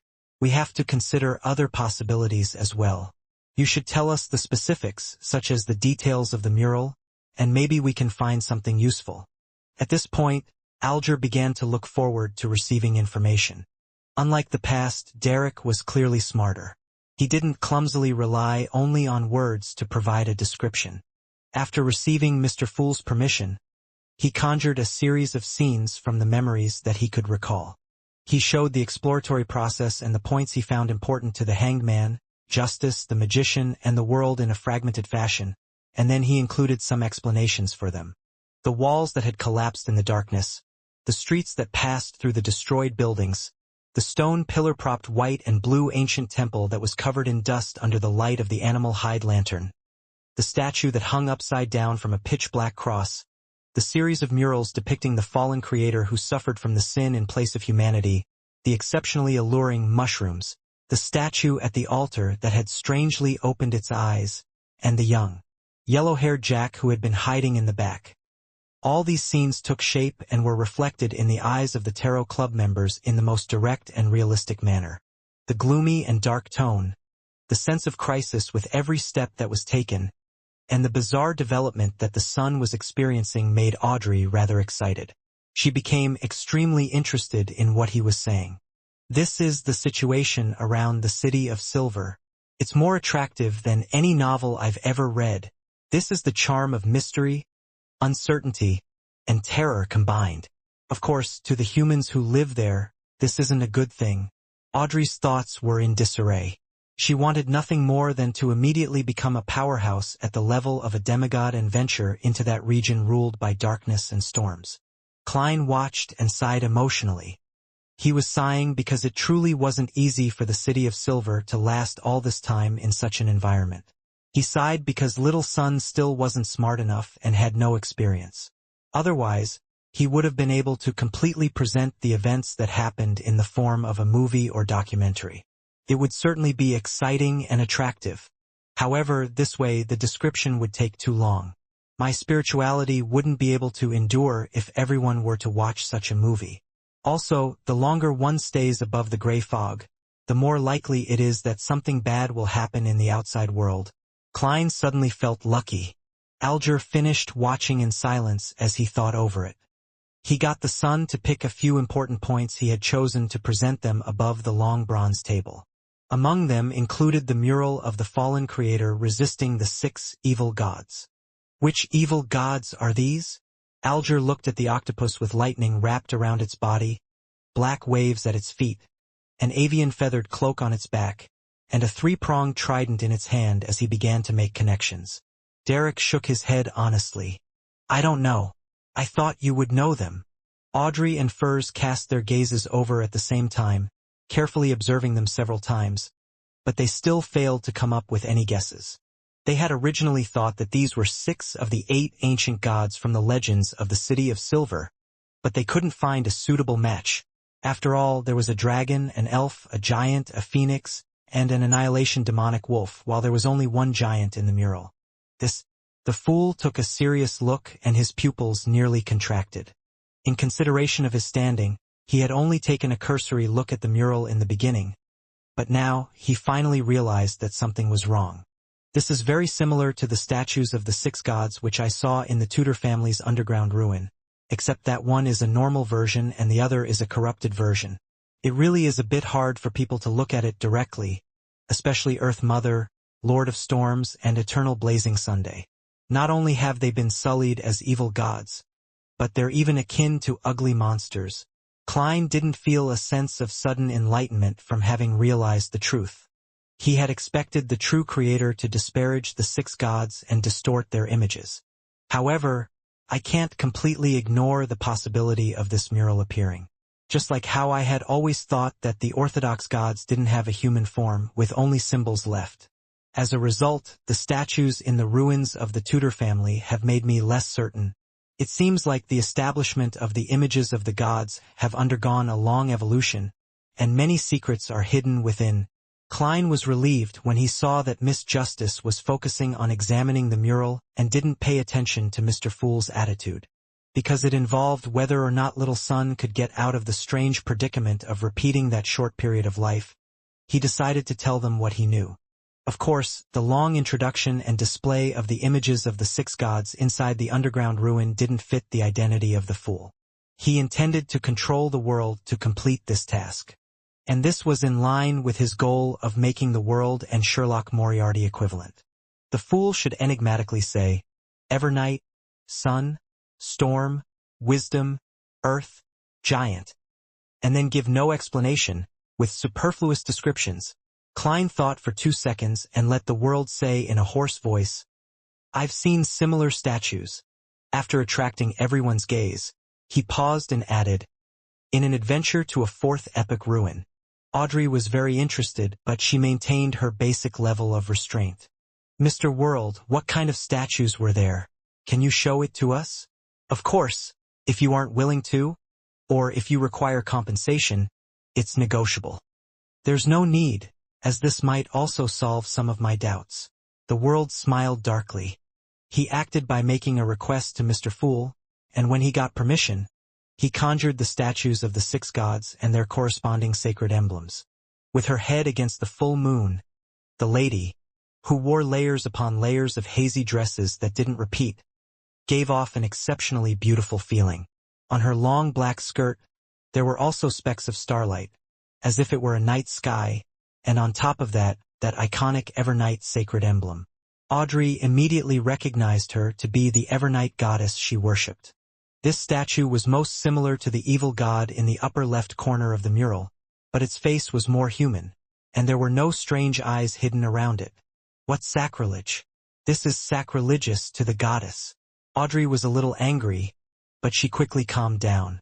As the most infamous evil god, it's expected that the true creator would let his followers disfigure the goddess. But, Why would there be a humanoid sculpture of the goddess in the underground ruins? Isn't it said that the Orthodox gods only have symbols? Audrey frowned slightly, lost in thought. Alger felt somewhat enlightened as he said with a sigh. So the murals depict the distorted images of the 6 gods. They really had humanoid images in the past. Perhaps this is the reason why the churches have always been trying to find the forsaken land of the gods.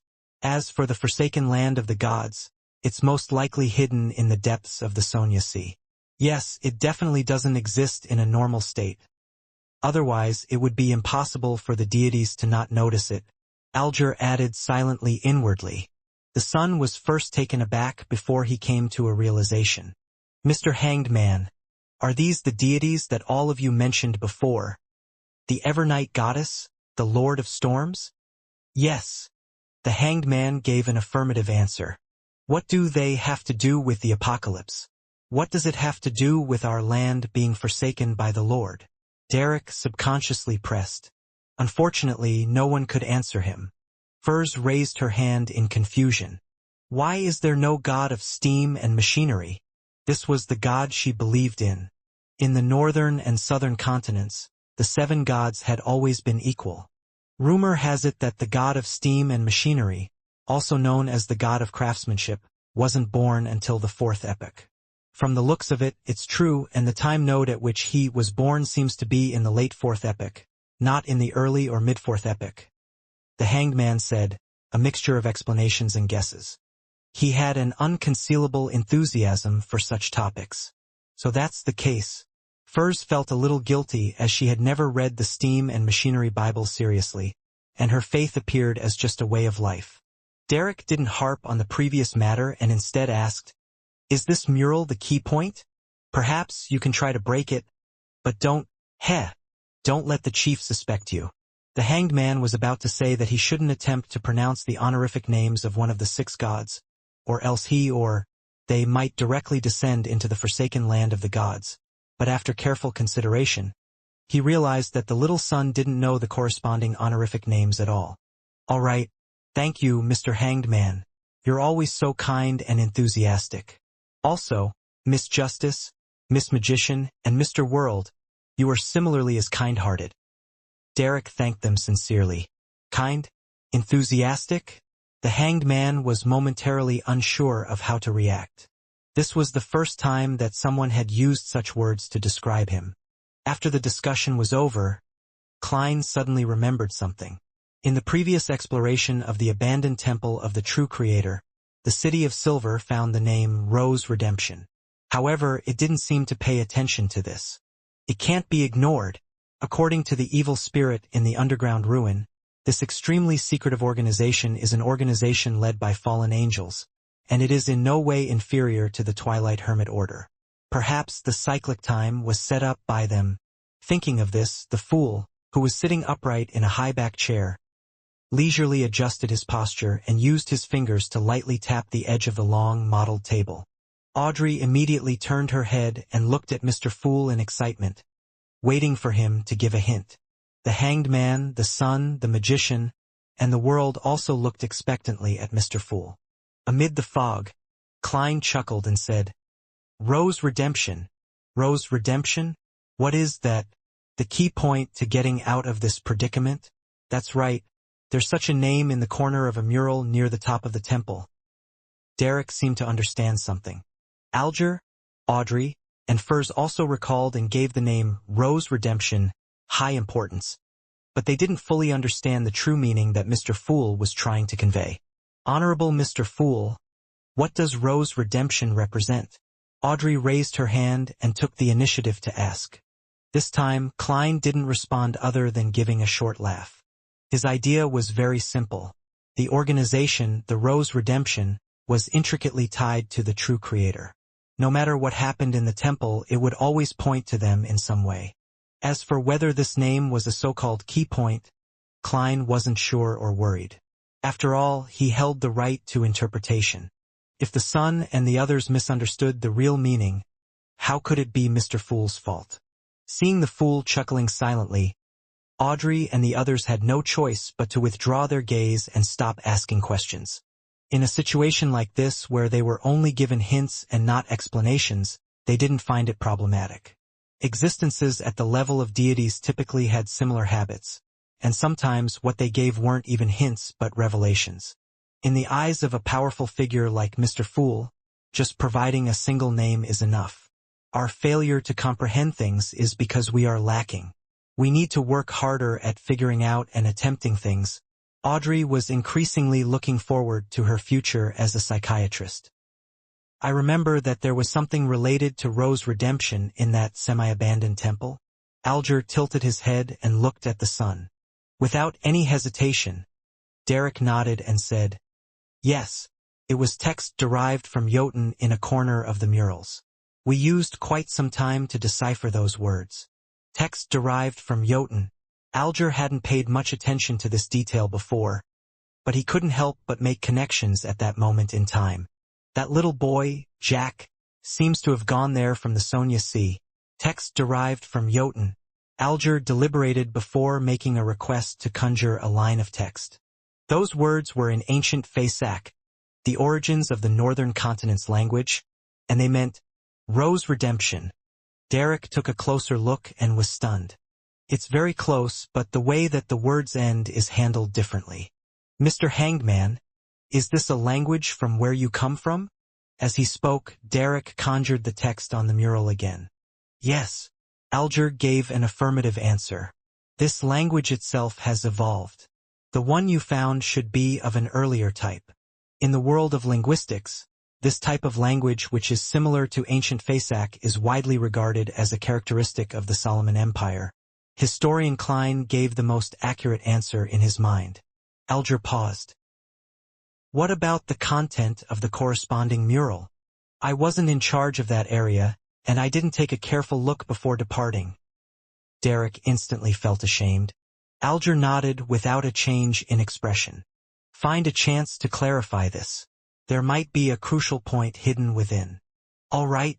Derek was increasingly convinced that things weren't so bad after all. Seeing that he had relaxed quite a bit, Audrey was a little curious and a little puzzled as she asked, "Mr. Hanged Man, if that young boy named Jack is the child of the listener you described, why would he be able to communicate with the sun and the others?"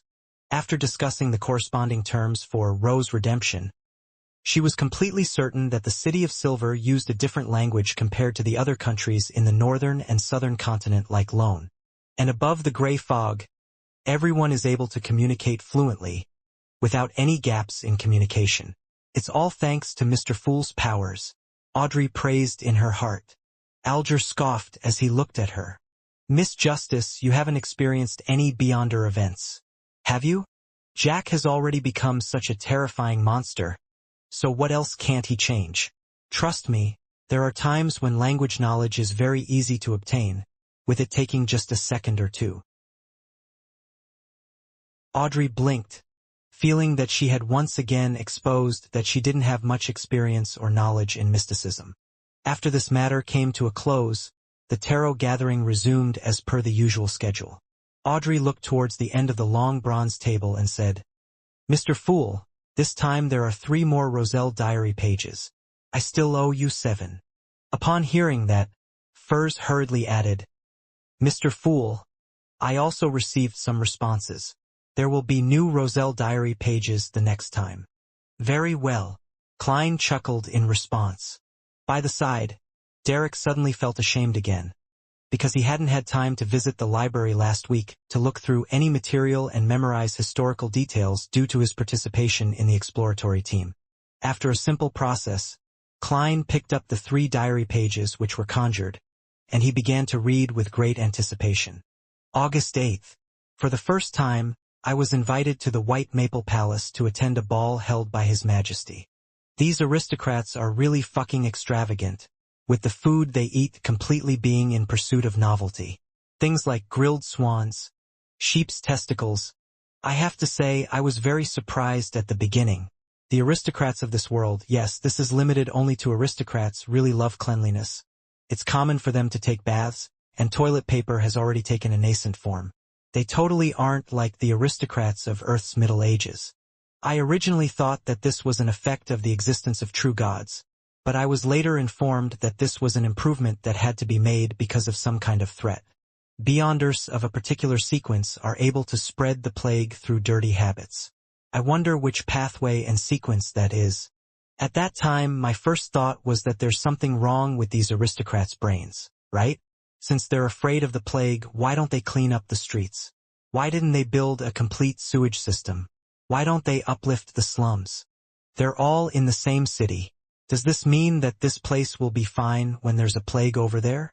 Well, with water sources, food, and people isolated and them moving only in one direction, perhaps it really will be all right. But there are plagues that can be transmitted through the air. When I hold a high position, I must push for urban planning and clean up the environment. Even without the plague, just living in such a stinking city is still very annoying. Oh right, I've been summoned tonight by His Majesty. I thought that since I was born on earth, I, who received an education of all men being equal, would be neither humble nor arrogant and appear rather calm. But in fact, I remained very nervous and excited, unconsciously bending my waist and bowing my head. Of course, I know that in terms of dignity I'm equal to the king. This is the charm of power. Even though this entire page is filled with daily activities, the emperor has still managed to make me laugh. He was also someone with a goal. Indeed, even for someone born in the modern world, they will still become apprehensive and sycophantic when faced with someone of high status, a person who can influence their fates. Klein smiled, his mood much more relaxed. He turned to the second page and continued reading. November 11th. About to advance to sequence 4 to become a demigod. After this, as long as I don't lose control, then my life's natural order will experience a qualitative change. I would no longer be a short-lived creature. Of course, different sequences of different pathways will be in different states. I face two choices. One is alchemist of the savant pathway, and the other is mysticologist of the mystery prior pathway. Eventually, I chose not to change pathways since the hidden sage is a very dangerous existence. However, I ultimately suspect that he isn't a real deity. Perhaps, he is of a slightly lower level. After becoming an alchemist, I will be able to inject soul into the items I create and give them life. This is the feeling of being a creator. It will definitely be excellent. It's also the reason why I continued choosing this Beyonder pathway. After obtaining this sequence's Beyonder characteristic, I should be able to complete more of my concepts.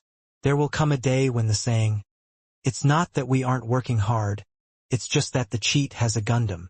It will be a Gundam in the truest meaning of the word.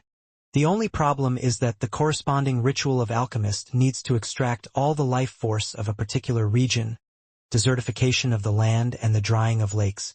Why is this not much different from a cult's sacrificial ritual? I've always felt that the potion sequence system has too many dark and crazy parts to it. Occasionally, it would be so evil that it can make one despair. The Emperor also feels the same way. Seeing this, Klein couldn't help but sigh. Sometimes, he also felt that the background color of this world was grayish-black and crazy. Things like the law of Beyonder characteristics conservation and indestructibility, the laws of pathway convergence, and interchangeability of close sequences all bring about change that leads to tragedy. Alchemist is a very interesting sequence.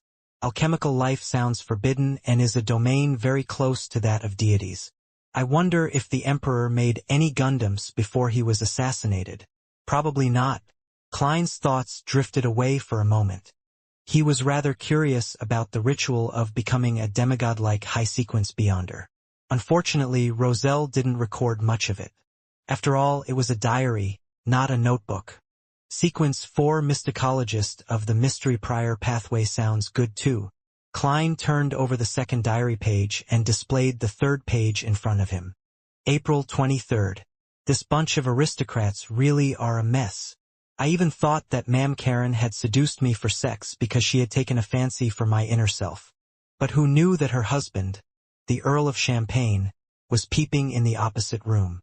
He was even thrilled and even fucking wanted to fuck me. I'm sorry, but I just can't accept it. So I had to kick him out of the room. Compared to their family, I'm just a pure child. Klein was momentarily speechless. He felt that the private life of Emperor Roselle was really filled with excitement and that many of the Intis aristocracy were also sufficiently eccentric. If some aristocrat tries to seek novelty and finds a curly-haired baboon, some kind of disease might even be born. Klein sighed and looked down. April 25th. To cultivate my character and hone my mind, I went fishing at Swan Lake. I hope that one day I can go fishing at sea for a mermaid. Sigh, I've been quite depraved recently. I have to invigorate my spirit and invent more things. I can't leave any gaps. Since I transmigrated to this world, I will brand this era with my name. Emperor, it's better if you had fallen into depravity. Klein's mouth twitched without any intention of making comment. Then, he calmly looked at the last diary entry on the last page. April 26th. Zeradal came visiting. I deliberately asked him what a miracle was. He asked me in return about what I thought it was. What I think it is. There is only one miracle in my heart, and that is the wonders of civilization. For example, the great Twilight Hall of the Fasak Empire, the former residence of the giant king Ormer. Zeradal finally gave a direct answer. He said, "What is a miracle? A miracle is to be resurrected from the dead." A miracle is to be resurrected from the dead?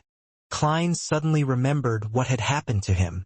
The head injury of a man who shot himself in the head miraculously healing. A beyonder who, having died from having his heart crushed, crawled out of his grave in the middle of the night. Are these considered miracles of being resurrected from the dead? Is this the miracle the leader of the secret order Zeradal spoke of? And sequence 2 of the seer pathway is called a miracle invoker.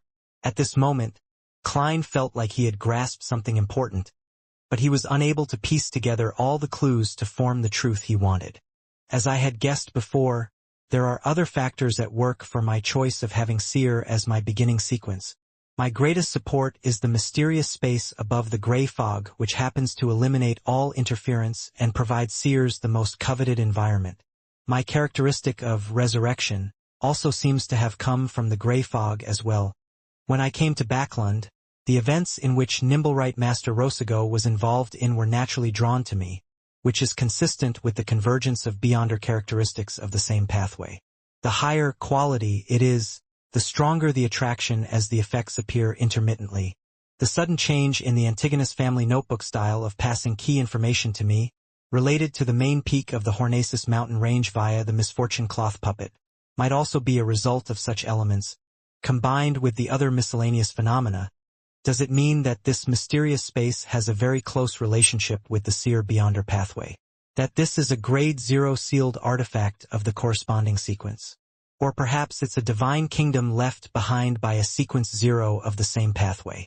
There's also the possibility of it being the so-called uniqueness of the seer pathway. Klein moved his gaze away from Roselle's diary, his anticipation for advancing to a high sequence beyonder increasing. He wondered what he would discover in the hidden area after he completed the staircase of light. Perhaps the reason for my transmigration and the way home will be found there. He suppressed his excitement and allowed Roselle's diary pages to disappear from his hands. At the same time, he became increasingly wary of the leader of the secret order, Zeradal. He was a powerful existence that had long since become a miracle invoker from the seer pathway many years ago. There might be times and matters that have his fingerprints hidden all over them. Although all of these thoughts were churning in his mind, Klein acted as though nothing had happened as he calmly said, "You can begin your transactions." Furs immediately turned to look at Miss Justice, who sat on the same side of the table, and she said with expectation, "I have received a reply. My teacher has a pair of mirror dragon eyes. The price is £1,000. Upon saying that, Furs felt a little uneasy. This was because Dorian Gray Abraham's reserve price was £800, which was already at a premium above the usual £500 to £600. And on that foundation she had added another £200. After attending so many tarot gatherings and all kinds of beyonder circles, I finally understand one thing. Just like Emperor Roselle said, money isn't omnipotent, but nothing can be done without money. Although I've already received the fixed payment for my new book and have savings reaching £350, there's still the Spirit Eater stomach pouch awaiting me.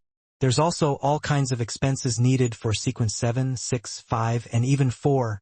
The meaning before Mr. Fool's secret hint is that I should be able to be freed from the curse of the full moon once I become a high-sequence beyonder. Even if I can find some of them through teacher, I can't fully rely on him and the Abraham family. In this regard, saving up money on my own isn't enough, and efforts must be made to make money. The price of £1,000 is really expensive.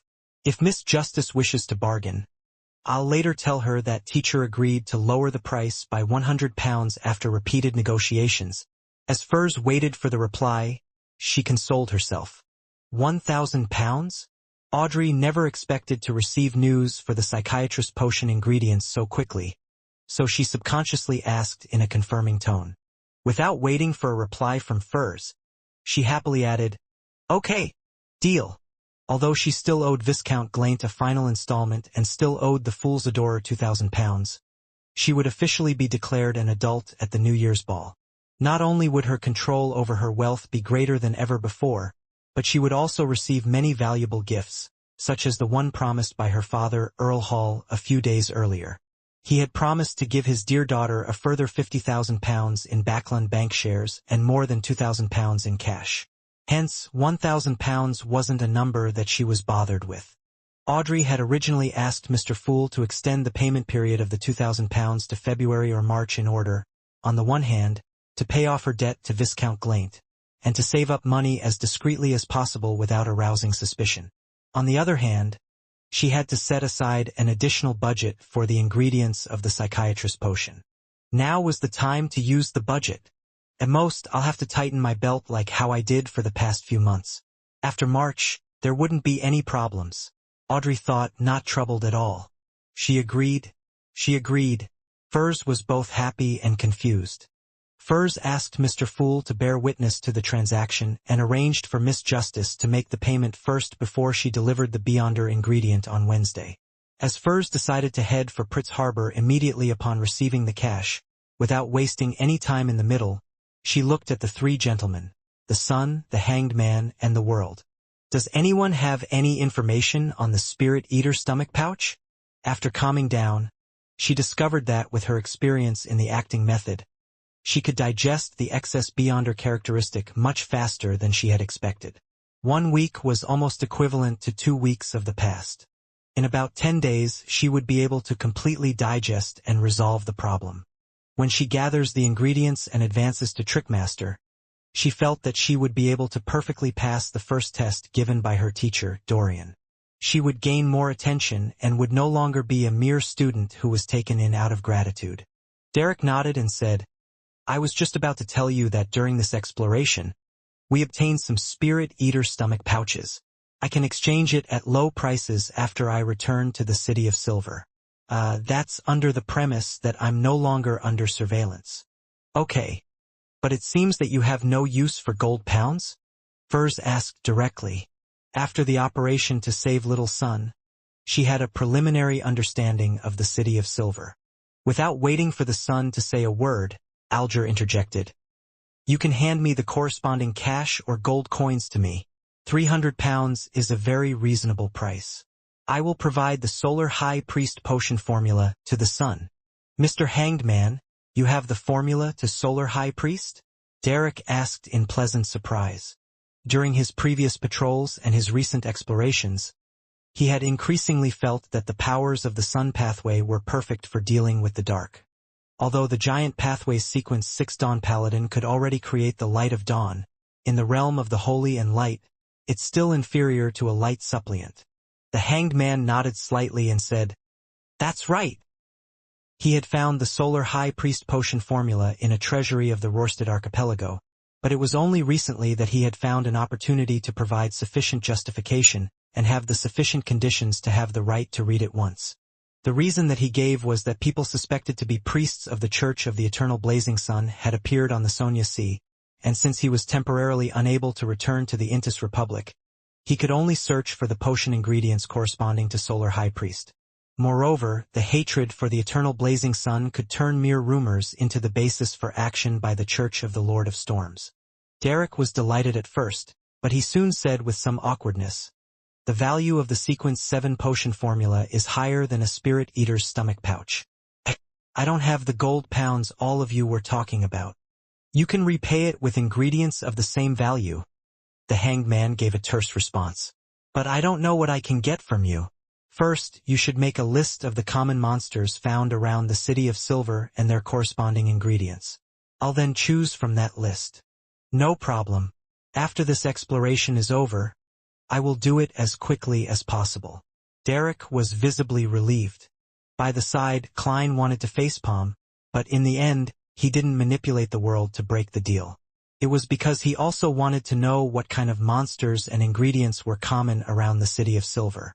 As Audrey secretly sighed, the hanged man looked around and raised his request. "I need a pair of dragon-eyed sea condor eyes. I'll pay the necessary compensation." He only mentioned the dragon-eyed sea condor eyes. In other words, Mr. Hanged Man has clues regarding the blue shadow falcon's crystalline feathers. He really does have many channels and resources. Audrey, who had seen the potion formula for Windblessed, thought with some enlightenment. After the transactions came to an end, they began to freely exchange information about their areas, and the end of the tarot gathering quickly approached. During the process, the world inquired for clues about mermaids and obtained an answer similar to the one he had received from Sharon.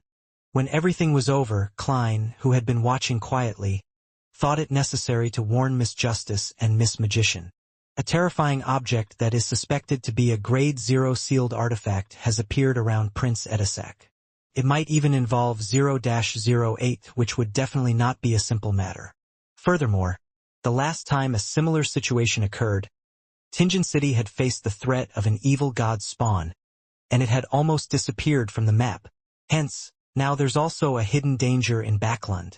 Klein thought for a few seconds, making the world say in a hoarse voice, "Ladies and gentlemen, I have recently received some information that a major event is brewing in Backland. This will bring about a great deal of unrest and may lead to a tragedy." "What's the major event?" Audrey asked with concern. Unknowingly, her brow had begun to slightly furrow. "I don't know." The world shook his head calmly.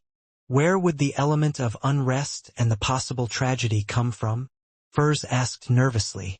From the previous gatherings, she had confirmed that Mr. World's sources were trustworthy. The world acted stumped as he shook his head and said, "There's contradictory information, making it impossible for me to give a definite answer." Upon saying this, he looked up and earnestly cast his gaze towards the figure within the gray fog at the end of the modeled table. "Honorable Mr. Fool, your adorer in Backland must have detected something, right?"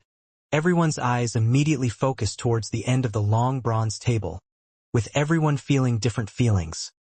Curiosity, worry, anticipation, and tenseness. With the attention on him, Klein leaned back and said in a casual tone, "Edisac Augustus. Prince Edisac Augustus? What connection does he have with the danger that might lead to tragedy? Moreover, this matter seems to have received the attention of Mr. Fool."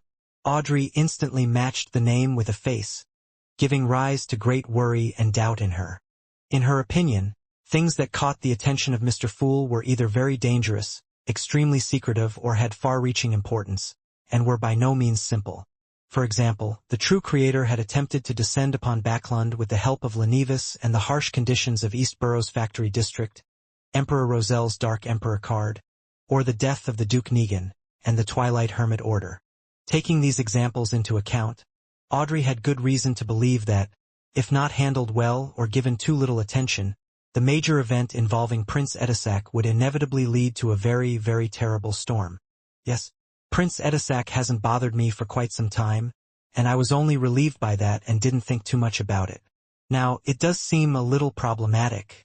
At the previous ball, he still warmly kept me back to discuss some boring topics, trying his hand at pompous bad humor. But just 2 or 3 days after that, he turned rather cold and had even deliberately avoided me. I have to find a chance to ask Father about him, but I can't show too much curiosity, or else it might be very possible that he would agree to the royal family's marriage request. Audrey recalled some details, and she suddenly felt her shoulders sink from the weight. She had never liked Prince Edisak, including his two elder brothers, and she had no intention of becoming a princess consort. As for the reason, it was very simple.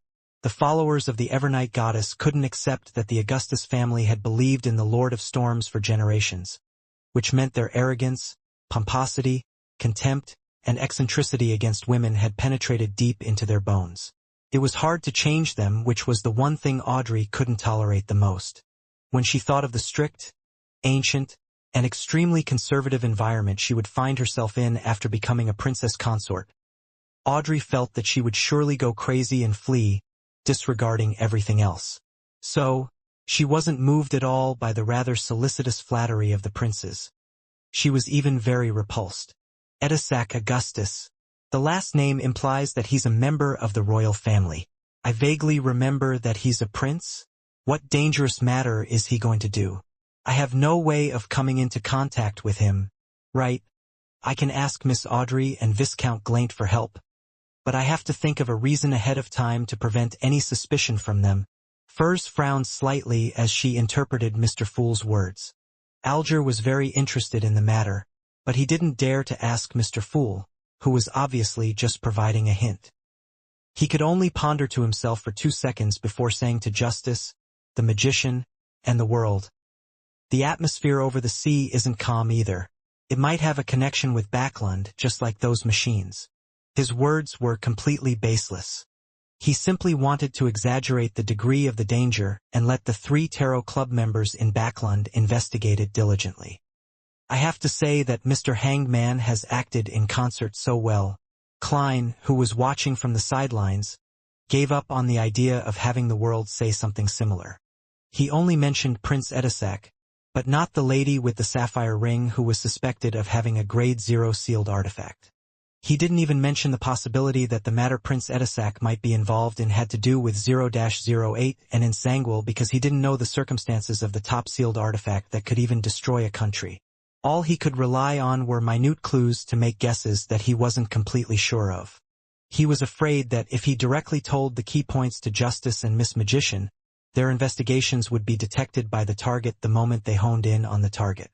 This was also why Klein didn't try to find an opportunity to inform the machinery hive mind. Based on his guesses about sealed artifact 0-08, he suspected that if he left Minsk Street and rode a horse carriage to the Lever Cathedral or the Steam Cathedral, he would encounter an unexpected and absolutely unstoppable attack, such as the eruption of a sealed artifact hidden underground or a fatal strike of a high-sequence beyonder. Only the screening of the gray fog allowed Klein to not worry about such problems. To a certain extent, he could inform Justice and the Magician about this through a more gentle, more roundabout, and more veiled manner. In addition, Klein had other plans. It was to leave Backlund by bowing out the stage as a side character among side characters and changing his appearance without anyone noticing. He would then secretly return and contact the machinery hive mind in a manner beyond the Grade 0 sealed artifact's senses. Let's hope this will succeed. I hope there's a chance of finding Insangwil. Yes, the premise is that he is indeed involved in this matter. Wait a minute, while Mr. Azik was after Insangwil, he had a conflict with MI9. He became secretly wanted, and MI9 has always been considered to be a pro-royal faction in the military. A series of coincidences revolving Prince Edisak is rather similar to the features displayed by sealed artifact 0-08 in the past. This seems to indirectly confirm Insangwil's existence. Klein closed his eyes, and the bright boots and pale hand flashed back to him. He leaned back in his chair, his lips curving upward. Ladies and gentlemen, we shall meet next week. In Empress Borough, the opulent villa of Earl Hall. Audrey stood in front of the full-length mirror, staring blankly at her reflection. There were good news and bad news for her at this tarot gathering. The good news was that she was about to receive one of the psychiatrist potion's main ingredients. Although she was no longer the ignorant girl who had bought some basic general knowledge from the Hanged Man for £1,000 and knew the approximate price of a lot of Beyonder ingredients, she didn't mind paying a premium for the eyes of a mirror dragon. After Duke Negan's assassination, she gained the desire and motivation to raise her sequence to receive the corresponding combat strength. For this, she didn't want to wait any longer and was willing to pay a price. As long as the ingredients appeared, she would immediately accept the offer as long as the price wasn't too outrageous, in case something unexpected happened. It's like a precious piece of jewelry that many noble ladies have set their eyes on. It's also like the purebred houses with unique bloodlines that men like. The corresponding premium is inevitable and unavoidable. At times, it's not impossible to have the price double or triple. Besides, with Furs busying herself in the process of contacting her teacher, she definitely shouldn't be left wasting her time while taking on risks. Yes, she also doesn't know that I'm Justice, Audrey thought indifferently. As for the bad news, it was no doubt related to the matter of Prince Edisac. It left her concerned and worried. Fortunately, Mr. World received the news, and Mr. Fool had provided a warning. Otherwise, who knows how things would have turned out.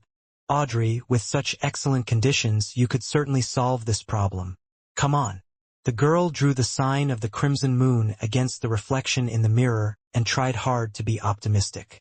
Then, she restrained her emotions and headed out to the piano room, preparing to participate in her scheduled piano lesson as if nothing had happened.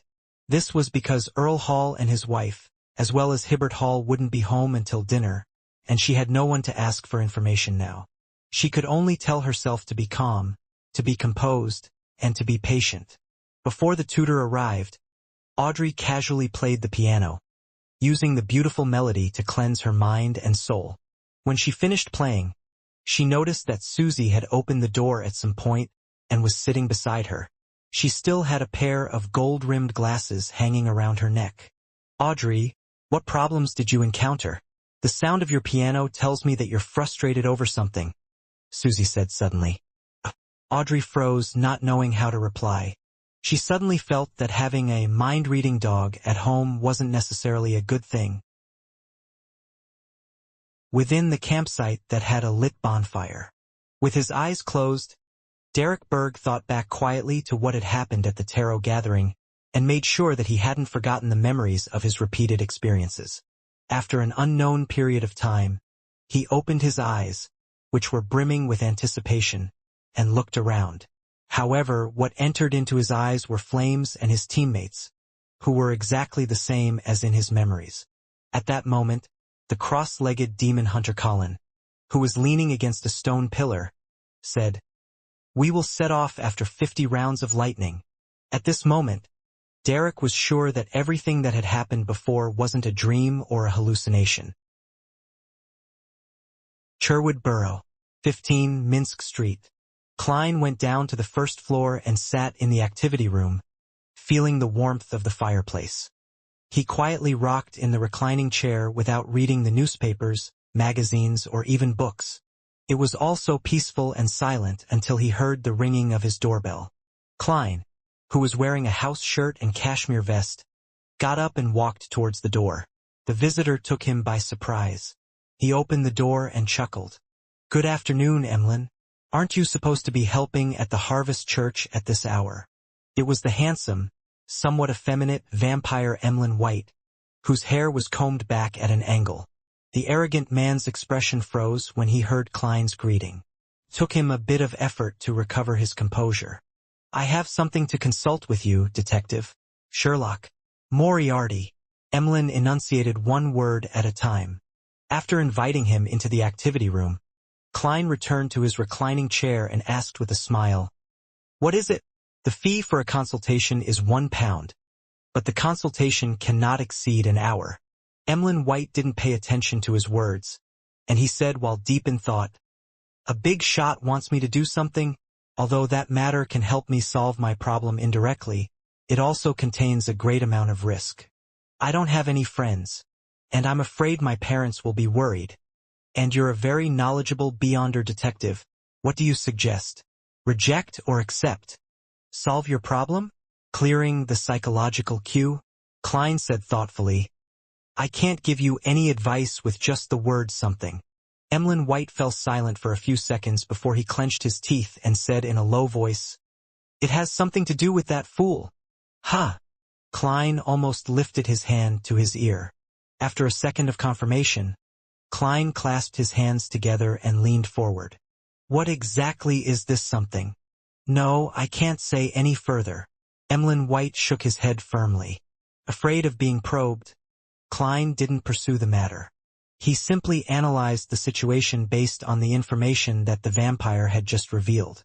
Something to do with the fool can help Emlyn White resolve his problem. Contains a high risk.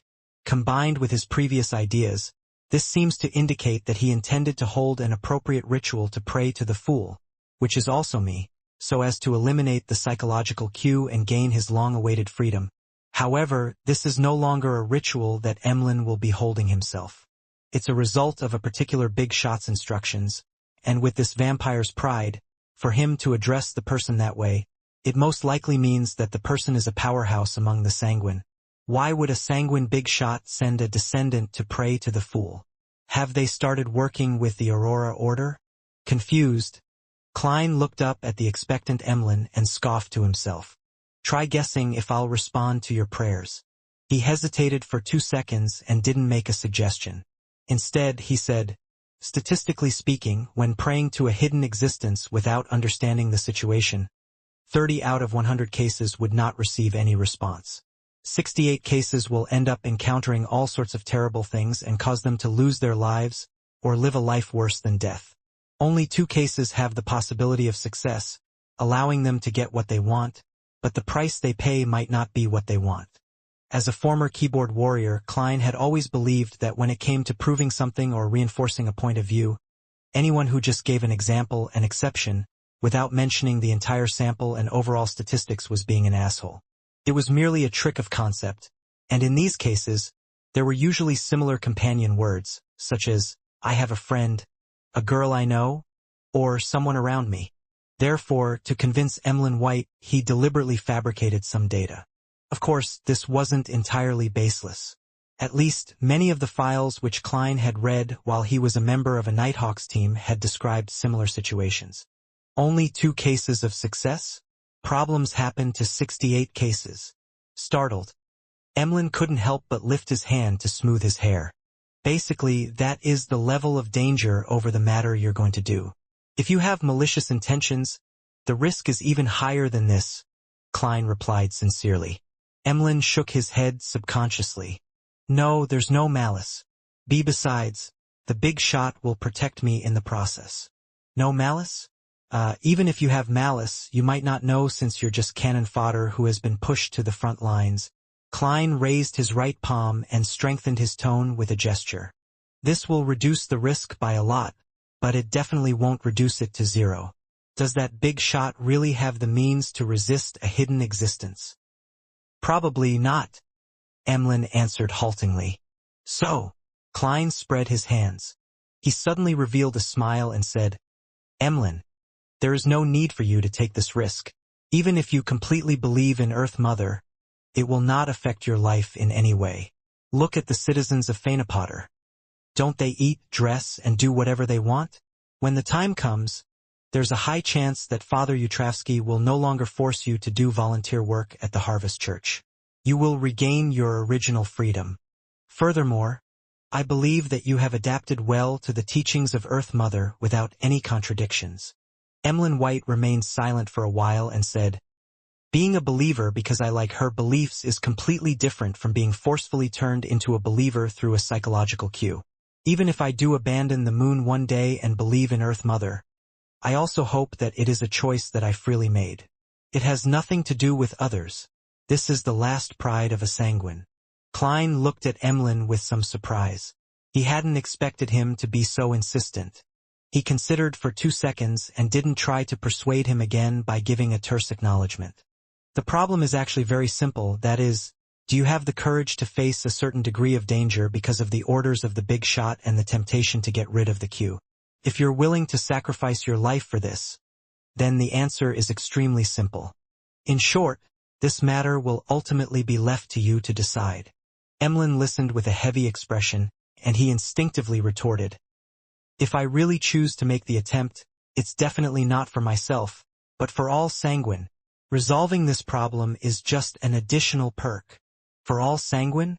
What matter of mine involves all sanguine? That big shot was lying to you, right? Klein sneered. Do you believe that a weak vampire has the chance to save an entire race? Sanguine, sanguine, Emlyn emphasized. Moreover, my strength isn't bad either. It's equivalent to sequence 7 of you humans. By the way, it's the kind that specializes in combat. As for whether you believe it or not, you wouldn't understand. He stood up and said, although your analysis and suggestions are meaningless, I still have to thank you. The consultation fee will be deducted from the previous suitcase and tin box. Ha! Klein wasn't able to react for a moment to what he was talking about.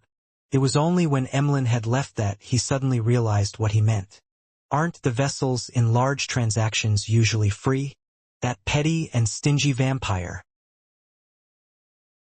In the darkness, in which the frequency of lightning had yet to resume, the exploratory team from the City of Silver punctually arrived at the periphery of the abandoned temple. Derek remembered that, during their first operation, all the animal hide lanterns had been extinguished here.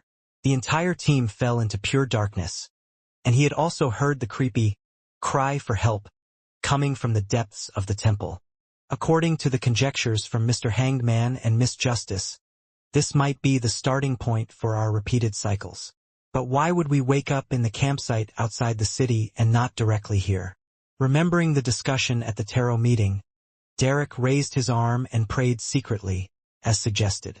A pure light suddenly burst out from his body, causing Joshua and the other members of the exploratory team to quickly assume battle positions.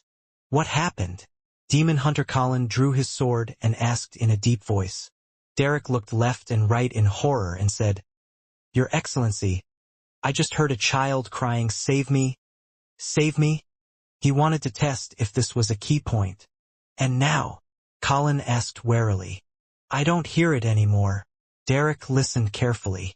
Demon Hunter Colin glanced at Joshua and the others from the corner of his eye. Did any of you hear it? No, the exploratory team members shook their heads. After pondering for a few seconds, Colin came to a decision. He took out a dark blue metal bottle from the secret compartment in his belt and smeared the colorless, viscous liquid on his sword. Then he stabbed upwards with his sword. Suddenly, the sky lit up. Streaks of silver, snake-like beams started to surge upwards, quickly spreading in all directions. The silver-white light instantly enveloped all the members of the exploratory team, as if illuminating the darkest corner of every single one of them. With a sizzling sound, the silver serpents drilled into the void, heading off into the unknown. Everything calmed down very quickly, leaving only the dim light of the animal hide lanterns scattered in silence. Colin narrowed his eyes. Whatever he attempted had sensed something unknown. After a full 5 seconds, he raised his hand and pointed forward. From now on, we can't afford to be careless. We have to be on full alert. Such familiar words. This isn't the key to breaking out of this predicament. Derek calmed his heart and followed the team into the half-deserted temple without any delay. This time, he learned his lesson and didn't look at the face of the fallen creator.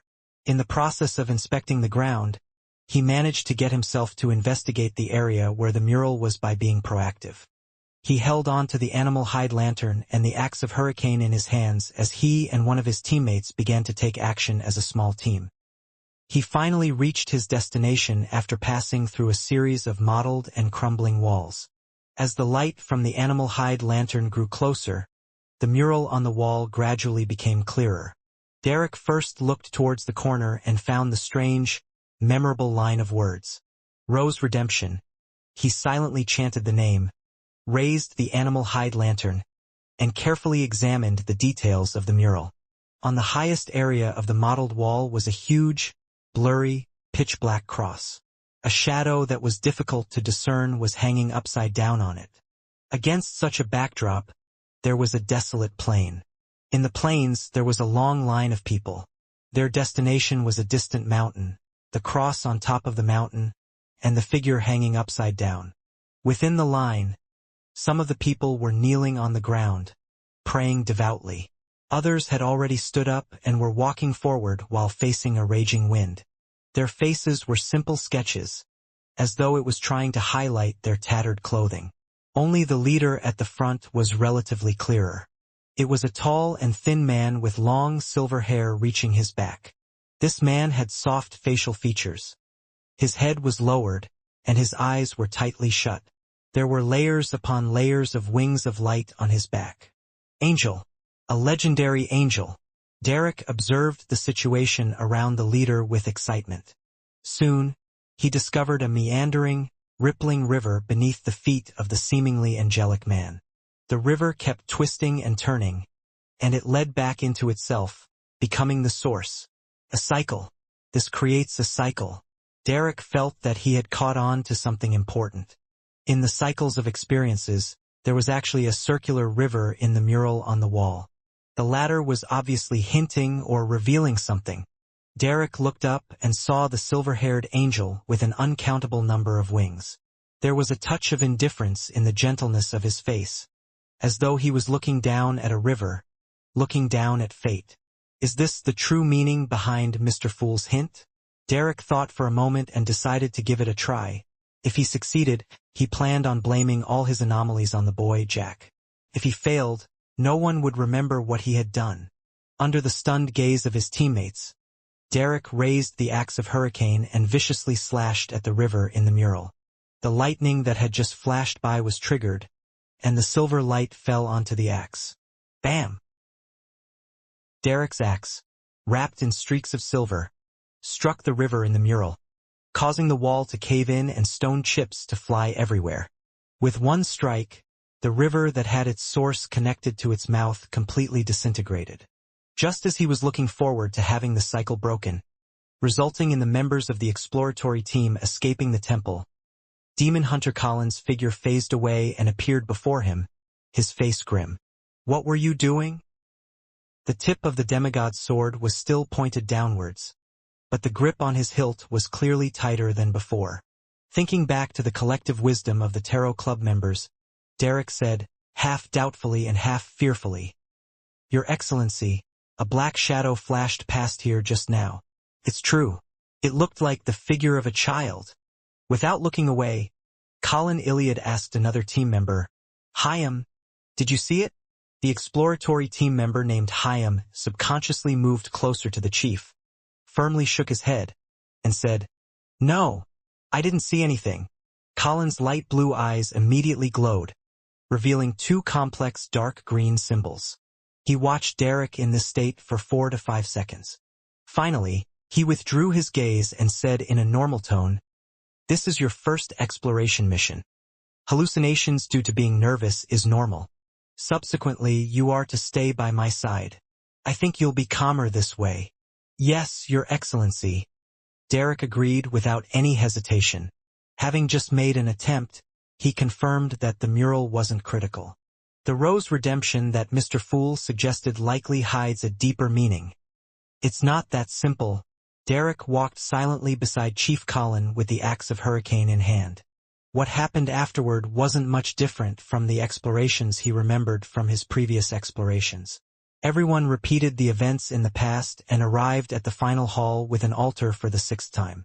There, they found the yellow-haired boy, Jack, curled up in the shadows.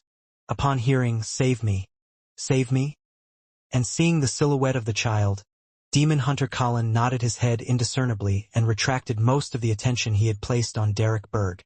Just as he was deliberating his words, Derek suddenly asked, "How can we save you?" Jack revealed an excited expression. Save me, send me home, send me home." "Where is your home?" Derek asked, curious and frightened. Seeing this, Colin shut his mouth and tightened his grip. Jack raised his hand weakly and said, My home is at Inmat Harbor." Inmat Harbor, although Mr. Hanged Man never mentioned it, from the word harbor, Jack really doesn't belong to this place of ours. It's very likely that he comes from the outside world, from the Lone Kingdom where Miss Justice and the others are located. Derek was overjoyed, unable to hide his excitement. His reaction didn't arouse any suspicion from Demon Hunter Colin, because this powerful chief of the 6-member council had also never seen the sea. He could only read from the preserved books that this body of water was many times larger than a lake, as well as the term harbor. The words that came out of the strange boy's mouth presented itself like a painting of a new world in front of Colin. This made him, who was desperately searching for the future of the City of Silver, forget about anything else as he blurted out, "How did you, or you and your companions, get here?" Jack showed a reminiscing expression. "My father and I first traveled by boat. Then we met up with his companions and continued on the voyage. After a huge storm, the rest of us touched ground and followed the direction of the Lord's gaze and came all the way here." Followed the direction of the Lord's gaze? Demon Hunter Colin and the others looked at the deity statue in unison, trying to determine where he was staring at. Soon, Colin was able to determine some general information. They had proceeded in the direction of where the statue was looking at. That is to say, as soon as we reverse the process, we can find the shore and the place where they landed. The opposite direction of his gaze is the map around the City of Silver, which was gradually being perfected through continuous explorations, appeared in Colin's mind, allowing him to come up with a preliminary sketch of the route of the boy's journey. If there are no other temples in the middle and no corresponding statues, extrapolating it all the way would pass through the ruins of the giant king's court. Colin's pupils suddenly contracted. That was the palace that once housed the ancient god, giant King Ormer. It wasn't too far away from the City of Silver. The descendants of the Kingdom of Silver, who had been ruled by the giants for generations, knew exactly where the ruins were located, but they were still unable to complete their exploration of the area because it was extremely dangerous, even more dangerous than the pure darkness. According to Colin's extrapolations, the unfamiliar boy and his party had passed through the ruins of the giant king's court before arriving here. How did they do it? Perhaps they didn't take a completely direct path, and they circled around the giant king's court. Regardless, there's a path that leads to the sea behind the giant king's court. And on the other end of the sea might be a human kingdom. Is that the hope of the City of Silver? Colin couldn't help resisting the thought. At this moment, Derek acutely noticed that the clothes on the boy's chest and abdomen were dyed dark red, as though some kind of liquid was slowly seeping out. "Are you hurt?" he cautiously asked. Jack lowered his head and replied in an erratic tone, "Something ugly is growing there."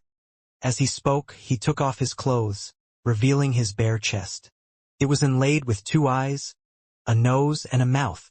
It wasn't painted nor was it made of gems. They were real eyes, a real nose, and a real mouth in the purest sense of the word. Furthermore, they didn't seem to belong to one particular face but that of 3 people. All of a sudden, Derek imagined a scene in which Jack had used the remnants of his companions after eating them, their eyes, nose, and mouth, to form a strange face on his chest. The face was gentle and indifferent, giving Derek an inexplicable feeling of familiarity. It took only a second or two for Derek to figure out the reason for the familiarity. The face was very much like the angel in the mural above them, the silver-haired angel with his feet over the circular river. Sure enough, the reason we keep repeating the exploration is because of him. A thought struck Derek, and he blurted out a single word, as though he was going to blurt the incantation to extricate himself from the predicament. "Rose Redemption," he solemnly shouted. Jack raised his head and stared at him, his mouth slowly grinning wide before reaching his ears. "I'm so hungry. So hungry." Derek froze as he saw a fierce battle ensue. When he regained consciousness, he found himself sitting by the bonfire in the campsite again. Rose Redemption isn't the incantation. He began to reflect deeply. The 7th exploration soon began. Derek, who had made an attempt, no longer behaved strangely, but he proactively sought to investigate the Rose Redemption mural. As usual, the exploratory team entered the underground hall with the altar and the deity statue. They found the obviously strange little boy, Jack. After a similar conversation, Derek once again saw the human face that had been pieced together with the facial features of other people. Now experienced, he didn't take any actions which could agitate the boy. He lowered his voice and said to Demon Hunter Colin, "Your Excellency, the face on his chest is very similar to the angel in the mural above us. It's the angel with silver hair whose feet are above a river that is connected from mouth to source. Yes, the mural which is labeled Rose Redemption at the corner." Colin was taken aback at first before he frowned. As he paid attention and consoled Jack, he sized up Derek from the corner of his eye. After a few seconds of silence, he said with a suppressed voice, "Due to you mentioning this matter, you made me think of certain things." Without waiting for Derek to ask, he continued, "We've been studying this mural for a very long period of time, and only believe that it depicts an angel leading a group of ascetics on a pilgrimage. And perhaps this group's name is Rose Redemption. The river that runs from source to mouth represents a cycle, and our interpretation of it is that this pilgrimage takes place over and over again. And now it may be that it is used to identify the angel. That's the idea you gave me, as Amon used to hide in your body." "Why?" Derek was at a loss. Demon Hunter Colin stared at Jack and said, "The worm left behind by Amon had the symbol of time, and a circular river is often related to fate. Putting the two together, it reminded me of a few books that mention something that I'm unsure of their credibility. When the Lord that created everything, the omnipotent and omniscient God, cast his attention on this world, he had many angels around him. Among them were leaders of the angels, kings of angels that were closest to being a god. There were a total of 8 of them, and some of their names have already been lost to history. There are still records of others, perhaps simple or detailed. Legend has it that the sons of God were among these 8 kings of angels. Among them, 2 kings of angels had the titles Angel of Time and Angel of Fate."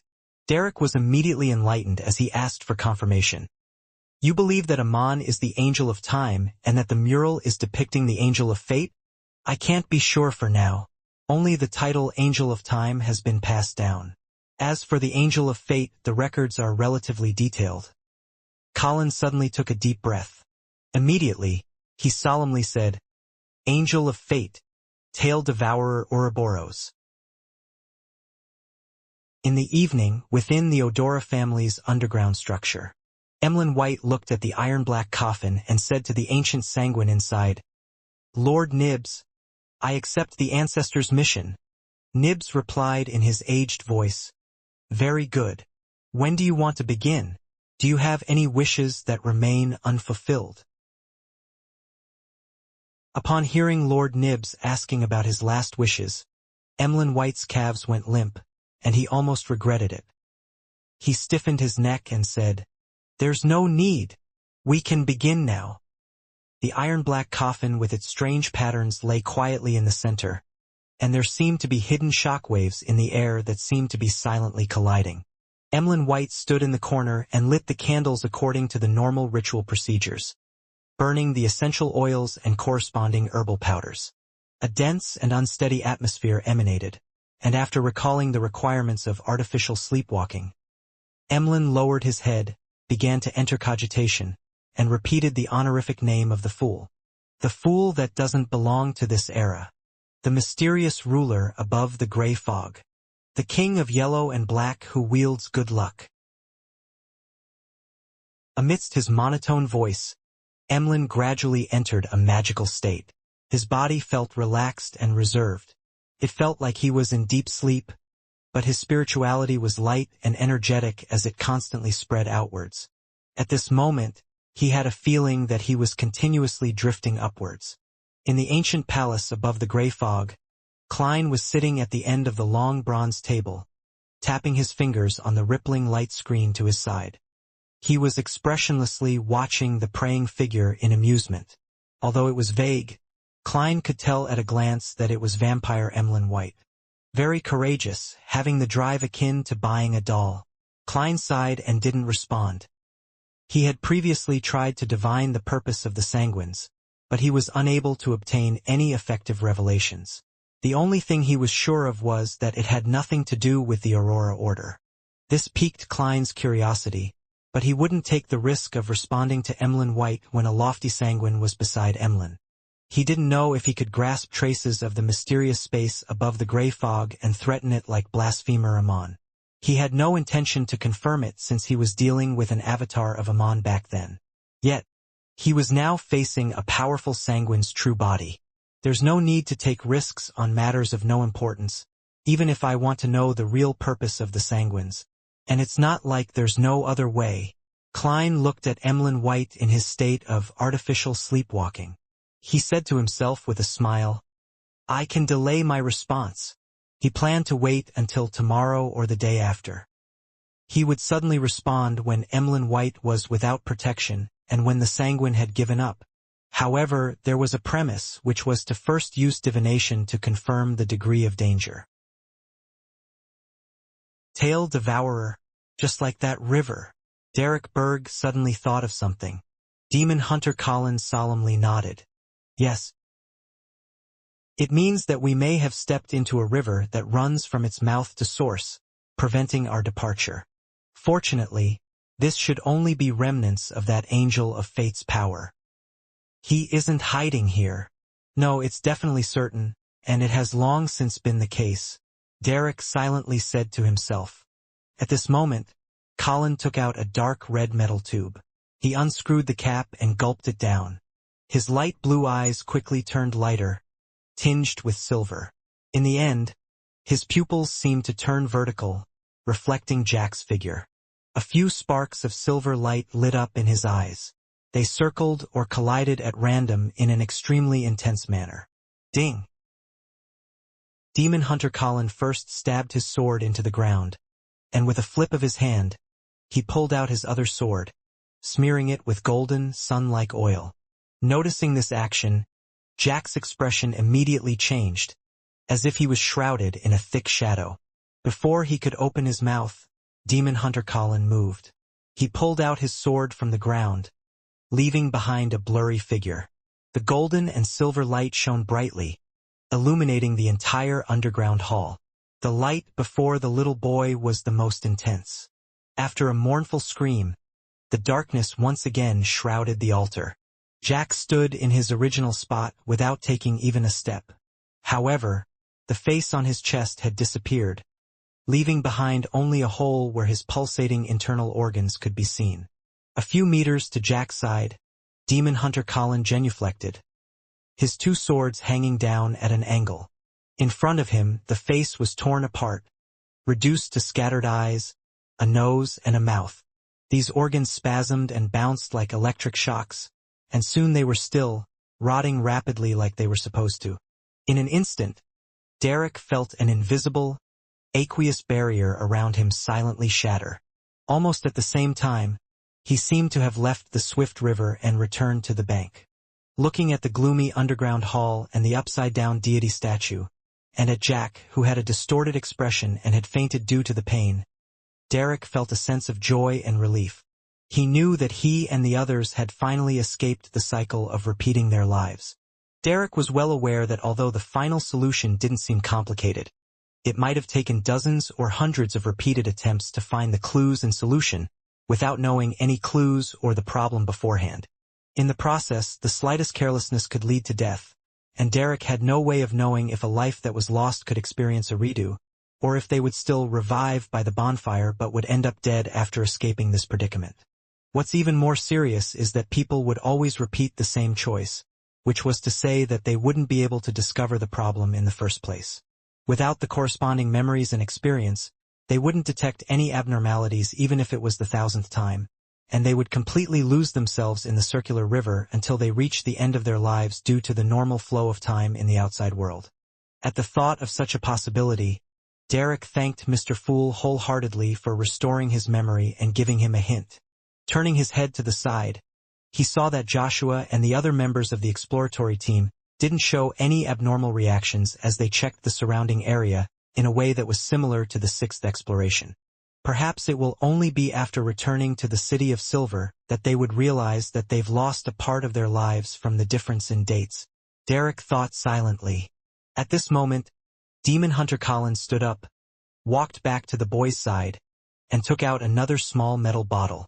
He then poured the thick black liquid inside onto the boy's empty chest. The liquid quickly condensed into a translucent membrane, sticking to the wound and stopping the flow of blood. "Hi, Joshua, the both of you are in charge of him." Colin suppressed his throbbing hand and ordered in a low voice. To him, this was the City of Silver's hope for ridding the curse and defeating the prophecy of the apocalypse.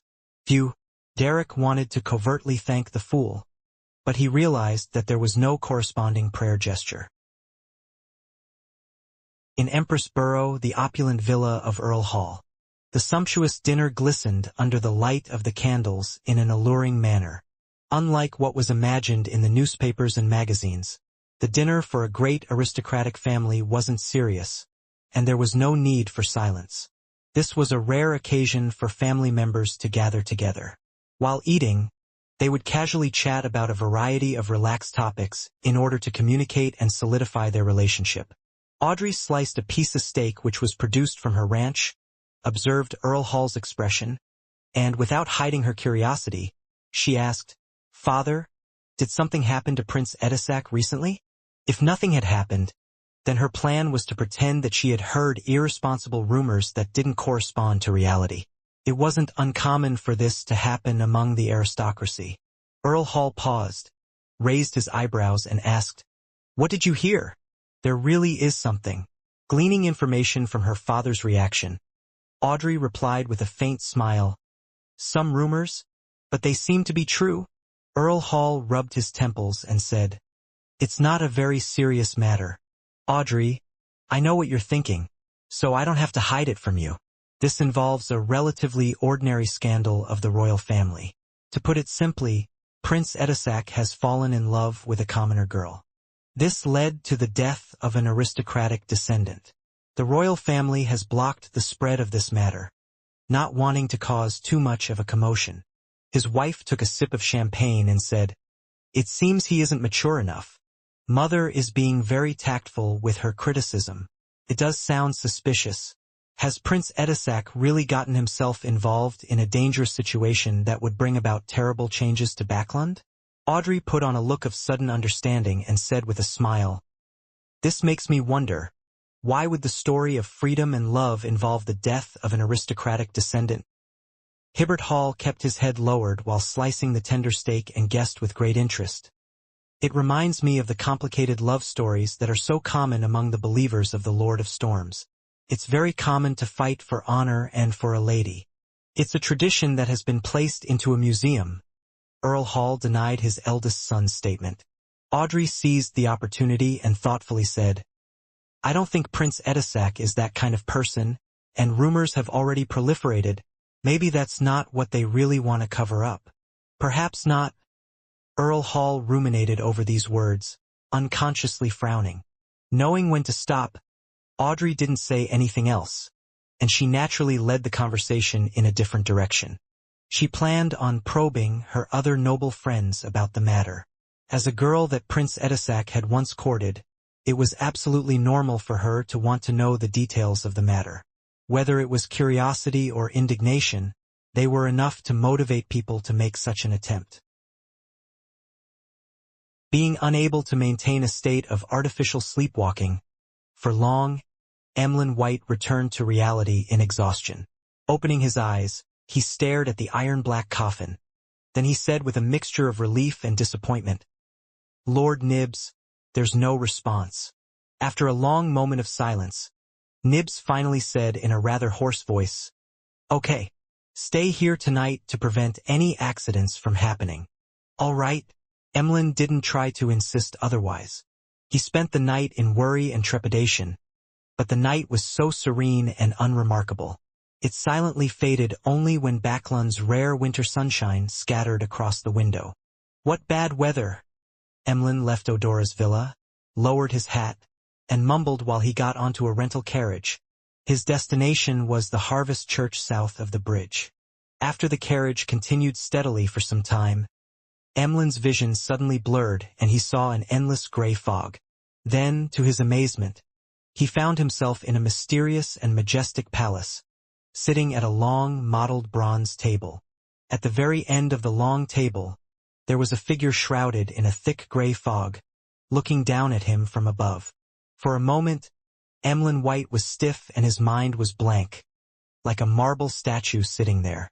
Then, he heard the figure leisurely sitting in the thick gray fog indifferently ask, "Why did you pray to me?" Emlyn's mind buzzed and he blurted out, "It's a revelation from my ancestor. She told us through a dream that the apocalypse is approaching and that we need to make preparations." and I am key in this matter. My mission was to pray to the fool." Hearing the undisguised and detailed response, Klein, who had prepared his answers, was at quite a loss on where to begin. This vampire, Emlyn White, had explained everything he wanted to know. A revelation from the ancestor. Didn't the ancient goddess Lilith perish in the second epoch, long before the cataclysm, and have her authority taken back by the creator? It was precisely because of this that quite a number of vampires tried to pray to the primordial moon, resulting in an extremely tragic outcome. Moreover, Mr. Dorr had also mentioned that the moon card is empty, indicating that, on the one hand, the primordial moon is most likely the embodiment of some other deity or powerful devil, while on the other hand, it indirectly proves that the ancient goddess Lilith has lost her sequence 0 position, which is generally equivalent to dying. Klein instantly connected the dots. He originally imagined that Lilith, who responded to the sanguine's prayers on particular matters, was a relic from the ancient goddess, such as the uniqueness of the moon pathway. Thus, it would be rigid, passive, and extremely restrictive, but now, its initiative of providing a revelation had overturned his guess. Two possibilities. One is that Lilith is being impersonated by another deity who has occupied a key point ahead of time, preventing any opponents from reaching sequence 0 of the moon's pathway. In essence, the entity doesn't care about the sanguine, and the provided revelation is a kind of test. The greatest suspect is the goddess who had snatched the title of Lady of Crimson, but she's already sequence 0, corresponding to the star in the cards of blasphemy. Why would she covet the moon? Is it to foil the plans of her enemy?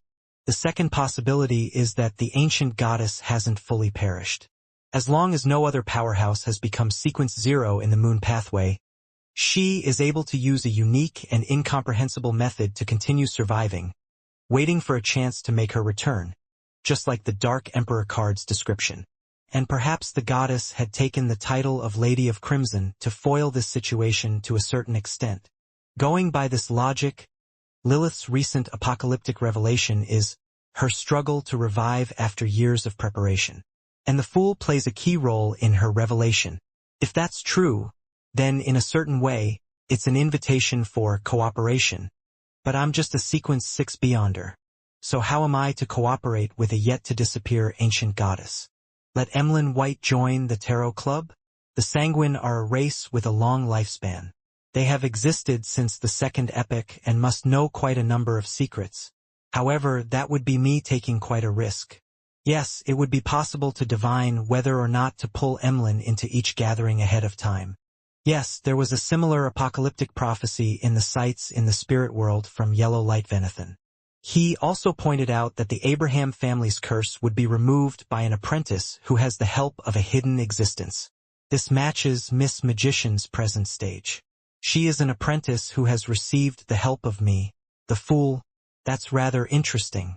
Has every high-level being that's good at prophecies realized that the apocalypse is unavoidable and have seen the Fool's existence and his possible effects? One thought after another flashed through Klein's mind, but his expression didn't change at all. He leaned back in his chair and smiled leisurely.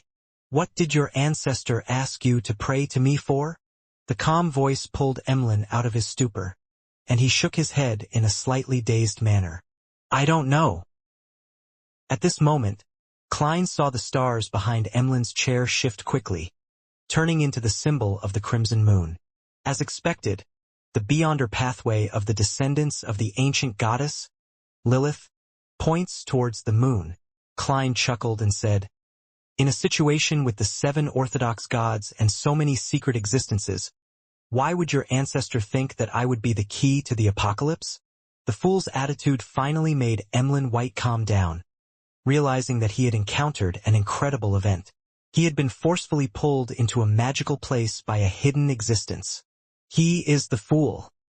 He isn't actually angry. Is it because I represent the ancestor? I, Emlyn White, am indeed special. I was mentioned by the ancestor, and I received a response from the Fool. With this in mind, Emlyn couldn't help but sit up straighter before saying in deliberation, "Honorable Mr. Fool, the revelation provided by the ancestor is this. I, Emlyn White, will become the key in saving the Sanguine and clinching victory against the apocalypse. And all of this will begin from my praying to you. The meaning behind his words was, the key to the apocalypse isn't you, but me. This fellow has such a 8th grader syndrome one side to him. That's right. He has always been very arrogant and feels self-important. Klein lampooned silently with a popular phrase from the past. Amused, he said, the same question, why me and not the 7 Orthodox gods or the other hidden entities? I don't know. Emlyn shook his head honestly.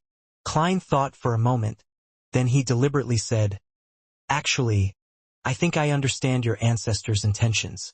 She wishes that, with my help, you're able to grow into a true high-level entity and save the sanguine when the apocalypse happens. Grow, Emlyn said in puzzlement. As you know, us sanguine have no way of growing on our own. Only through special ceremonies will we gain the bestowment of our elders and relics of the ancestor that allow our advancement. Indeed, it has to be in accordance with the law of beyonder characteristics conservation. In other words, there have to be other ways as long as the basic law is abided to. Klein chuckled. Your knowledge has blinded you, making you unable to see the wider world. Of course, this question will not be answered by me. The answer must be found by you. I will only provide you with an opportunity. He paused for a second. Then he said in a condescending manner, do you wish for such an opportunity? Without any hesitation, Emlyn got up and bowed. That is what I wish for. Heh, where did your arrogance go when facing a hidden existence? Why is there only humility? Klein secretly lampooned as he tapped the edge of the mottled long table and said, but you have to adhere to certain matters. Please speak. Emlyn held back his excitement. Klein smiled and replied, you cannot reveal anything related to me to anyone unless you gain my permission. This includes the sanguine who were previously present at the ritual. But Emlyn was somewhat unable to accept the request. Klein asked warmly in a very certain manner, it's likely that Lilith didn't get you to report to anyone afterward? This could be inferred from the fact that there was no prayer content in the revelation. He directly called the ancestor by her name. It sounds like they're old friends. Emlyn's heart trembled. He lowered his head and replied, no. Klein said with an unperturbed smile, this is a secret deal, which is why I responded after you were free from surveillance. Similarly, you don't need to report this to Lilith as it will let certain people notice it. Seeing Emlyn nod in understanding, Klein added, if you want to be the key to saving the sanguine, you must suffer the pain of the corresponding thorns. For example, you will not be understood by others, be slandered, and looked down upon. You can only silently proceed forward in the darkness while being burdened by your heavy mission. The words that were aimed at him made Emlyn White imagine a corresponding scenario. He, who was always mocked by his kinsmen because of his fondness of dolls, had gotten lost and entered the Harvest Church. Stained with traces of shame, he, who had never been valued and thought highly of by his elders, would silently guard his race from the corner, protecting everyone without anyone knowing. Very soon, Emlyn, who had moved himself, respectfully replied, your will pass through the earth. Klein leaned back and said very lightly, I tacitly consented to the establishment of a secret gathering, and it is held right here. Are you willing to join this gathering in search for the method to become powerful to save the sanguine? I am, Emlyn replied without any hesitation. Klein nodded in satisfaction. Do you have any other requests? Emlyn was overjoyed.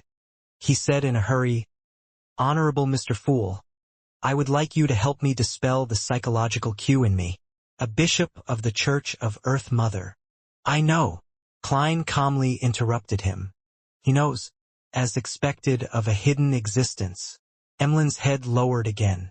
Klein let out a soft chuckle. I can help you, but what price are you willing to pay for this? Above the gray fog, he had a very potent spirit vision, and he had previously discovered that the dark-colored psychological cue within Emlyn White's spirit body had at some point mostly dissipated, thinning out to the point of frailty. Klein had intended to resolve the problem by referring to the ritual used to resolve similar problems in the Book of Secrets, but the situation now led him to believe that a secret deed ritual with the Dark Emperor card and the purification of the Sun brooch would thoroughly disperse Emlyn White's psychological cue. Price? Emlyn thought about it for a moment, but he couldn't think of anything that would interest a secret existence like the Fool. Seeing this, Klein took the initiative to say, "I'm very interested in some of your sanguine history. You can use that in exchange." The sanguine's history? After a moment's thought, Emlyn agreed. "You can think about what you would like to describe first. Heh. Before that, you need to choose a code name from them." Klein conjured the unselected Major Arcana tarot cards on the surface of the long bronze table. Emlyn White scrutinized the cards with interest and said, "The moon. I choose the moon card." Above the gray fog, inside the palace that looked like a giant's residence. The moon. Emlyn thought hard about what part of the sanguine's history that he should tell the Fool. He and the ancestor are old friends, so he must know what happened before the cataclysm, so I don't need to repeat it. In the fourth and fifth epoch, the glory of the sanguine wasn't rare, and there was a lot of history to talk about, but there was only one most important point. Emlyn quickly came up with an idea. From what he knew, the Fool was likely an ancient god before the cataclysm. Due to certain reasons, he didn't perish and had slept till today, gradually in the process of recovering. This explained why no such secret existence had appeared in the sanguine records that had a history spanning millennia, until his honorific name suddenly spread. After some deliberation, Emlyn straightened his back and said, "After the cataclysm, the sanguine left the center of the historical stage of the northern and southern continents and became nobles of different empires and dynasties as individuals instead of as a race. They either governed a territory or guarded a castle in a key area.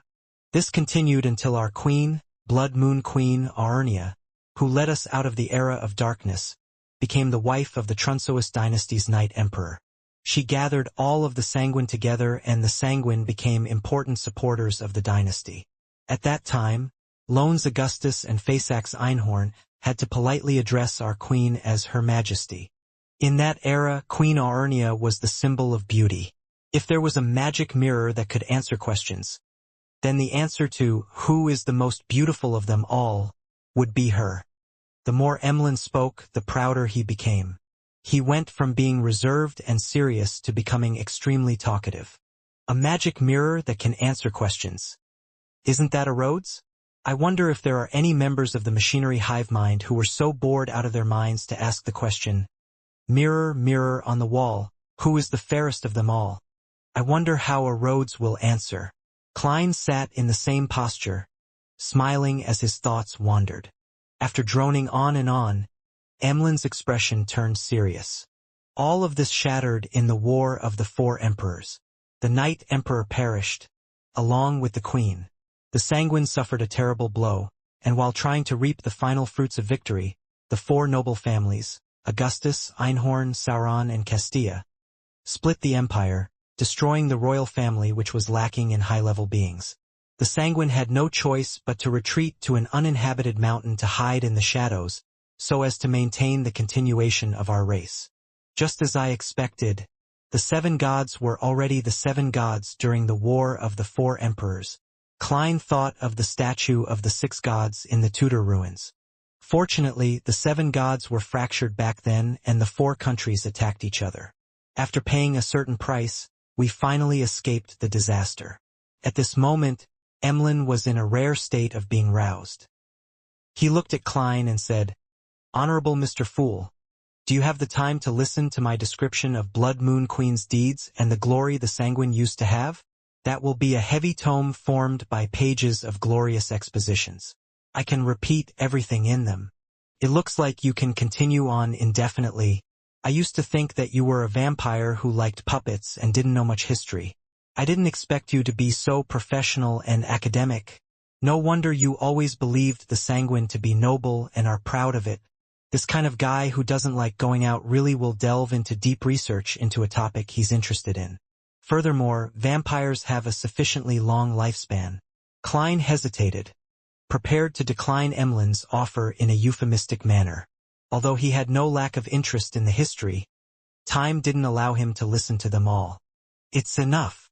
Klein smiled and said, "I like a fair and equal exchange, so I won't let you say anything without reaping rewards. In the future, when you have the chance, you can use your relevant history to trade for what you want from me. All right. Emlyn felt lost for a moment. This was the first time he had the opportunity to tell someone else about the glory of the Sanguine. Normally, in order to hide his identity, he wouldn't be able to show off to the humans. As for the members of the Sanguine, all of them knew what needed to be known, and he wasn't in charge of educating the newborns. Klein didn't say anything else and resumed his supercilious attitude. All right, you can go back now. A dark red light immediately lit up in front of Emlyn White's eyes, quickly devouring him. After a short period of dizziness, he found that he was still sitting in the rental carriage. Soon after, he saw an illusory goatskin parchment and gained the knowledge of how to request help from the Fool via a secret deed ritual.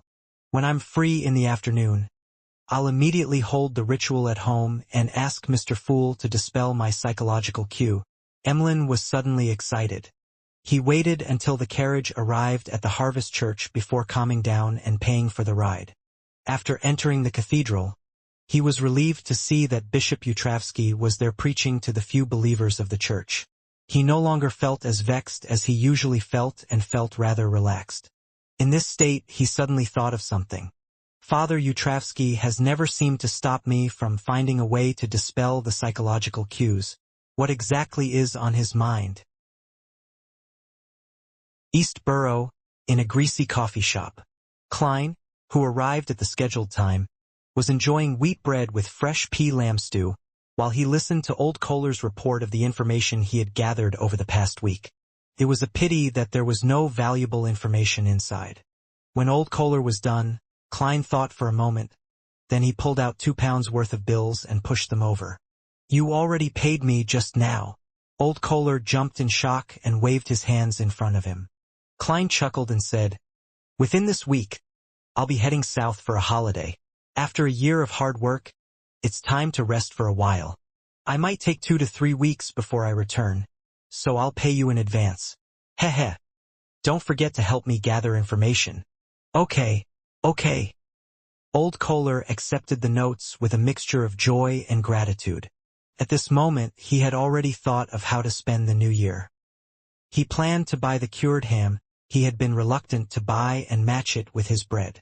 I really can't stand the wait. Thank you, Detective Moriarty. He swallowed his saliva without realizing it. Klein picked up his hat, hesitated for a moment and said, You should have noticed that East Borough has been a bit chaotic recently. Don't take risks just to find out more information.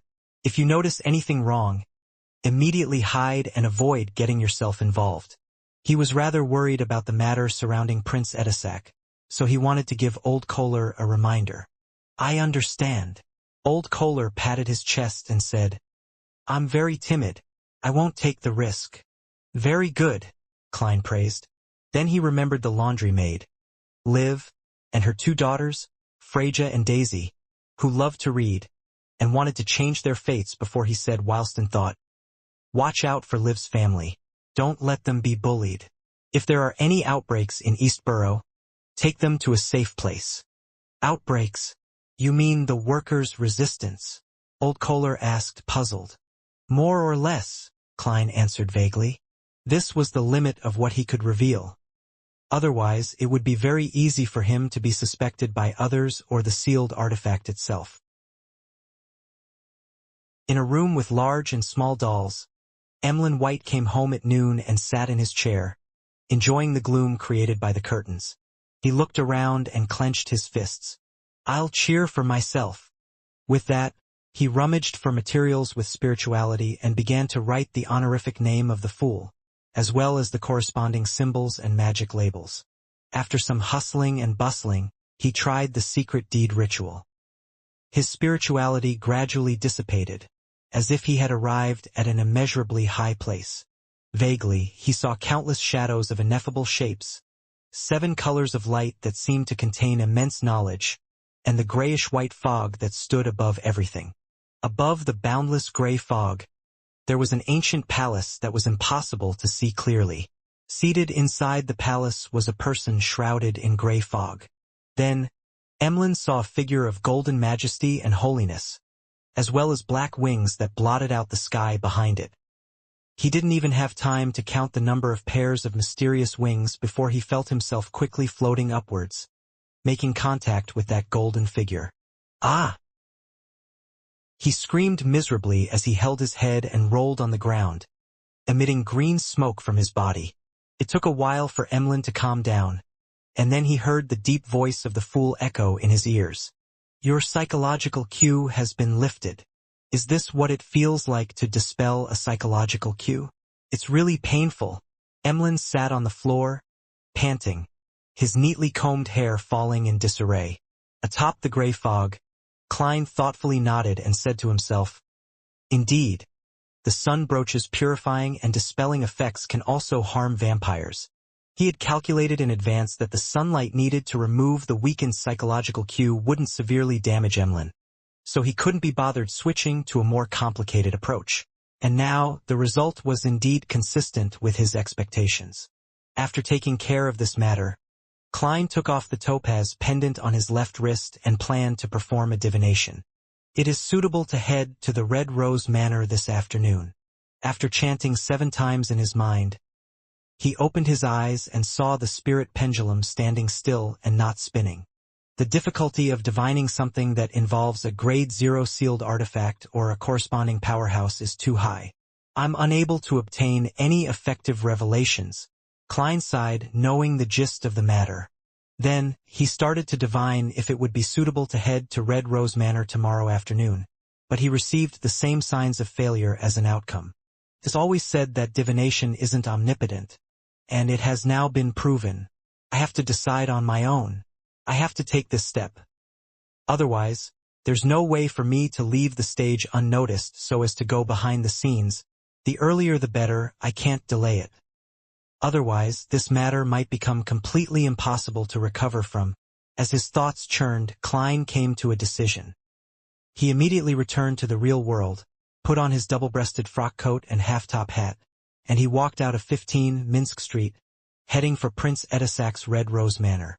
Outside Red Rose Manor, Klein walked out of the carriage whilst carrying his cane. He closed his eyes and calmed himself as he looked at the red-uniformed soldiers standing guard at the door. Since sealed artifact 0-08 has been making coincidences to stop the woman with the sapphire ring from meeting me, there shouldn't be any exception today. There's no need for me to worry about running into her. As long as I fool Prince Edisak with my acting, everything would be fine. Klein thought quickly and walked towards the entrance of the manor. After being searched and handing in the gun holster and revolver, he followed a male servant's lead and walked across the gray slate road, past a fountain spewing clear spring water, and entered the main house. They arrived at the second floor and arrived outside the room that was supposed to be a solarium according to the layout. During this entire process, Klein had his heart in his mouth, worrying that something unexpected would happen. He was afraid that the situation would develop in the worst possible manner. Knock, knock, knock. After knocking gently on the door, a male servant approached the door and whispered, Detective Moriarty has arrived. After a full 10 seconds of silence, a heavy voice came from inside the room. His Highness has invited him in. The door creaked open and warmth spread outwards, with a temperature that was warmer than the hallway. Under the watchful gaze of the 2 tall guards, Klein stepped onto the thick, patterned yellow carpet. He took a few steps forward, skirting the cabinet that separated the inside from the outside, and he saw Prince Edisak sitting by the full-length windows, enjoying the rare winter sun of Backlund. The round, impressionable face didn't have the slightest trace of a smile, and this naturally created a solemn and repressed atmosphere. Because of the combination of the elegant fireplace and the metal pipes, the room was warmer than late spring. Prince Edisak wasn't wearing a coat, and his upper body was covered with a white shirt with cuffs which resembled blooming flowers and a pale yellow vest. Seeing this, Klein was actually secretly relieved, because the woman wearing the sapphire ring wasn't accompanying the prince. Thus, he quickly stepped forward and bowed. Edisak held a steaming cup of black tea in his hand and didn't invite Klein to take a seat. He maintained his previous expression and asked in a deep voice, Any results from your investigation? No, my divinations, my spirit channeling, my interviews, my investigations all tell me that Talum died of a heart attack, Klein said with a heavy, painful expression with obvious signs of self-blame. I'm just too weak in every aspect. Your Highness, you should hire a stronger and more powerful helper. Why don't you get someone better? He added silently inwardly. It was only then that Edisac seemed to clearly notice Detective Sherlock Moriarty's face. He felt as if he had aged considerably, as though he had been unable to sleep at ease for a long time. It wasn't an illusion, because Klein had used his faceless powers before he left to adjust the state of his face, making his skin look dry and lusterless. He made his beard appear messy and his eye bags bigger, darker, and more obvious. Edisac was silent for a moment before he put down the white porcelain cup with a golden inlaid rim. I understand. It's indeed like forcing a square peg in a round hole. I will have someone else follow up on the matter. Prepare an investigation report and don't leave anything out. All right. Klein inwardly clenched his fist and quickly took out a folded piece of paper from his pocket. Your Highness, there's no need for you to wait, as I always have the habit of recording things in writing. After instructing the attendants to take the report, Prince Edisac casually flipped through it and put it aside. Is there anything else you need? No, Your Royal Highness. Please allow me to take my leave. Ah, right. I will be heading south for some time. I want to use the warm sunlight there to melt the pain in my heart. Klein sighed in response. It's a New Year's custom of many in loan. Prince Edisac nodded slightly and turned to Funkel, the old butler. Send Detective Moriarty out and get him a carriage. The nearest town to Red Rose Manor is a 15 to 20 minutes walk. I'll have to hire a carriage when I get there. Yes, Your Highness. The old butler bowed and said politely. Klein didn't let down his guard and quickly took his leave. He followed the old butler all the way to the entrance of the manor and took back his underarm gun holster and his weapon. Less than a minute later, he was seated in a Red Rose Manor carriage. He leaned against the carriage wall and watched the manor turn smaller as the distance grew. Klein relaxed and let out a long breath, letting his hanging heart calm back down to its original position. He knew that he had left the center of the stage. After that, it's time to bid farewell to Backlund and head south. A complete curtain call. After that, I'll change my looks and sneak back in secret. He calmly considered his subsequent plans. Suddenly, his spirituality stirred as his spirituality tensed up as he saw the door to the carriage quickly open and then silently close. Before he could respond, he saw a figure quickly outline itself. It was wearing a heavy black dress and had a sapphire ring on its hand. Sapphire ring. Upon seeing this scene, Klein, who was at the juncture of a flight or fight response, narrowed his eyes and sat back down, not daring to act rashly. This was a terrifying person who possessed a Grade 0 sealed artifact or was a demigod of a similar level. It's really true that the more afraid you are of something happening, the higher the chances are of it happening. 0-08 or something else, what happened to the coincidences you create?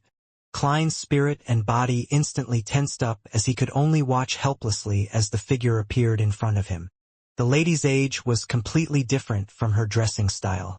She looked about 18 or 19, had a round face, slender eyes, and a gentle and refined temperament. Deep down, she was sweet and was an outstandingly gorgeous beauty. Klein was surprised for a moment, before immediately recognizing her as he blurted out, "Trissy.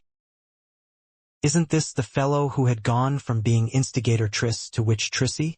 How did she go from being wanted to becoming Prince Edisac's woman? How did she, a member of the Demonist sect, end up by Prince Edisac's side? And she even has a Grade 0 sealed artifact or a mystical item of a similar level." When he looked again carefully, he saw that there was something different about Trissy. Her facial features, which weren't outstanding alone, were softer and more delicate, but when placed together they were stunning. Hearing his surprise, Trissy became happy instead of being alarmed. She revealed a sweet smile and said, "You know me? I knew you know me." A detective with beyonder powers definitely pays special attention to the wanted posters. She looks very happy. Klein cautiously asked with doubt and caution, "What do you want?" He clearly remembered that the person before him wasn't a good person. Triss had single-handedly created the tragedy of Alfalfa via instigation, while Trissy had caused the deaths of many innocent civilians in Tingen City. Trissy pursed her lips into a smile and said, "Very simple. Quickly report me to the Nighthawks, the mandated punishers, or the machinery hive mind. Get them to come here and capture me." "Calling the cops on yourself?" Tish, this transvestite. This woman must be insane. Klein was a bit at a loss. He soon figured out the meaning behind her message. Trissy would rather be locked up behind Cheney's gate than stay at Red Rose Manor. She's trying her hardest to get out of here. Simply put, she believes that this place is more dangerous and more despair-inducing than being caught by the Nighthawks and mandated punishers. Klein tried his best to control his expression and asked in a deep voice, "What are you afraid of?" Trissy stood dazed for a second before she widened her eyes and said with her unfocused eyes, "There's someone manipulating my life. There are always coincidences that horrify me after they happen. And I'm becoming less and less like myself." Saying this, the corners of her mouth curled up as she said, "Can you imagine being someone who loves those shy and cute maids? Can you imagine the pain when I wake up in the morning in the arms of a naked man? I can. That's why it's best to stay away from being an assassin or witch." Klein couldn't help but imagine such a scene, and his heart palpitated for a moment. Trissy continued with a self-deprecating smile. "I thought that by working hard to advance, to become pleasure, that I would be able to free myself from that weird state. Hence, I sought people to help me search for the corresponding Beyonder ingredients, but the outcome only turned worse. Sometimes I forget a lot of things, but they end up really happening. I endured the disgust, seduced Talum, and tried to get him to help me escape.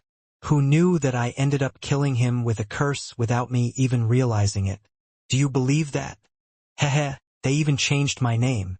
They wanted me to completely abandon my past self. No, absolutely not. They thought I could only overcome the coincidences for a short period of time and that I would soon get back on track. Humph. It was just an impression I deliberately created for them. So I have managed to meet you, Mr. Detective. Pleasure. Demoness. Ingredients. Klein suddenly remembered that in the Beyonder gathering held by old Mr. Eye of Wisdom, Isengard Stanton, there had been a person who had requested to purchase the main ingredients of the Demoness of Pleasure potion. With him being aware of the formula, he instantly noticed it on the spot, but he had chosen to ignore it. He gradually forgot about the matter with time. So that was Trissy's helper. Was she already by Prince Edisac's side back then? Why do I somehow feel that her present smile looks so miserable but beautiful? A demoness of pleasure is sick. Klein took a breath, his thoughts in a jumble. As he was organizing his thoughts, he asked casually, "What did they change your name to?" Trissy furrowed her beautiful brows as she answered with a somewhat blank look in her eyes. "Trissy Cheek. Trissy Cheek. Cheek. Cheek." Klein suddenly raised his head, his whole body turning numb once again, as stiff as a marble statue. At this very moment, there was only one page of Roselle's diary that was madly reverberating in his mind. June 5th, I obtained an ancient book. It actually mentions the primordial demoness name. Her name is Cheek. Cheek. The goosebumps on Klein's skin surfaced uncontrollably as he looked at the beautiful young lady with her misty eyes and furrowed eyebrows. The goosebumps were distinct and were accompanied with cold sweat. At this moment, he felt as if he had returned to Tingen, back to the Blackthorn Security Company, and was about to activate his spirit vision to observe Megos and the baby in her womb. The fear that resulted from his instinct was so clear that it felt like a giant hand tightly gripping onto his heart. He finally understood that the thing interfering with the gray fog and his divinations wasn't a grade 0 sealed artifact or a mystical item of the same level. There was something even more terrifying hidden within Trissy's body. The symbol of the apocalypse, the primordial demoness. No, she isn't the primordial demoness yet. Otherwise, I would have already lost control just by being together with her, turning into a pile of squirming rotten meat. She's in a very strange state, Trissie's brows eased as her eyes regained their focus. As she looked at Klein, who didn't dare to move at all, she gently lifted her right hand, allowing her slender white finger to slowly slide down from the side of her body. With a bit of grievance, seduction, and malice, she laughed and said, "If you can inform the Nighthawks, the mandated punishers, and the machinery hive mind about this matter, and I happen to meet you before they arrest me, I don't mind letting you know what true pleasure is." Klein's gaze subconsciously followed the movement of her fingers, and all sorts of mind-blowing details surfaced in his mind. They aren't considered big, but they are very firm. What am I thinking? What am I looking at? Is this the seductive powers of a demoness of pleasure? Ignoring the fact that you were once a man, even if you were a true lady, without having committed many heinous crimes in the past to lessen the psychological rejection I have, I wouldn't dare to. If you were to suddenly awaken as the primordial demoness, even the fool can't handle that. Klein silently sighed, raised his head, looked at the carriage's wooden roof and said, "Do you think that I, an ordinary low or mid-sequence beyonder, would have the ability to escape the pursuit of the royal family? I think they've already discovered that something is wrong, and they're about to take action." Trissie felt somewhat smug that Klein didn't dare to look straight at her. She chuckled softly and said, "I'll try to escape and divert the main pursuing force. Although the remaining ones are still very powerful, it's not impossible to deal with them. I believe that you will fight with all your might for the sake of your own life. You have great hope." With that, her figure quickly disappeared, as if someone had wiped it away with a rag. This was different from Sharon, as it wasn't a return to a normal wraith state, but a direct form of invisibility. Bam! The carriage door opened and then closed. The sweet fragrance that remained drilled into his nose, and Klein retracted his gaze, his face sinking. Even now, his arms were still trembling slightly, as if he had contracted some disease. If it wasn't for his rich experience, even though he had faced the son of an evil god in the real world with a belly in between them, he who knew what the name Trissie Cheek meant wouldn't have been able to bear the terrifying pressure and would have collapsed on the spot. It was akin to having a rubber band stretched too tightly to the point of tearing. It seems like Trissie still doesn't know what's happening to her body.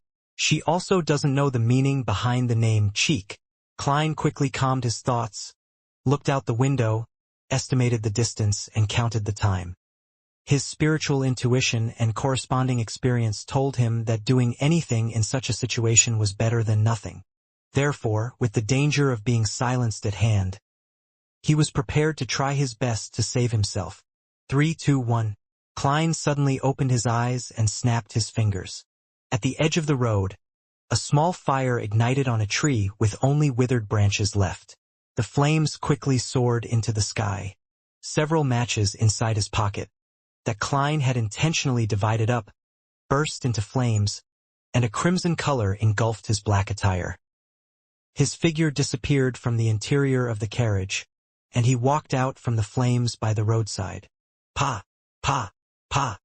He kept snapping the fingers on his left hand repeatedly, his figure constantly flashing through the sparse, withered forest.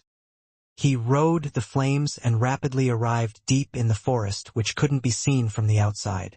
Then, he paused and pulled out the accessory hanging around his neck. He always knew very clearly that there were hidden elements behind this matter. Therefore, for his visit to Red Rose Manor, he abided by the rules of a magician. He had made some preparations beforehand, such as separating his matches and carrying a number of his mystical items on him. Among the mystical items, the biological poison bottle and the sun brooch were involved in the Capim and Wraith incidents. Therefore, out of caution, he left them above the gray fog. As for the all-black eye which was left behind by Nimblewright Master Rosago, it was difficult to get past the manor guards. Hence, it was met with the same treatment. Finally, other than the 3 kinds of bullets, purifying bullets, demon-hunting bullets, and exorcism bullets of purification, he only brought along 2 mystical items. The first was the master key that allowed him to pass through obstacles. The side effects of getting lost could be offset by dowsing. Furthermore, it looked like an ordinary key, so it wasn't easily discovered. The other item was a key element of Klein's preparations, Azek's copper whistle. Simply put, when he faced a danger he couldn't handle himself, He could ask for the help of a powerhouse. After that encounter, whether I recognize Trissy or not, I am definitely on a kill list. There's a high chance that I've been targeted by 0-08. There won't be any negative effects getting Mr. Azek's help. Well, that's if 0-08 has been behind all the coincidences. Klein raised the cold ancient copper whistle and put it in his mouth, blowing on it.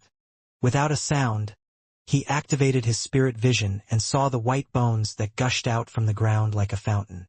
He saw the nearly 4-meter-tall giant messenger taking form. It lowered its head and looked at him with his eye sockets burning with black flames. That huge body gave Klein a sense of security. He took out the pen and paper he carried with him and wrote a word, "Help!" Next, he folded the paper and stuffed it into the messenger's hanging palm. After the messenger had disappeared, he put away the copper whistle, deliberately put on a prayer posture, and quickly chanted the honorific name of the fool. "Honorable Mr. Fool, my investigations have borne fruit.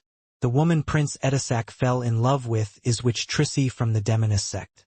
She has already advanced to Demoness of Pleasure, and the upper echelons have changed her name to Trissy Cheek." After quickly making the report, Klein didn't bother to hide his identity, and immediately took 4 steps counterclockwise to head above the gray fog. Then he retrieved the scenes of him praying, and he threw it into the crimson star symbolizing misjustice. He tried his best to feign a mocking tone and added in a supercilious manner that was congruent with the style of the fool, "Cheek, that's the true name of the primordial demoness." After doing all this, Klein immediately returned to the real world, ready to run for his life. He had only taken a few steps when his eyes suddenly lit up. He subconsciously raised his head and saw several meteors burning with raging flames falling from the sky, tearing through the sky and enveloping the entire forest. At that moment, the scarlet light shone into Klein's eyes, giving him an indomitable feeling. He had never expected that the person he was up against would send meteorites from the sky to silence him. On a yellowing notebook, a seemingly ordinary quill wrote, "For unknown, inexplicable reasons, the Dalisk meteor shower arrived at the planet 2 days early. A portion of them just happened to land in the forest where Detective Sherlock Moriarty was hiding. Yes, just happened." Tuesday afternoon in Audrey's study, the teenage girl, who was about to reach adulthood, was listening intently as Mrs. Escalante explained the connection between the intersection of spectator and telepathist powers with mysticism psychology. Beside her feet, Susie was sitting there attentively. Suddenly, she saw the endless gray fog and a blurry figure in a prayer position in what appeared to be a forest. Soon after, the words reached her ears. "Prince Edisac, the Demoness sect, witch Trissy, Demoness of Pleasure, Trissy Cheek." Audrey automatically filtered out the irrelevant details and noticed the most important words. "So that's the reason. The person Edisac fell in love with is a demoness. Furthermore, many of the demonesses are transformed men. Why do I feel like laughing? Is this why he will bring danger to Backlund? Well, I have to warn Father, but what method or excuse should I use?" Audrey tried her hardest to control her expression and gaze, but her mind wandered. At this moment, she saw Mr. Fool leisurely sitting at the end of the long bronze table. She heard him say in a gentle tone with a hint of ridicule in his voice, "Cheek, that's the true name of the primordial demoness. The true name of the primordial demoness. The primordial demoness." As her mind buzzed, Audrey's expression instantly collapsed. "What's wrong?" As an observant telepathist, Escalante immediately noticed that something was wrong with Miss Audrey. Audrey thought for a moment and didn't hide her concern as she said, "Ms. Escalante, I just remembered something bad. I should have told my parents before, but I forgot. It will lead to terrible and serious consequences. For example, the destruction of Backlund. How few of the millions of people who live here, regardless of them being nobles, the middle class, or the poor, will survive." Audrey pursed her lips. Her concern couldn't be hidden in her sparkling, emerald-like eyes. Escalante frowned and said, "Will it be too late to do it now? It's better than not doing so." Ms. Escalante, please wait for me. No, you should leave first. Audrey entered her spectator state and calmly made her decision. Then she got up and left the study and went into the hallway. Father has gone to the House of Lords. Only Mother is at home. But what should I say? Audrey frowned slightly. She didn't slow down, nor did she increase her pace. Next to her were her personal maid and her huge dog, Susie. Gradually, she had an idea. When she arrived at the living room where her mother was, she had already made up her mind. Taking a light breath, Audrey felt an unusual sinking sensation on her shoulders. Then, without hesitation, she knocked on the door. Lady Caitlin was sitting on a sofa in the activity room, with the deputy butler, butler's assistant, and the attendant of the corresponding services seated opposite her. She was meticulous as she gave instructions on various things to take note of for the dinner banquet that night. This continued until her daughter, Audrey, came to her side. Mother, I have something to tell you. Audrey swept her gaze across the other people in the room. On the way to the activity room, she had felt a slight tremor, but she didn't discover anything unusual. Lady Caitlin looked around and nodded. All of you can return later. The activity room turned silent very quickly, and even Susie was signaled by Audrey to leave. You should stay by my side more often and learn how to handle matters. Although you don't lack such content in your family lessons, it's still profound knowledge on how to effectively combine theory with practice. Lady Caitlin, who looked to be in her early 30s despite being in her 50s, smiled and educated her daughter. All right, my little angel, what is it? Audrey tried to produce the elegant smile she'd practiced in etiquette class, but she found herself with a heavy, nervous smile. She pursed her dry lips and directly said, Mother, I've been hiding something from you and Father.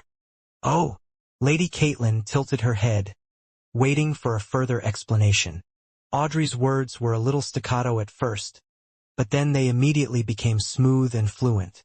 I'm already a beyonder. The kind of person who possesses miraculous powers by consuming a potion. The blonde Lady Caitlin raised her eyebrows lightly and answered without any hint of surprise. I know. Both your father and I know about it. Ha! Audrey was momentarily at a loss as to how to continue. Lady Caitlin covered her mouth and laughed. You took so many mystical ingredients from the vault, and you are so naive to think that your father and I didn't notice? By your father's side, in this villa, and in the fief of our family, there's no lack of beyonders. They may be a result of a simple employment relationship, or they may have been assigned by the Church of the Goddess, or they may have been members of the Hall family. His Majesty has tacitly agreed to such matters, and we have also tacitly consented to your little adventures. You will eventually grow up and mature. Your father and I will never be able to protect you under our wings forever. You will have to face certain matters alone, so having additional powers to aid you as a trump card is good too. Yes, according to the general knowledge that I'm aware of, the initial stages shouldn't be that dangerous, and advancing will require 1 to 2 years, or maybe even 3 years. So, your father and I aren't too anxious, and we intended to wait until you become an adult to give you a word of warning so that you can stop at your present state. No, Mother, your general knowledge is wrong. You don't know the acting method. If I have all the ingredients, then I can become a Sequence 7 psychiatrist before the new year. Moreover, I do not wish to stop. The death of Duke Negan has made me understand that the world isn't as stable and peaceful as I thought it was. I want to have the power to protect all of you at critical moments. Mr. Fool is gradually recovering, and evil gods are making repeated attempts to descend. Although I'm still immature and lack the necessary knowledge, I can sense the hidden, indescribable dangers from these matters. Audrey had always known that she couldn't avoid the problem of taking beyonder ingredients from the vault, but she thought that perhaps by chance, her parents weren't aware of the specific effects of those items. At most, they would suspect that she was getting deeper and deeper into her mysticism enthusiast circle.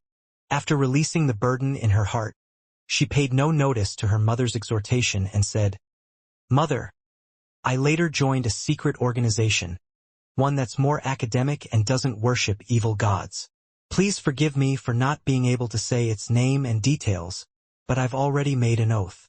Without waiting for her mother to ask, she cut to the chase. I received word today that the commoner girl who Prince Edisac has fallen in love with is a demoness. I don't know what kind of plot they are plotting. The first two sentences of hers didn't contain any absolute connection. The former referred to the psychology alchemists, while the source of the latter was the tarot club, which was Mr. Fool. Through this arrangement of sentences, every word she said was true, one that could be confirmed through divination.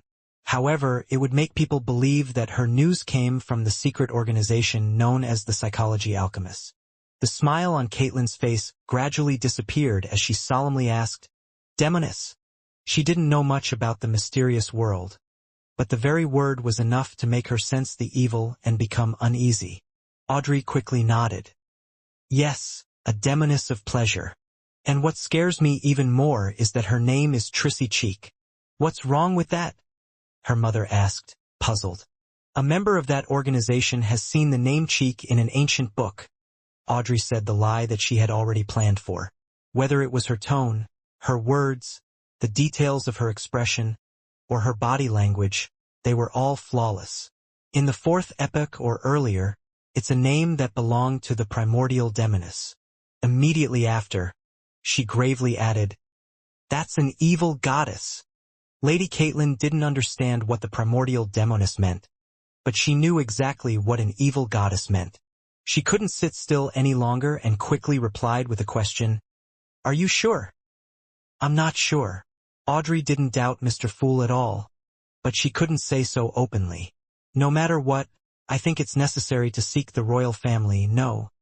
Get the Beyonders of the Church of the Goddess to confirm the matter. If it involves an evil goddess, it's always the right decision to be cautious." Caitlin looked up at her daughter in surprise. "Audrey, you've grown up."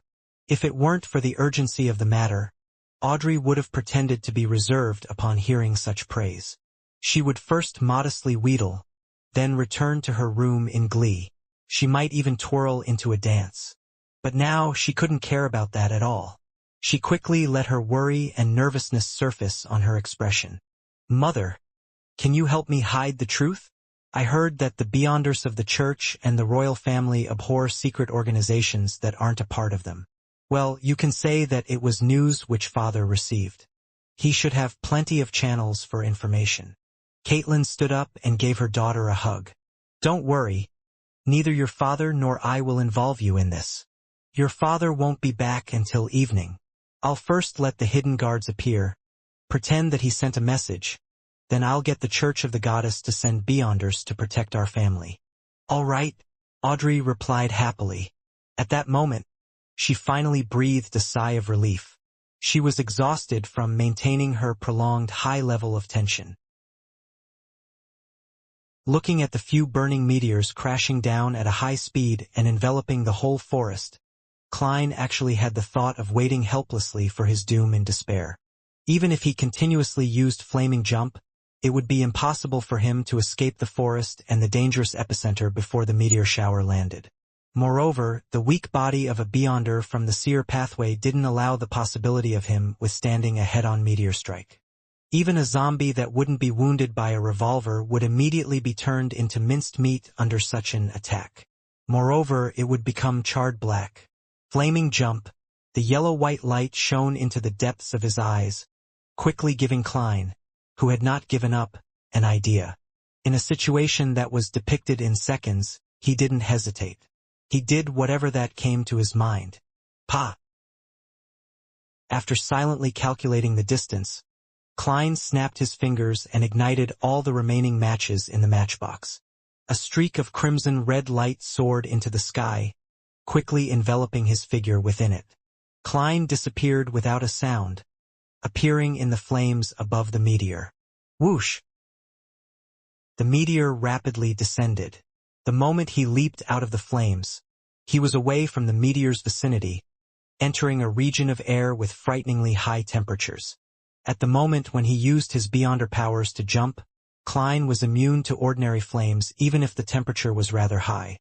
However, upon exiting that state, he had to do his best to avoid the flames via flame controlling. Otherwise, he would suffer burn wounds and even burn to death. In addition, the hot air wasn't within his jump range. Pa! Klein snapped his fingers again, causing the air at a critical point to ignite. He phased into another flame, trying to avoid the first blast upon the meteorite's impact. However, no matter how many times he tried and how many risks he took, he still couldn't escape the danger.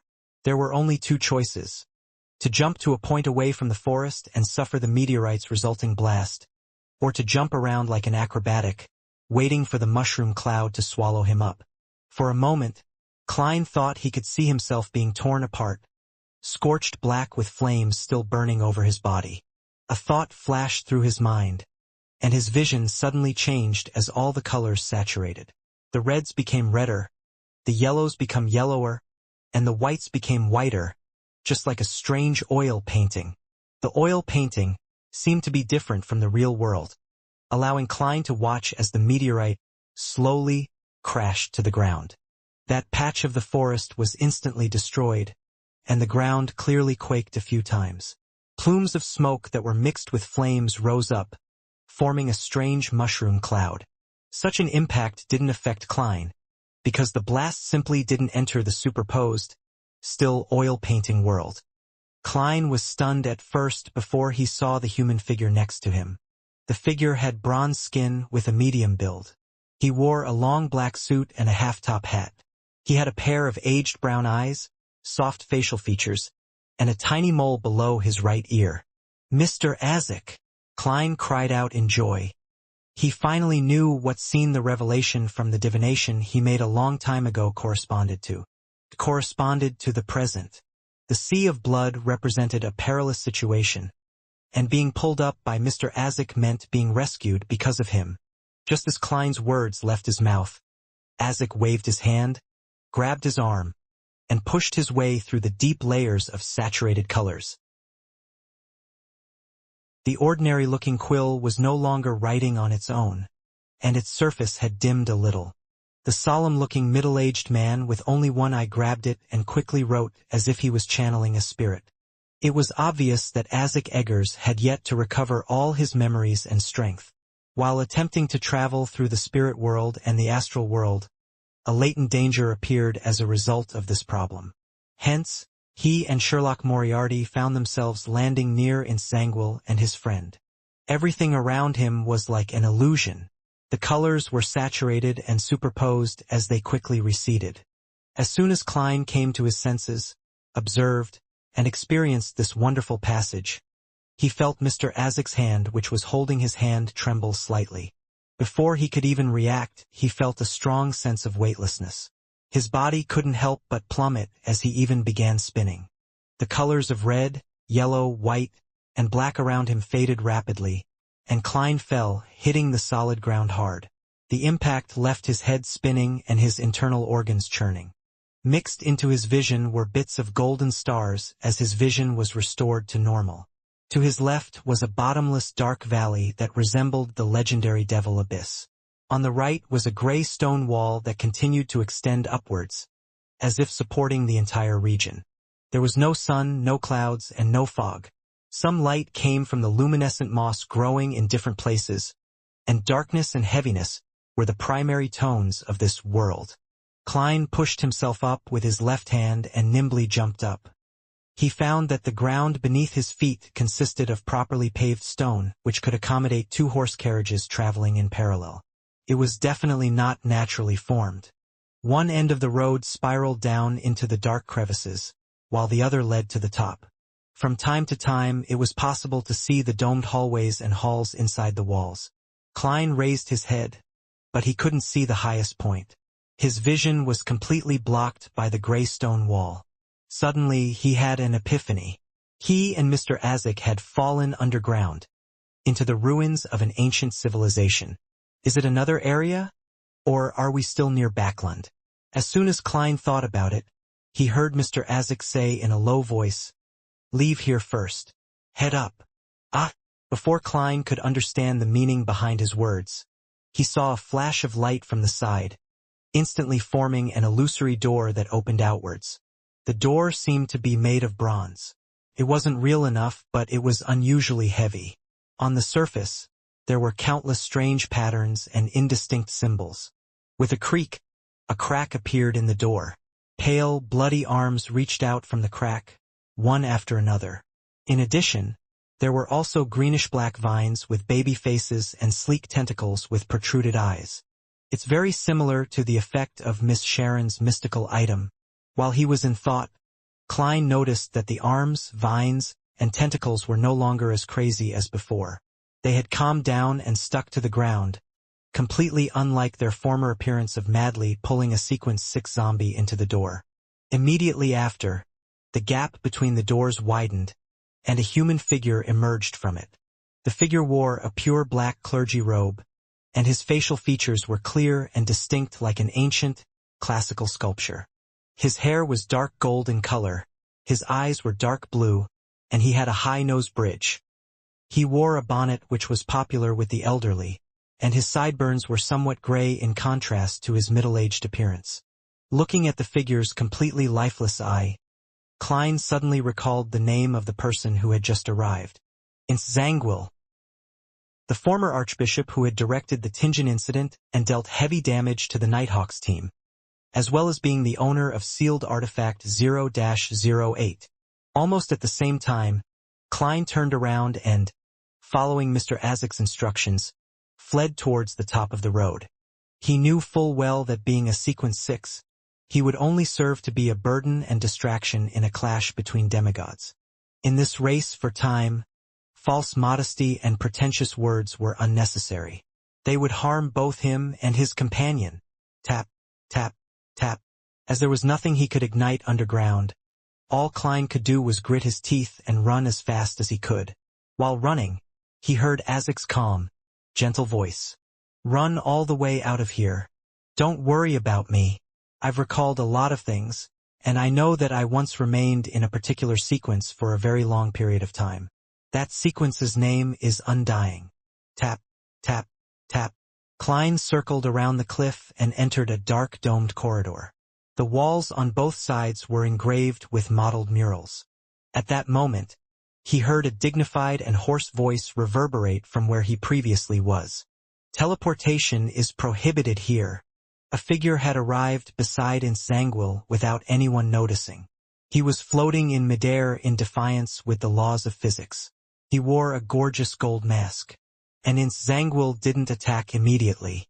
Instead, he glanced at the bend where Klein's figure had disappeared. Sequence 4 Night Watcher of the Church of the Evernight Goddess's pathway could grant a certain amount of bad luck to others. But Zangwill, who had just silently blessed Klein, realized that things like Klein slipping and falling into the ravine didn't happen. Not only that, Zangwill seemed to be hallucinating as well, as he saw a thin, grayish-white fog.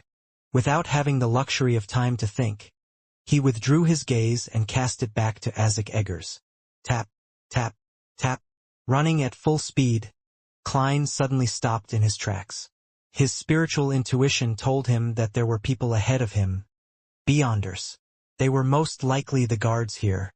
After contemplating for a bit, he reached out with his left hand and wiped his face. At the same time, crisp sounds emitted from his body as his body grew 7 to 8 centimeters taller. By the time his left palm left his face, he had turned into a single-eyed middle-aged man with dark golden hair and a high nose. Zangwill. Recalling the other party's demeanor, Klein used an illusion to change his clothes before quickly walking around the corner and entering a large hall. There were 4 guards in dark black armor, their gazes keen. Klein's face was calm as he walked over. He deliberately spoke in a hoarse voice and sternly said, "Someone has sneaked in here. I'm looking for him. Did you discover any clues?" The leader of the guards first examined him before lowering his head and saying, "Mr. Zangwill, nothing happened here." "Okay." Klein nodded slightly, walked past them, and left the hall. During this entire process, although he remained highly nervous with his back drenched in sweat, he appeared to be calm and reserved. He looked no different from Zangwill, be it his appearance or his aura. Relying on his faceless powers and his running speed, he quickly passed through 3 checkpoints and arrived at the end of the building. There was an illusionary door formed by pure ghostly blue light. Apart from that, it was completely sealed shut. Although he was worried about the demigod battle between Mr. Azek and Insanguil, Klein remained hidden in the shadows outside the room. He patiently spied for a while and found that someone had passed through the ghostly blue light while another person had used it to leave. He noticed that those who left had to show something that looked like a badge before they could get permission from the 4 guards to enter the door of light. I don't have time to wait for the next person with a badge. I can only take the risk. The battle over there could end at any moment. Even if doesn't, the search order will be sent over here quickly. Klein quickly made his decision, once again walking into the room with the likeness of Insanguil. Something has happened outside. He had no confidence in mimicking the former archbishop's voice, so he could only express himself with deliberate hoarseness as an indication that he had experienced an intense battle.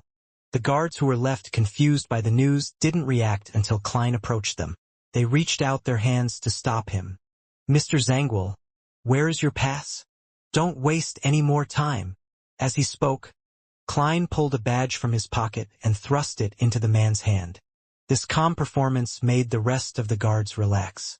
The moment the guard who had received the pass looked down, Klein suddenly lunged forward. Just as he landed on the ground, he quickly did another roll and went straight through the ghostly blue door. Only then did the guard realize that the badge in his palm had rapidly faded, turning into a piece of paper. On the top left of the piece of paper, there was a rather commonly seen blessing recently, "Happy New Year." The abyss-like crevice was filled with an illusory, pitch-black liquid. Moreover, the surface of the water was still bubbling without stopping, and many pale-skinned arms were wildly extending outwards. Insanguil had a general idea of Azek's standards, and he was neither surprised nor afraid, for he had a demigod to help him at the moment. What worried him the most was another problem. 0-08, which was forcefully developing the story, could backfire on him at any moment. At that moment, he swept his gaze past the corner of his eye and was shocked to find that the quill 0-08 had left his pocket without him realizing it. It was floating in front of the gray rock wall, fervently writing lines of words. In a fierce battle, there would always be a variety of accidents, such as Insanguil's belt snapping and having his pants drop. The ghostly blue light filled Klein's eyes, constructing a passageway that overlapped with layers of light between the deep darkness and the roaming invisible creatures. Klein didn't bother to observe his surroundings as he scrambled to the end of the passage. He stood up, straightened his clothes, restored Insanguil's stern expression, and stepped into the rippling screen of light. After a moment of being mentally adrift, he found himself in another room, which was also occupied by quite a few guards.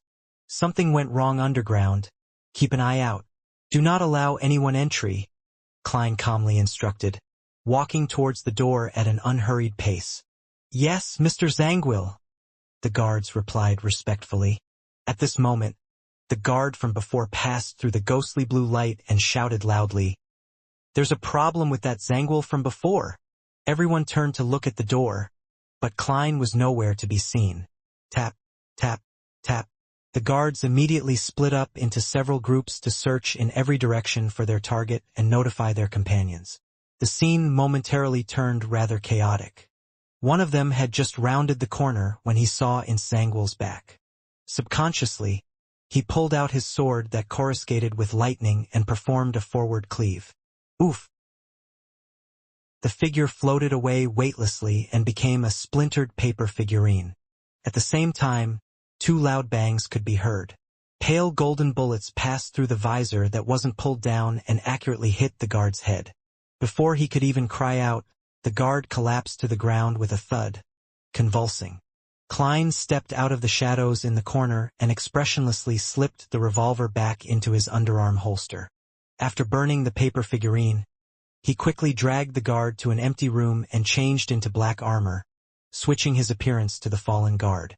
Then, he picked up the lightning sword and left the room, closing the wooden door behind him and running forward in a panic. He was going to notify every guard along the way that there was a problem with Insanguil inside the solarium of Red Rose Manor. Edisac Augustus stood by the full-length window, looking at the indifferent Trissy with a gloomy face, and he said in a voice that was like a volcano about to erupt, "Why did you run away again?" Trissy looked past him and beyond the window, chuckled, and answered with a question. "Did you see the meteor shower? Did you feel the trembling of the earth?" Behind her, porcelain and other items in the cabinet had fallen onto the thick, soft carpet. The old butler, Funkel, was standing beside her. "It's not too rare for that to happen," Edisac replied in a low voice. Trissy raised her eyebrows slightly. "You are very dull." "Then let me be frank with you. I am a demoness." Prince Edisac's expression didn't change at all. He turned to the old butler and said, "Guard the door and prevent anyone from entering." "Yes, your highness." Funkel gave Trissy a cold look and walked out of the solarium. When he heard the door close, Edisac exhaled slowly. "Trissy Cheek, you prefer to be called Trissy. I know you're a demoness. The person who helped you purchase the Beyonder ingredients failed. What you received was provided by me. I don't mind that my princess consort is a witch or a demoness. I've even seen your wanted poster." Trissy was surprised at first, but she then revealed a mocking smile. "You sure know a lot. Did you know that I was once a man, and that my real name is Triss?" "What?" Edisac's eyes widened, and he tilted his head a little, as though he couldn't believe what he had heard. Upon seeing this, Trissy couldn't help but laugh. She laughed so hard that she frantically bent back and forth like a lunatic. "Haha, you didn't make a mistake. I was once a man. I used to be like you, and the thing down there was longer and thicker than yours. However, the witch potion had forcefully changed my gender. Are you disgusted? Does it give you goosebumps?" She vented the words she had been repressing all this time before taking 2 steps forward. Edisac instinctively retreated, his Adam's apple moving involuntarily. "No, it's not like that. You're a real woman. There's no problem. I can definitely confirm that." He mumbled to himself. Then he raised his voice and said, "From the moment I met you, you were a real woman. I don't want to know what you were like in the past. I can pretend that nothing like this happened. What I love is the present you." Stunned, Trissy raised her hand to wipe away her tears of laughter. "You're a really pathetic man. Do you still not understand? Our meeting wasn't a coincidence. Even your interest." She paused in disgust and continued, "Even your interest in me was a result of someone else's arrangement. Don't you think that everything happened too quickly? I believe in love at first sight, but I don't believe that it possesses such powerful bewitchment properties. You act like the main character in a third-rate romance novel, becoming obsessed with love from just one meeting. You fell in love with a stranger, forgetting the type of person you once liked. That's crazy." Prince Edisac's eyes went blank as his eyes turned agape, but he didn't speak. His body suddenly swayed, as if he had finally awoken from a long dream. "Why, you are indeed my type, but my reaction, it's really too exaggerated." The corners of Trissy's mouth curled up, and she turned her head to the side to let out a sneer. "What a pathetic man, to have what you like being arranged by someone else. It's like you're a puppet on strings. Don't you understand? You're a person that can be sacrificed, and I, as well as being a hostage for the cooperation between the royal family and the demoness sect, am also a necessary disguise for this deception. I possess an important item of the demoness sect, and under your strict supervision, I can be destroyed at any time and result in the loss of the treasure. This is the sincerity of our cooperation, and once the matter is exposed to the other 3 churches or the military, the development of this matter will be very simple. Prince Edisac secretly kept a demoness due to his lust. After knowing of his heinous sins, he shoots himself in the mouth. Then all the problems would be covered up." "No!" Edisac blurted out. Then, with a twisted expression, he asked, "Why are they cooperating with the demoness sect? How could a hostage who might be abandoned at any moment know?" Trissy gave a self-deprecating laugh. "That's the whole reason behind why I want to flee." She lowered her head and chuckled in a low voice. Her body trembled slightly from the laughter. After a few seconds, she raised her head once again, curled the corners of her mouth and said, "What do you want to do with me? Strip me down and throw me onto the bed? No, you've probably formed a psychological resistance. Actually, I don't mind giving you some warmth right now. It's not a shameful thing for two poor people to comfort each other." Prince Edisac darkened his rotund face and looked at Trissy silently for nearly a minute. Suddenly, he closed his eyes, pointed to another side and said, "You can leave. Leave through that door." Trissy raised her eyebrows in astonishment. "You're letting me go?" "Yes." Edisac turned to look out the window and slowly replied, "I'll stop Funkle. As for whether or not you can escape from the other pursuers, that will depend on your own strength and luck." A dazed look flashed in Trissy's eyes a few seconds before she quickly ran towards the hidden door. Before leaving, she couldn't help but look back. "What about you?" Edisac didn't turn his head, but he continued to stare out of the full-length windows as if searching for the shadows of his past. He smiled and said, "Me? Let me live in this beautiful story and welcome its final end. Good or bad." Trissy took a breath and, without further ado, went through the secret door. In a quiet room inside St. Samuel Cathedral, one of the 13 archbishops of the Church of the Evernight Goddess, the person in charge of the Backlund Diocese, St. Anthony Stevenson, had received an urgent telegram from Earl Hall's residence. This bearded old man with deeply recessed eyes had an extremely clean appearance.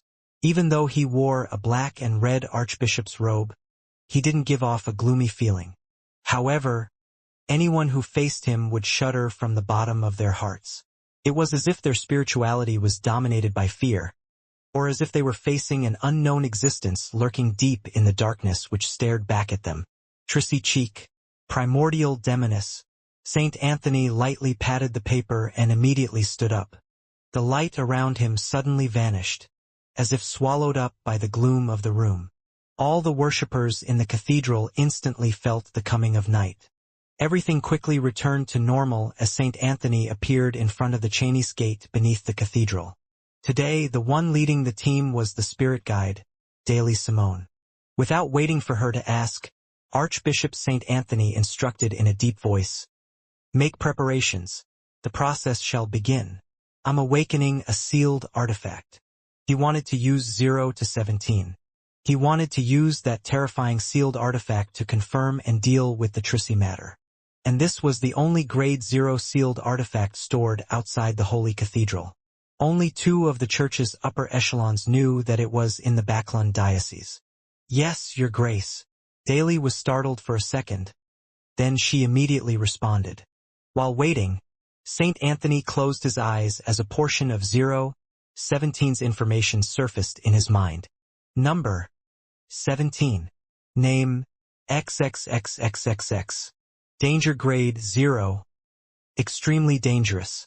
It's of the highest importance and of the highest confidentiality. It is not to be inquired, disseminated, described, or spied. Security clearance. Pope, team of researchers, and Archbishop of the Backlund Diocese. Note: when the Archbishop is transferred out of the Backlund Diocese, the corresponding memories have to be wiped out using sealed artifact 1 to 29.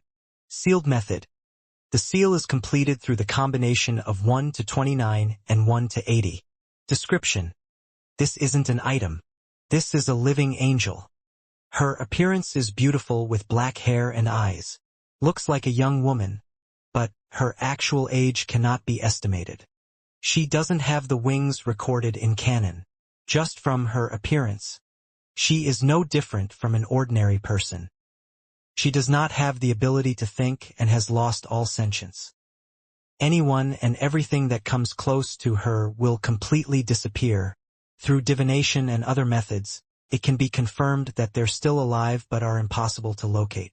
Currently, 1825 methods have been attempted, with every one of them failing. 017's range of influence will expand and contract without any pattern. Currently, it has caused more than 70 researchers to vanish. Warning: she cannot be used. Appendix 1. This sealed artifact first appeared in the Pale Era of the Fourth Epoch. Exact year missing. exact date, missing. Exaction location, missing. Appendix 2. Based on the information, she has been awakened 5 times. By passing on the message to search for the Intzangwil impostor, Klein, with the help of divination, overcame the interference of the master key and ran all the way to the exit given to him from the revelation. He knew very well that, with a carpet-style search, the corpse in the empty room would soon be discovered, so he had to race against time to get to the exit. A faceless powers should be matched with a mystical item that can destroy corpses and clean up my tracks. Having gained true knowledge from practice, it didn't take Klein long to cross the checkpoints and patrolling teams before he arrived at the exit where the divination pointed him to. However, what made him even more surprised was that there were no guards here. Only a heavy stone door standing there by itself. What's going on? Why is there no one guarding the exit? Was my divination misguided? Or are the guards outside? As his thoughts raced, Klein found a corner and took off his armor, restoring his lightweight and agility. Then, he came to the stone door that opened outwards and groped his way to the corner of the left wall. After carefully checking with a gold coin, Klein took out the ancient bronze key. He leaned it against the wall and gently twisted it. Water ripples appeared as they spread out slightly. Klein silently passed through the wall, without taking the door.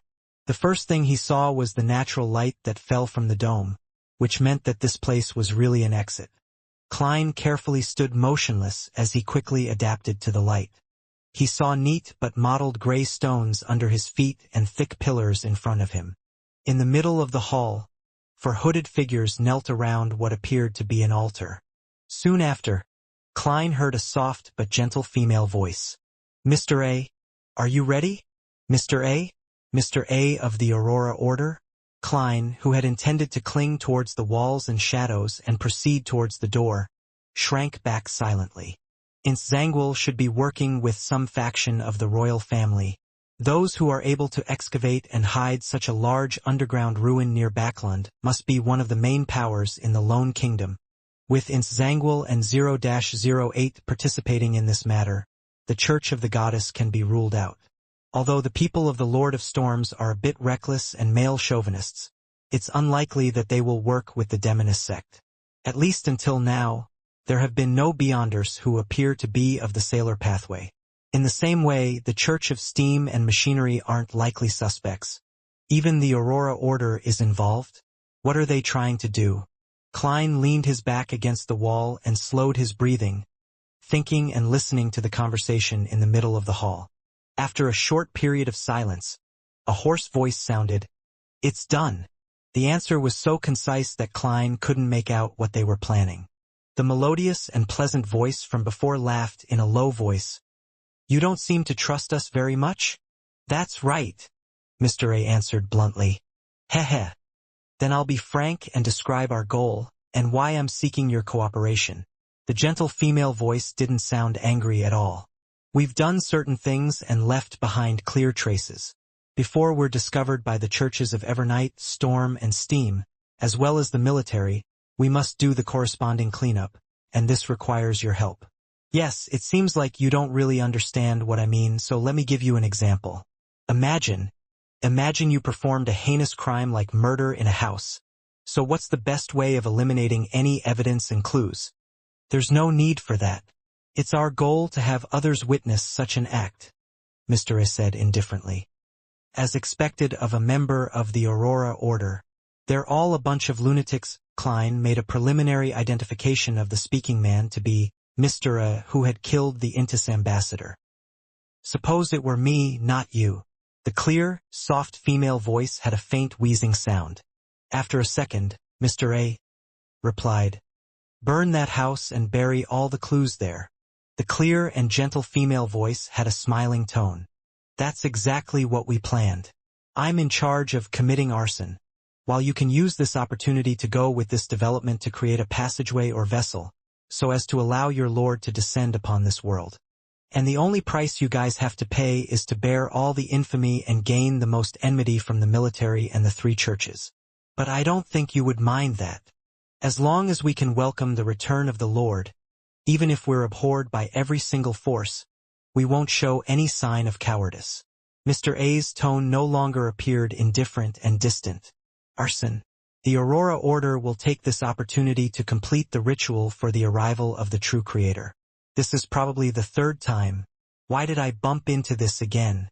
What a fucking bad twist of fate. Klein couldn't help but curse inwardly in Chinese. At this very moment, he was extremely curious and wary against the things that were plotted by this particular royal family faction, Insangwal and the Demonist sect. It was terrifying enough to even use the descent of the true creator as a scapegoat. Perhaps they've kept some cards up their sleeves and will eventually destroy the Aurora Order's ritual in the end and destroy all the other factions except themselves. Klein calmly thought while feeling tense. It appears like you have no other questions, said the gentle female voice. This place is sufficiently well hidden and can be used for the required setup. You can do your ritual here at ease and won't need to worry that it'll be interrupted before you succeed. As for the things outside, we've already finished our preparations a long time ago. It's just waiting for the ignition of a spark.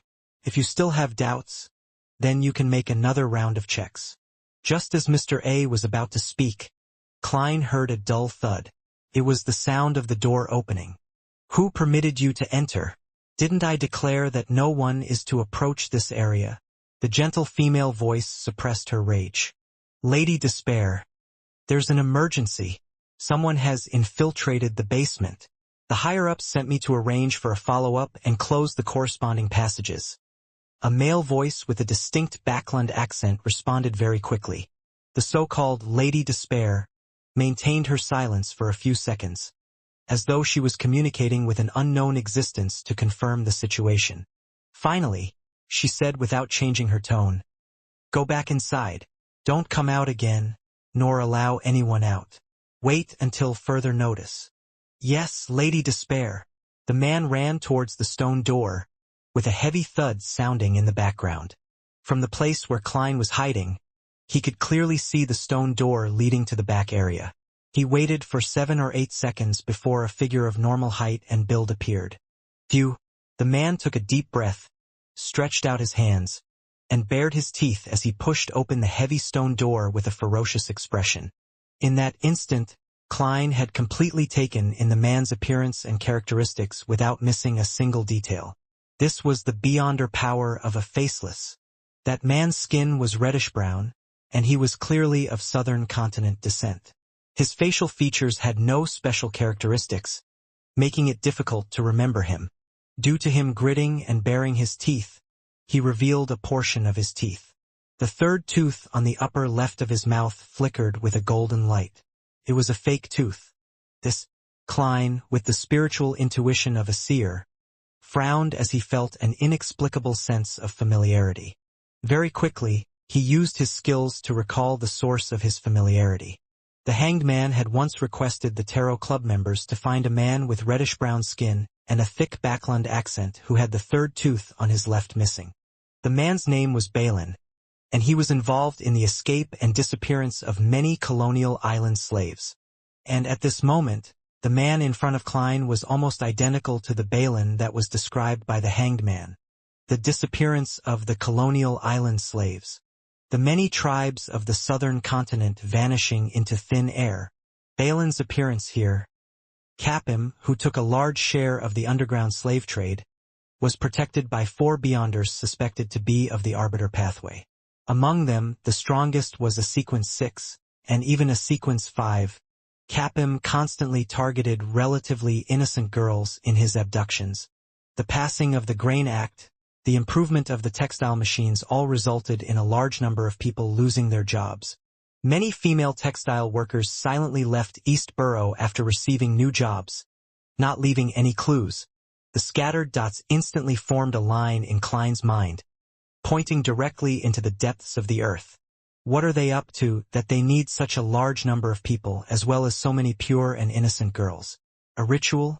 An extremely terrifying ritual that takes a very long period of time while being held in secret? Klein's pupils suddenly contracted. Creak. Bang. The stone door closed and Balin disappeared from his sight.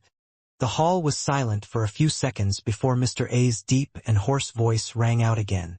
I smell an accident. Let's begin. We need to hurry before it arrives.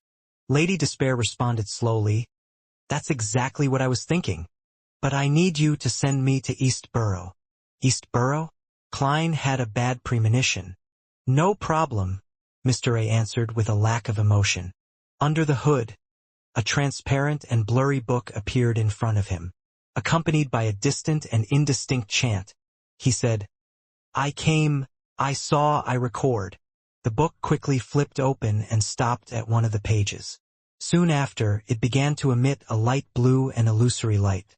The light enveloped the white-robed Lady Despair, causing her figure to blur at first, then becoming indistinct.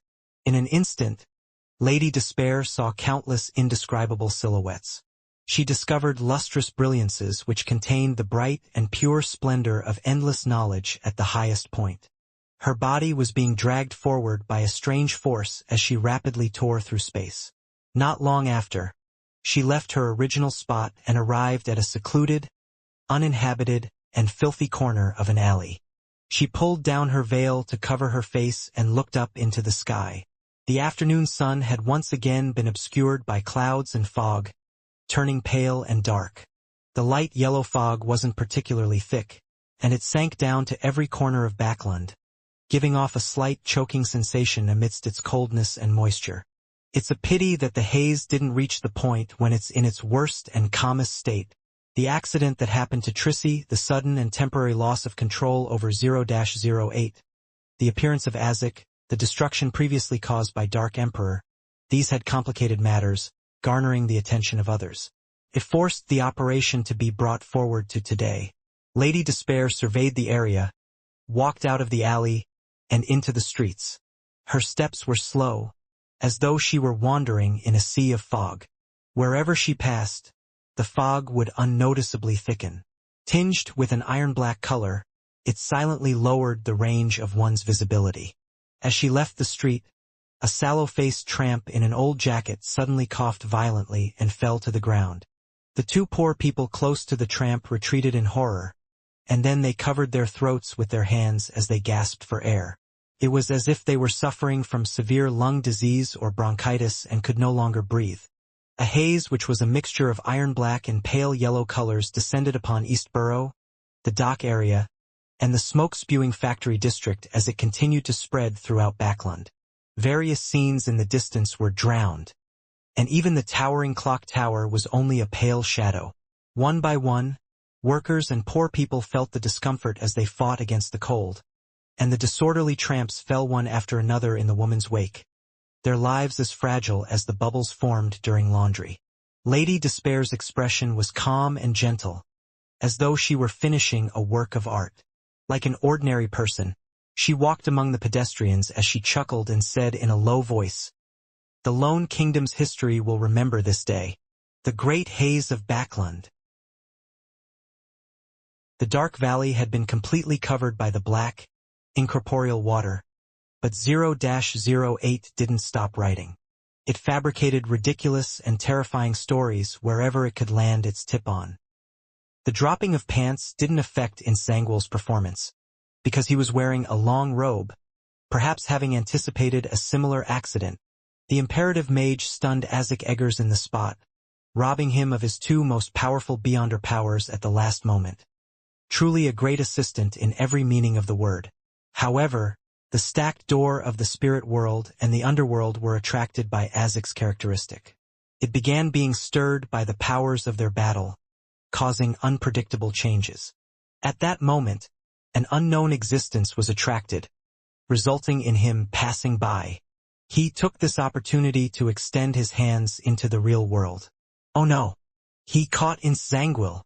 In midair, two bloody arms which were covered in squirming flesh suddenly appeared behind the clergyman robed Insangwal. They caught Insangwal's shoulders, dragging him into the void and into the spirit world. Light suddenly faded from where Insangwal disappeared, staining the area with the richest and deepest darkness. In the darkness, the sounds of melodic chanting could be heard.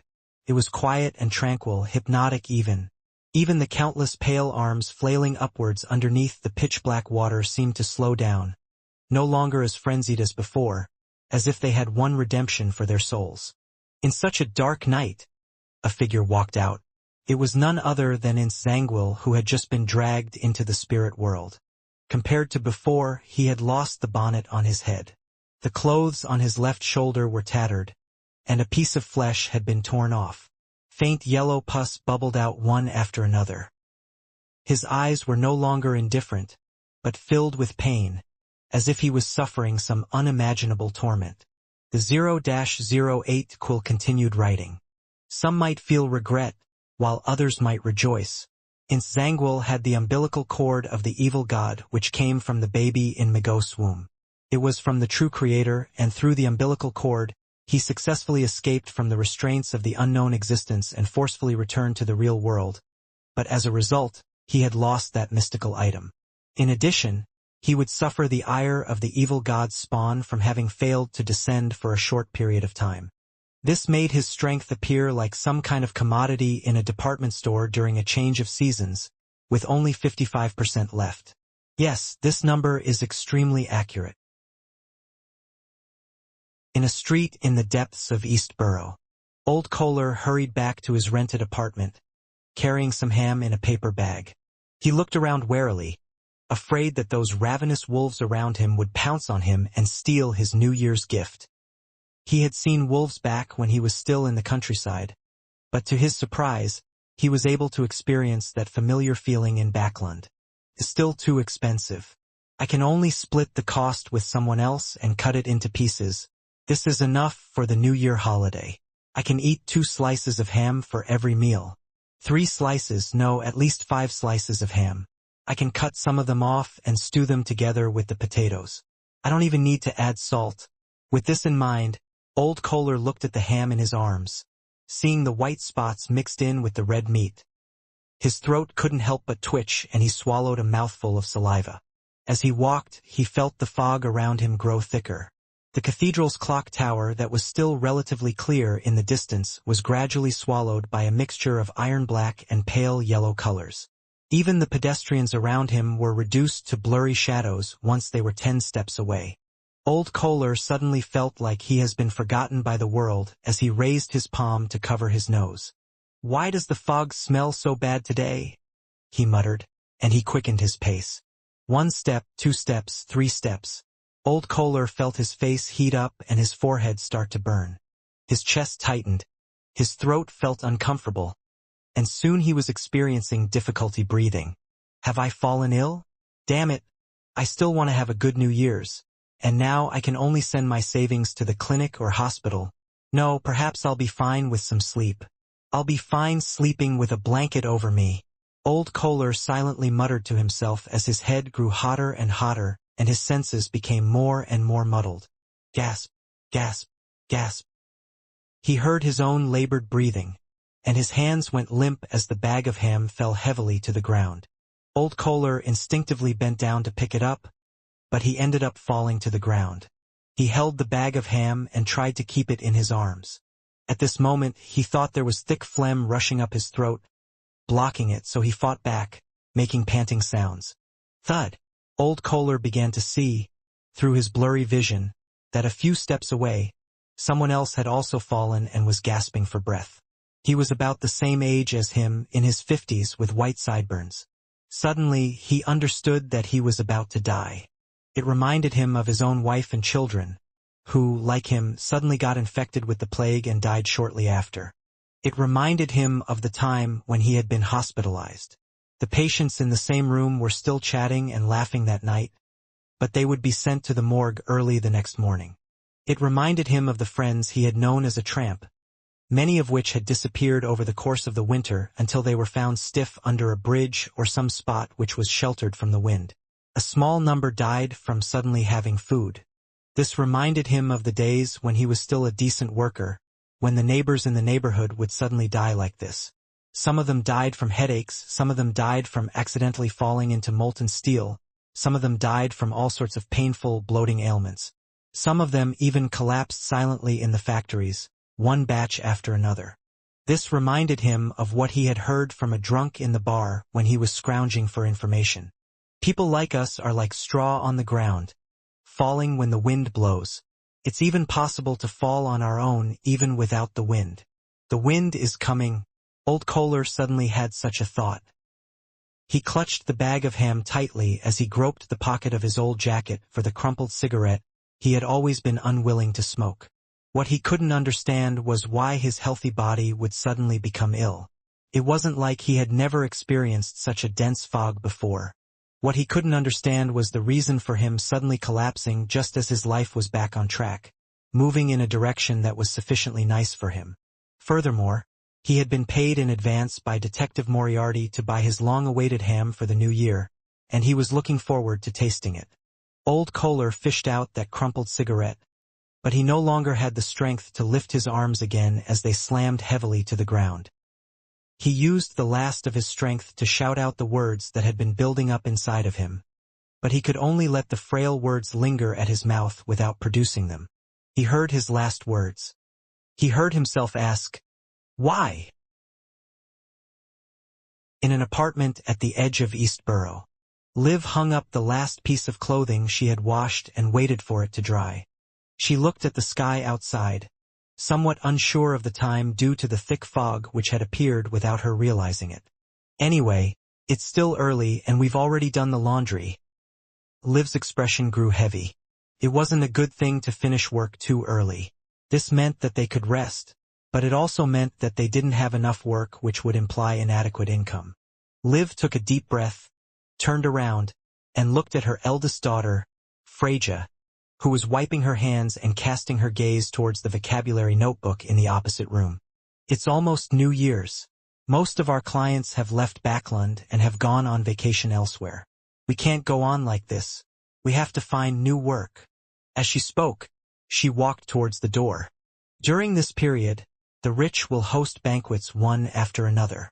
They definitely won't have enough servants and might hire temporary kitchen cleaners. I plan on inquiring. "Freja, you stay at home and pick up Daisy when the time comes.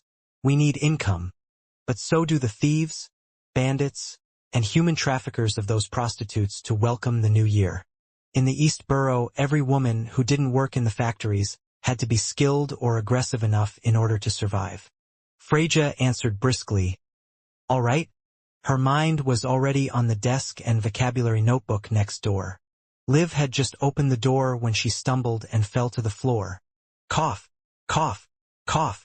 She broke into a violent coughing fit as her face flushed red, with every joint in her body experiencing an unbearable ache. Freja ran over in panic and squatted beside her. "Mother, what's wrong with you? Mother, what's wrong with you?" "It's nothing." "Cough, I'm fine." Liv began to find it harder to breathe. "No, you're sick. I'll take you to the hospital immediately." Freja tried to help her mother up. "It's too expensive, too." "Expensive." "Cough, let's go to a charity hospital." "A charity hospital, I can wait. It's not a big problem." Liv gasped a response. Freja burst into tears and her vision blurred rapidly. But at that moment, she felt her lungs burn, and her body went limp as she fell to the ground with Liv. "What's the matter with you, Freja?" "Cough. You're sick too." Liv shouted anxiously. "There's money, cough, in the closet, cough, in the hole in the wall. You have to be quick. Go to the hospital. Get a good doctor." Freja tried to say something, but not a sound came out from her mouth. Her eyes slanted up to the door beside her. It was their bedroom, their bunk beds. On top of it was her favorite table and her vocabulary notebook. Her body suddenly began to twitch. Liv's coughing stopped. Within the public elementary school at the edge of Eastborough, the fog still wasn't thick yet, but many students had already started to cough. The experienced teacher on duty immediately ordered, "Quick, to the cathedral. We need to head for the cathedral next door." Daisy stood up in a panic and ran with the crowd to the cathedral next to the school. Suddenly, her heart palpitated as she felt the horror of losing something important. "Mother, Freja." Daisy turned her head sharply, wanting to rush home against the crowd. However, she was stopped. She was caught by her teachers and forcibly dragged towards the cathedral. Daisy struggled and screamed at the top of her lungs, "Mother, Freja! Mother, Freja!" In East Borough, the dock area, and the factory district, the old or those with latent ailments collapsed in the fog in succession like felled trees, while those who came into contact with them felt as if they had been infected by the plague. They died quickly, and even the able-bodied adults and children also felt slightly unwell. In their eyes, the light yellow and iron-black fog was like the descent of death. On the Tuesday of the last week in 1349, Backlund was shrouded in haze. In the corner of the hall, Klein pressed himself against the stone wall so that he wouldn't be discovered by Mr. A. Soon, he heard muffled groans and could smell the scent of flesh and blood. "Give up your lives for the Lord," Mr. A's voice suddenly sounded. Thud, thud. The sound of figures collapsing entered Klein's ears, and a strong spirituality fluctuation appeared and constantly reverberated. Mr. A sacrificed his 4 attendants? Just as this thought appeared in Klein's mind, illusory layers of weeping sounds could be heard. Some of them were calling out for their mothers, others coughing violently, and some moaning in pain. As half of an expert at mysticism, Klein seemed to see a series of disgruntled and transparent figures entering the ritual one after another, followed by the years of numbness, despair, pain, and resentment from the dock area, factory district, and East Borough. Has it officially begun? Klein closed his eyes and leaned his back against the wall, his right hand clenching and relaxing. For him, the best thing to do at this moment was to slip out of the hall and flee into the distance while Mr. A was concentrating on the ritual. His right hand loosened and tightened before relaxing many times in a row. 7 or 8 seconds later, Klein opened his eyes, the corners of his mouth curling upwards in an exaggerated manner. He reached out his hand to grab the revolver, turned around abruptly, and dashed out. Dressed in his black double-breasted frock coat, he raised his right hand and aimed at the altar. The first thing Klein saw was the altar, which was surrounded by layers of light, and the tall, thin figure standing in it. The figure took off its hood, revealing a beautiful, devilishly feminine face, with a left chest, shoulders, abdomen, and thighs all covered in squirming, sticky, disgusting flesh and blood. His surroundings were filled with illusory, transparent shadows that brimmed with feelings such as numbness, despair, pain, and depression. Beyond the altar, the 4 figures which were praying had fallen. Their skin was shriveled, and their bones were tightly wrapped, like corpses that had been eroded for many years. At the top of the hall, rays of light pierced through the air, quickly entering the altar through the stone pillars, floor, and air that were filled with symbols and magic labels. As soon as Klein emerged from his hiding place, Mr. A opened his eyes and looked in his direction. His pupils were dyed with blood, and an extreme madness was contained within his cold eyes. If it were any other beyonder, they would have subconsciously looked away, not daring to look him in the eye. But Klein, who had faced the eternal blazing sun and met blasphemer Amon, wasn't afraid of this. Calmly pulling the trigger, he sent a silver demon-hunting bullet engraved with many patterns flying towards the altar. Witnessing this scene, Mr. A subconsciously wanted to raise his hand, but he stopped in the end. He watched indifferently as the silver bullet drilled into the layer of light surrounding the altar. Silently, the patterned demon-hunting bullet melted and disappeared under the layers of radiance, engulfed in untold resentment and negative emotions. In the end, it completely disintegrated, leaving not a single trace of it behind. Klein's pupils shrank as he shot the rest of the revolver's bullets. The pale golden purifying bullets and the bronze exorcism bullets shot out, piercing through the radiant barrier one after another. However, they disintegrated in the same way and disappeared without creating the slightest ripple. Mr. A laughed hoarsely. "It's no use, puny worm. The ritual has already officially begun, and with your strength it cannot be broken or interrupted, even if you're a sequence 5 beyonder. But you're also fortunate. You will live to witness the coming of our Lord, and be integrated into his body." With that, Mr. A ignored Klein and closed his eyes again, as if he was indeed nothing but a puny worm. The shepherd raised his hands in a gesture of open arms and shouted out in ancient Hermes, "The Lord that created everything, the Lord who reigns behind the curtain of shadows, the degenerate nature of all living things. Your devout believers pray for your coming. I am willing to offer my body as a vessel to bear the burden of your great will. Amidst the prayers, a light from an unknown source appeared above Mr. A's head, completely enveloping him.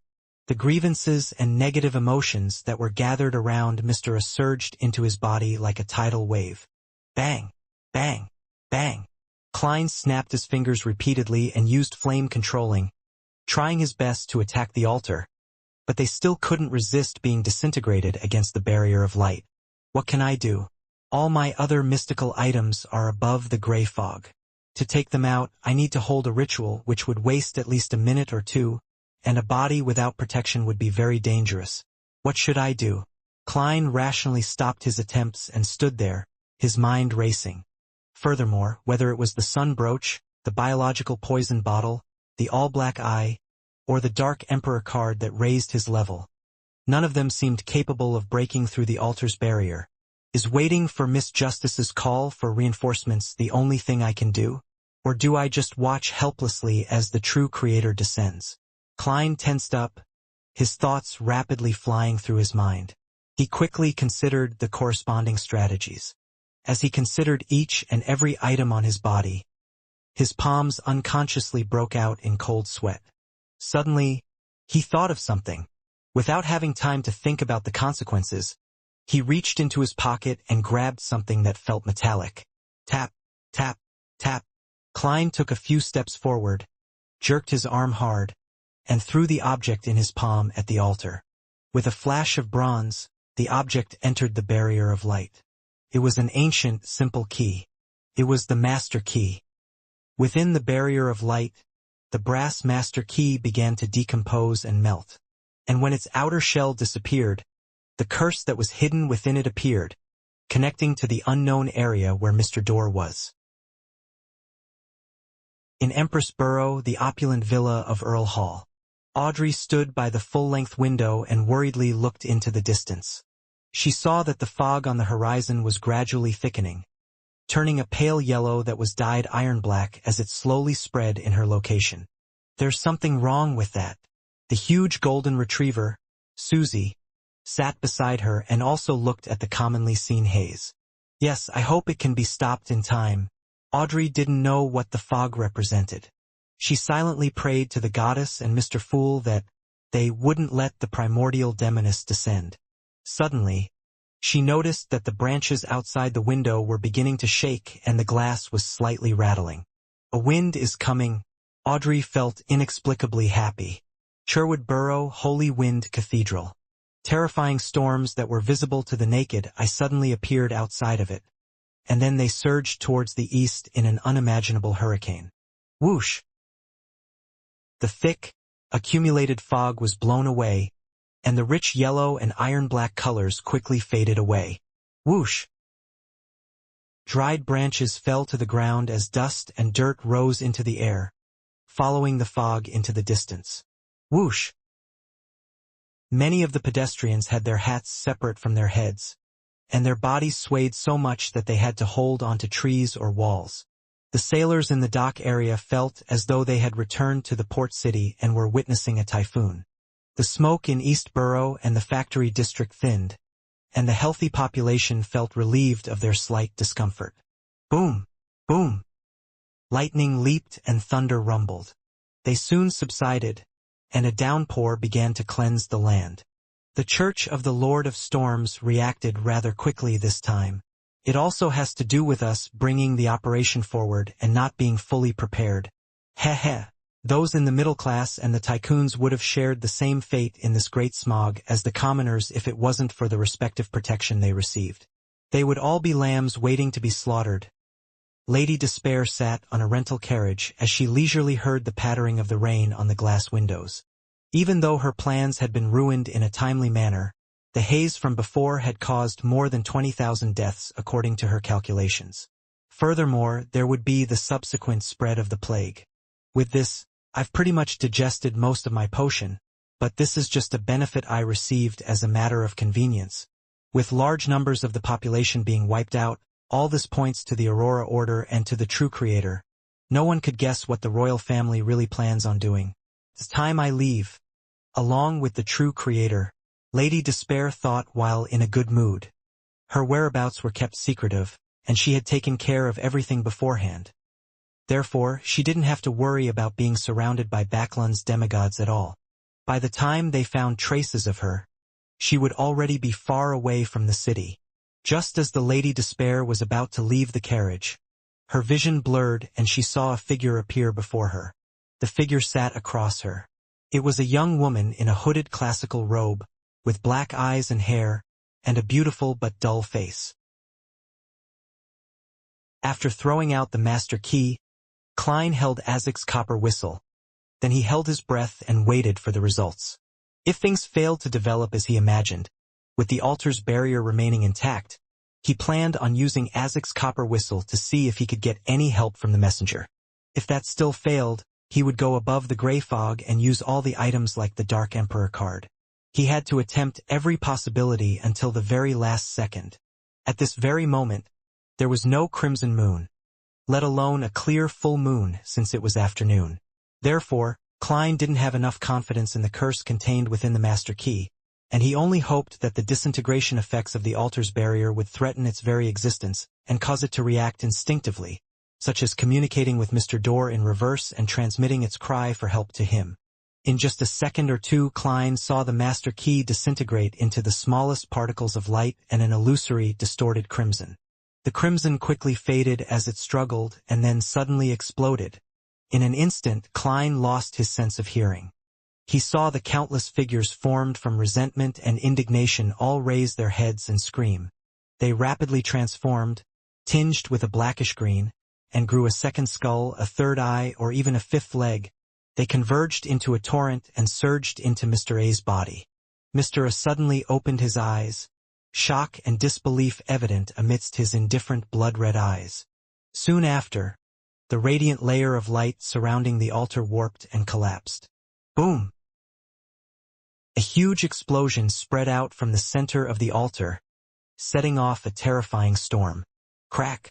The 4 thick stone pillars closest to the blast instantly crumbled, and the distant Klein only had enough time to duck and roll before he was sent flying by the shockwave.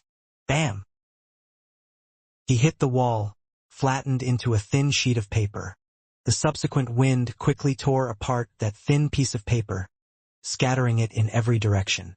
Klein himself appeared in the corner, using the walls to withstand the ensuing shockwave. The destruction caused by the master key exceeded his imagination. The curse that had been forcibly melted away really did have an instinctive reaction, as it transmitted Mr. Door's roar, and the voice of this forsaken entity, who was at least at the level of an angel, contaminated the resentment and numbed the despair needed for the ritual. As a result, the altar lost its balance and embarked on a path of self-destruction.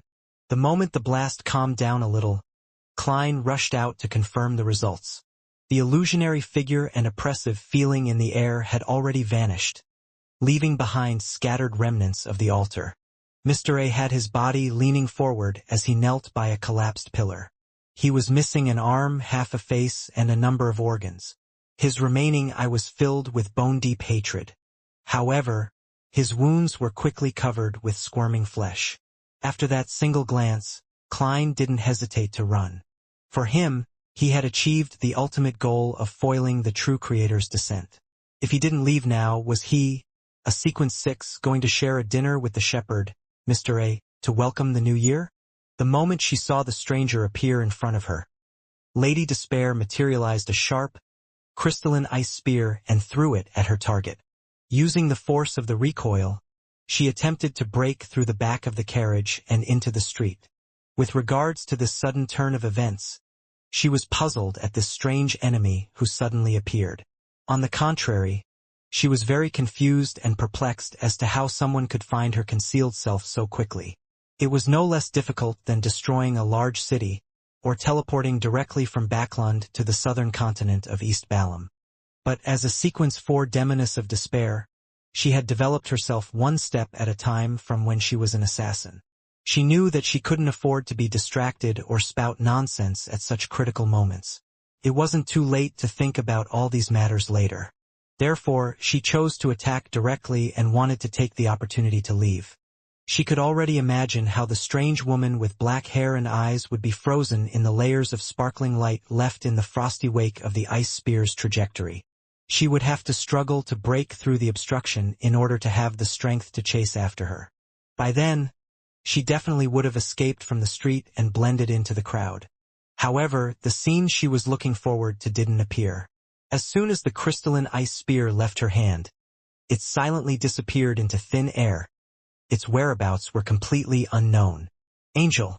The demoness of despair's eyes narrowed as black flames suddenly surged from her body, spreading ailments in a bid to ignite everything around her and causing a large-scale fire. At that moment, her body trembled in a strange manner, and she froze on the spot. She saw her left hand disappear, 1 centimeter at a time, as it rapidly spread upward in an unstoppable fashion. In her eyes, the beautiful and lifeless eyes of the woman opposite her were dark and serene, as if there was a pure darkness concealed within. "You aren't. You are." The demoness of despair's words came to an abrupt halt. Her entire body was like a sketch that had been quietly erased with an eraser, leaving no trace behind. Her final gaze was filled with fear and despair. The seat she previously occupied was empty, as though she had never sat in it before. The beautiful woman with the lifeless expression pulled the hood of her classical robe, and her lips moved almost imperceptibly as her figure instantly disappeared.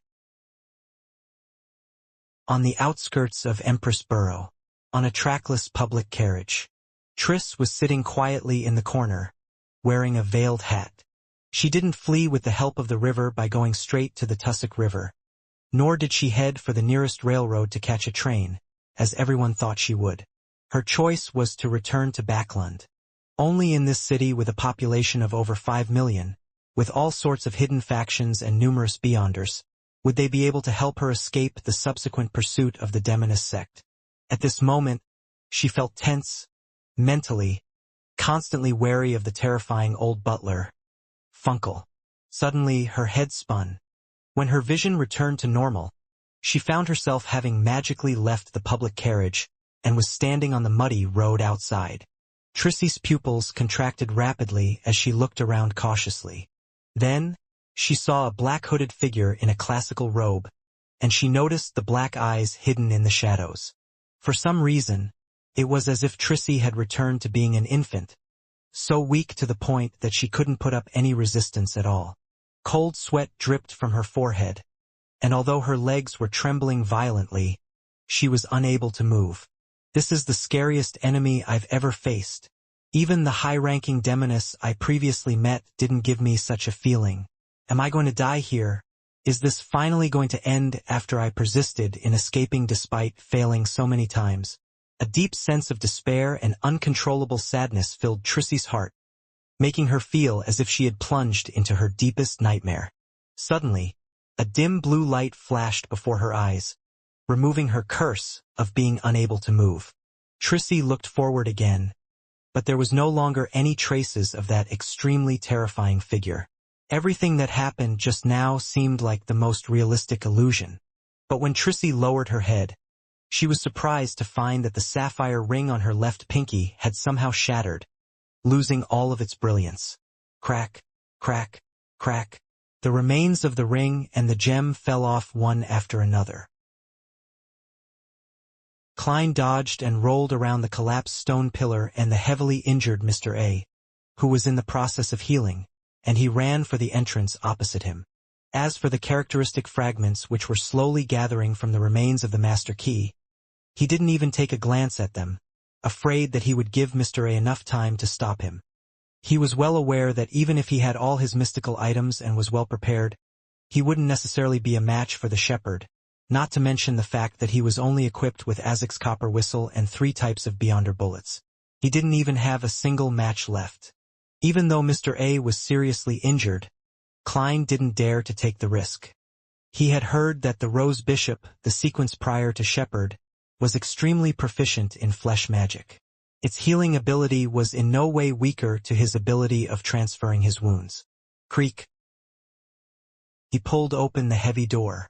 The natural light outside shone in, and the clouds in the sky were tinged with a thin yellow, and the sun was pale and dim. Klein rushed out and found that he was in the middle of a mountain. He was surrounded by towering mountains that made the area extremely hidden. Tap, tap, tap. He frantically ran and wasn't even taking the mountain trail. Instead, with his skills as a clown, he ran down the steep slope, occasionally tumbling, and occasionally swinging up with the help of trees. Splash! He heard the crashing of the river. It was up ahead, just below him, but at that moment, a strong gust of wind blew over, sweeping towards his back. Klein made a prompt decision.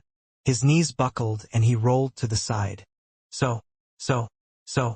The location where he was originally standing and the direction he was moving in had a deep ravine carved out by the wind blades. Mr. A dropped out of the wind, his body still draped with a cape squirming with fresh blood. He pointed with his finger, and immediately, chunks of flesh flew out and swelled up in midair before suddenly exploding. Boom! Drops of blood and bits of flesh flew in every direction as Klein cartwheeled with his hands, dodging most of it before finding shelter behind a huge tree. The projectiles bored bloody holes through the huge tree. Traces of corrosion began spreading in every direction from the affected area. Back when Klein was running, he had already loaded his revolver. He was about to raise his hand and shoot Mr. A in the eyes when he saw a deep darkness appear within them. All of a sudden, Klein knew that, although the scenery around him hadn't changed at all, he had been forcefully dragged into a dream. He had once killed a nightmare at least. Klein maintained his consciousness and saw Mr. A phase to his side in a manner inconsistent with logic, turning into a blood-red blanket that enveloped him in a manner that couldn't be escaped from. You want to rely on nightmares to scare me to the point of stopping my heart? A thought flashed in Klein's mind and he responded. This was his dream. The lucid him could conjure anything. Thus, a pure and dazzling golden sun appeared. Clear and blazing flames ignited everything in its surroundings in an instant. Klein imagined the scene when he first saw the eternal blazing sun during the dream divination. Almost at the same time, he left the dream and heard a muffled grunt. Mr. A took a step back, 2 streams of blood running from the tip of his nose. The robe formed from flesh and blood began to slowly flow as though it was melting. Pa! Klein snapped his fingers and ignited the trees about 30 or 40 meters away. Beneath his feet, the long withered weeds caught on fire, and the soaring flames enveloped his body. Mr. A's originally unmanly beautiful face suddenly turned even more beautiful and feminine. A crystalline and weightless ice spear materialized in his hand as he threw it towards the burning trees a few dozen meters away. As soon as Klein jumped out of the flames, his pupils reflected the transparent tip of the spear. The tip of the spear became bigger and clearer, filling his eyes. Klein threw himself to the side as his body became covered with a thin layer of frost. The transparent spear then extinguished the flames, allowing the thick layer of ice to quickly spread in every direction. Klein, who was still in midair, suddenly curled up into a ball, turning his body upside down. He stretched out his left hand and lightly pressed on the layer of ice. He once again rose into the air and left the cold world. However, the skin on his palm was frozen at the point of contact. This resulted in him tearing off his skin with a ripping sound. Rolling to his feet, Klein reached into his pocket and pulled out a self-made slumber charm. As he was about to say the incantation, his nose suddenly started to itch and he sneezed. Achoo! Achoo! Achoo! His head ached and he kept sneezing, leaving him with no strength to fight back. I fell sick. I became infected by some sort of ailment. The moment Klein realized this, he felt countless threads that were difficult to be seen by the naked eye twirl around him, wrapping him up like a mummy in a certain sense. He wasn't unfamiliar with this kind of experience. He knew that this was the beyonder powers of a demoness of pleasure. Back then, he had relied on the use of charms to cause all parties to fall into a deep slumber. Then, relying on his uniqueness, he escaped the effects of the charm. But now, Mr. A had maintained a distance of about 20 meters. However, Klein was no longer just a clown. The fingers he could still move snapped and made a crisp snapping sound. In an instant all the spider silk around him was ignited, as if it had turned into a giant torch. Klein had just jumped out of the scarlet flames when he started sneezing again, which was then followed by a fit of violent coughing. This automatically prevented the use of many of his beyonder powers. At this moment, the feminine gentleness of Mr. A's face disappeared, adding a little more dignity to his loftiness. He stretched out his right hand and clenched it lightly. Klein suddenly had an inkling that if he ran, he would only be running in circles. Mr. A, who was wearing a blood-red robe, revealed a cruel smile. An ancient book that was transparent and illusory appeared in front of him. An ethereal, high-pitched voice rang out. I came, I saw, I record. Achoo! Cough! Cough! Klein wanted to hide, but he was powerless. At that moment, he experienced, in an unprecedented manner, the power of a shepherd. It was truly worthy of being called the most comprehensive, most flawless, and most powerful beyonder sequence under the level of a demigod. Even if he hadn't made any preparations, with many mystical items being unusable, for him to be suppressed to such a state without being able to fight back, it implied that there were many problems. The old butler, Funkel, was fleeing across a barren field in the wilderness. He had lost his hat. His neatly combed gray hair hung in an unkempt manner, and the outer layer of his clothes were muddy. Huff! Puff! He paused for a moment, panting as he looked behind him. He felt slightly more at ease when he realized that there was no one around. However, when he turned his head and was about to change direction, he discovered that a figure had appeared in front of him. The figure wore a hooded, classical robe. Its face was dull and expressionless while its black eyes were hidden in the shadows. Funkel's pupils constricted.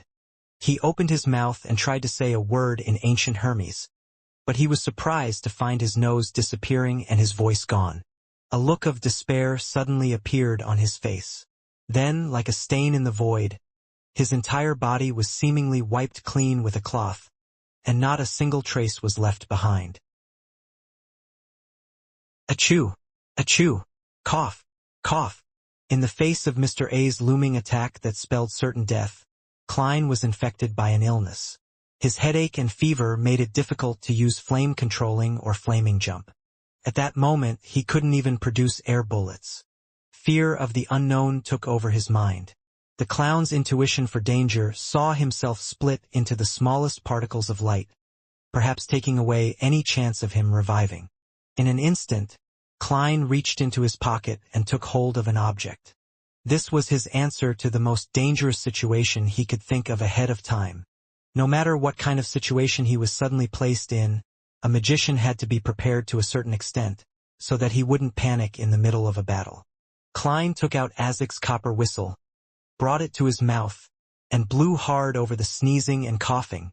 Without any stirring motions, he saw, through his spirit vision, a geyser of white bones spewing out as they rapidly sketched out the appearance of a huge messenger with black flames burning in its eye sockets. And at that moment, the pages in the book in front of Mr. A stopped flipping, and the distant voice suddenly came to a halt. A misty green brilliance surged out, and the bone messenger, that was almost 4 meters tall, cracked and crumbled into countless specks of pure light. Behind it, the force that had caused Klein to go in circles was the first to crumble. The figure in the black double-breasted frock coat was then enveloped, turning into a statue made of yellow sand which was blown away by the wind. However, the scattered sand were white spots, as if they were shreds of paper that had been torn to the limit. Klein's figure appeared on the other end, genuflecting and coughing uncontrollably. If it wasn't for the skeleton messenger blocking the blow for him, then he wouldn't have been able to suppress his ailments and use paper figurine substitute. And after that ordeal, his illness worsened to the point of him losing almost all forms of resistance. At that moment Mr. A, who had failed in his fatal blow, suddenly coughed in a way more violent manner than Klein. He fell to the ground in pain, blood frothing at the corners of his mouth. Cough! Cough! Cough! He coughed out a pile of fragmented organs and squirming flesh. Then, with great difficulty, He opened his mouth and attempted to lick them back into his mouth to forcefully consume them. What's going on? Klein was stunned for a moment. But that didn't stop him from resisting a cough, raising his right hand, and aiming the revolver at Mr. A's head. At this moment, he vaguely understood something. While Mr. A's injuries could be treated with his flesh and blood magic, the impact and backlash on his mind and spirituality couldn't be nullified through this method. Mr. A should have switched to another Beyonder power to slowly heal the damage to his spirit body. But he was driven by hatred. He forcefully suppressed his injuries and chased after Klein. Thus, after continuously using the Beyonder powers that exceeded what his body could bear, his situation worsened and the latent problems flared up. Bang! Bang! Bang! Klein fired all the bullets in the revolver. Bronze, pale gold, and silver beams of light quickly crossed the short distance between the two of them. Unfortunately, he was unable to control his sneezing and coughing during the process. The bullets didn't all hit Mr. A, with only 2 of them hitting Mr. A, and one of them drilling through his forehead and the other into his torso. Sizzle. A sizzling sound rang out, but Mr. A's head seemed to be boneless. It was just a combination of a pile of rotten flesh. This caused the pale golden-colored bullet to sink deep into his body. Quickly came to a stop and failed to deal lethal damage. All it did was emit a golden radiance of sunshine.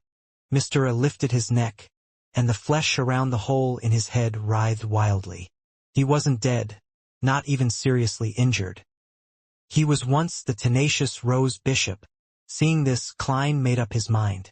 He turned around and ran, no longer making any attempts to attack. As for Mr. A, he was panting, and when he lowered his head again, he licked the bits of fragmented flesh and organs he had coughed up. Amidst the wheezing and coughing, Klein ran in random directions, occasionally rolling. Finally, he fled to the edge of a cliff which was over 50 meters away. Beneath the cliff, the slightly turbid tussock river surged incessantly. It was wide but calm. Klein didn't hesitate and put strength into his legs and jumped. He plummeted, feeling the weightlessness of a free fall. His body tore through the air as he attempted to adjust his posture in midair, transforming into a standard diving motion. Cough! Achoo! His ailment stopped his 3.5 flips midway, and the positioning of his body and palms failed to be in the correct stance. With a splashing sound, he struck the water surface, reducing into a thin piece of white paper. The paper figurine quickly became moist, half sinking and half floating. At the bottom of the river not far away, Klein's figure formed as it shivered a little. His clothes were already soaked, as were the remaining paper and bills in his wallet. After distancing myself from Mr. A, the ailment has abated, Klein thought with a lingering sense of fear. If his coughing and sneezing hadn't subsided at the last minute, he wouldn't have even had the time to use paper figurine substitutes, and he would have suffered internal bleeding and instantly died. Of course, if he died in such a manner, he felt that he had a chance of being resurrected. While kicking his legs to keep himself afloat, Klein created an invisible, hollow tube in his mouth, allowing it to rise out of the water and bring him fresh air. This was the underwater breathing performance of a magician. Klein sucked in with his mouth and blew out through his nose, not letting the turbid gas he breathed out pollute the pipe by directly entering the water. At the same time, he stealthily made his way to the shore, hoping to avoid Mr. A's subsequent pursuit. Unfortunately, this isn't a city. The powers of a faceless cannot be used effectively. Otherwise, once I break away, Mr. A definitely wouldn't be able to find me. While swimming, Klein instinctively had this thought. This resulted in him thinking of a problem, and that was the wind-controlling Beyonder power Mr. A previously had. Generally speaking, this belongs to the pathway of the Lord of the Storms. For this pathway, apart from the wind, there's also water, which means they're especially effective for underwater activities. Underwater activities. Shepherd is so all-round and terrifying. Klein's heart almost stopped beating as the thought flashed through his mind. He suddenly swam upstream, no longer concealing himself. As soon as he emerged from the water and approached the shore, he saw Mr. A's devilishly beautiful face, covered with fish scales and gaping gills. Mr. A, who was floating on the water surface in his bright red robe, had the corners of his mouth curled up. His eyes were filled with true hatred. "Fight! I can only fight. I'll try to hold out until the church's reinforcements arrive, or for Mr. Azek to escape his predicament." Without hesitation, Klein, who had gained reprieve from his ailments, raised his right hand, ready to snap his fingers. At this moment, the two of them simultaneously looked at the sky as though it was an instinctive reaction. A beautiful feminine figure was quickly outlined. The figure was hooded and in a dark robe, its eyes looking blankly at Mr. A. Then Klein saw Mr. A being quickly erased as though he had become a pencil drawing, wiped out rapidly with an eraser, leaving nothing but his look of indignation and despair amidst the blankness and madness etched into his mind that was the only audience present. What kind of level is this? What kind of strength is this? The moment Klein thought about it, he saw the figure turn to look at him. It was a beautiful face, but it didn't have the slightest expression. Its black eyes were deep and dark, devoid of spirituality. Just when Klein's heart was beating rapidly, thinking that he would disappear without a trace, without a clue as to whether he could be resurrected, the corners of the woman's mouth slowly lifted into a smile. A smile? Klein was stunned, wondering if he was dreaming. Before he could regain his senses, the figure instantly faded and disappeared from where he was. The sound of water splashing around him echoed in the air. Puzzled, Klein swam to the shore and got out of the water. Looking around, he found that this place was unusually remote.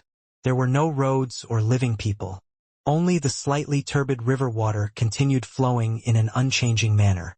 It ended just like that? Mr. A died just like that? Who was that lady just now? She was so strong that Mr. A didn't even have time to scream, and she smiled at me. Smiled? Maybe it's a she? However, other than figures at the level of the Pope, how could there be angels walking on the ground from the three churches? Furthermore, a figure on the level of Pope obviously wouldn't be in Backlund. Klein couldn't believe that he was out of the danger zone. After a moment of contemplation, he finally felt a sense of reality. She should be a powerhouse sent by the churches. She arrived in time and successfully saved me. If I hadn't informed Miss Justice ahead of time, then they might not have taken such timely action. There would have been a high chance of me dying at Mr. A's hands, with the possibility of resurrection being a question. Yes, it also has to do with me persisting on, dragging on the battle all the way until this moment. Not bad at all. With a sigh of relief, Klein began to look for a way out. Exile. The man with the gold mask pointed at Azek Eggers and threw his figure into the void, a spot no one knew. Then, he turned around to face Insangwil, who was looking at him with a frown. "There's no time, we can't finish him off that quickly. We have to hide this area as quickly as possible. Do you want the church to discover our secret?" The man with the gold mask growled angrily. Insangwil put away his doubts, nodded, turned to 0-08 which had stopped writing, and grabbed it. His figure was faltering somewhat, and by his legs were piled pants that had nearly been ripped apart in the middle of the battle.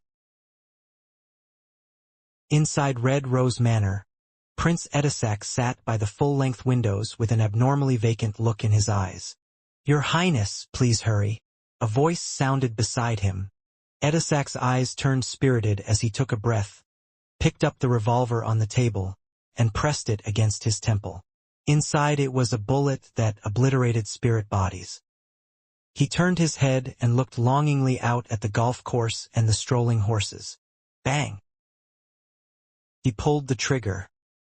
In the hall where the stone pillars had collapsed, a group of nighthawks wearing black windbreakers and silk hats appeared around the altar. The person leading the team was the Archbishop of the Church of the Evernight Goddess, St. Anthony Stevenson. "It was disrupted by someone?" he muttered without stopping and directly walked to the stone door that led to the interior. Rich darkness surfaced as the stone door silently opened. St. Anthony led some of the nighthawks in as they delved deeper. Along the way, they didn't discover a single guard or anything of value. It was as if this place had been forcefully swept clean. Finally, They reached a room in the deepest recesses, but there was nothing there but walls and stone pillars. The blue door of light which was there when Klein left was long gone. The lanterns in the Nighthawk's hands suddenly lost their light, and darkness enveloped the room. When everything returned to normal, they found that the surrounding walls had somehow melted away. However, there were no hidden doors or tunnels behind them. It was either a thick layer of mud and rocks or the corridor they came from. St. Anthony was silent for more than 10 seconds before saying, "Try divination. Search the vicinity." Achoo! Walking through the pathless cliffs and forest, Klein was saddened to realize that he had apparently really fallen sick. The residual effects of Mr. A's beyonder powers, combined with the fact that he was drenched during winter, gave him the shameful cold. However, he didn't dare to stop to collect dry twigs to light a fire and dry his clothes and money. He was afraid that the beyonders of the church would find him. Even though he had already gained the endorsement of Stanton Isengard from the machinery hive mind and obtained the status of a semi-official, this was a matter involving the primordial demonist's awakening and the true creator's descent. 2 cases of the highest order. Therefore, he was bound to be subjected to rigorous investigations, have tea sessions with the machinery hive mind, mandated punishers, and Nighthawks to recount the whole process actively or passively. There were 2 major pitfalls to this.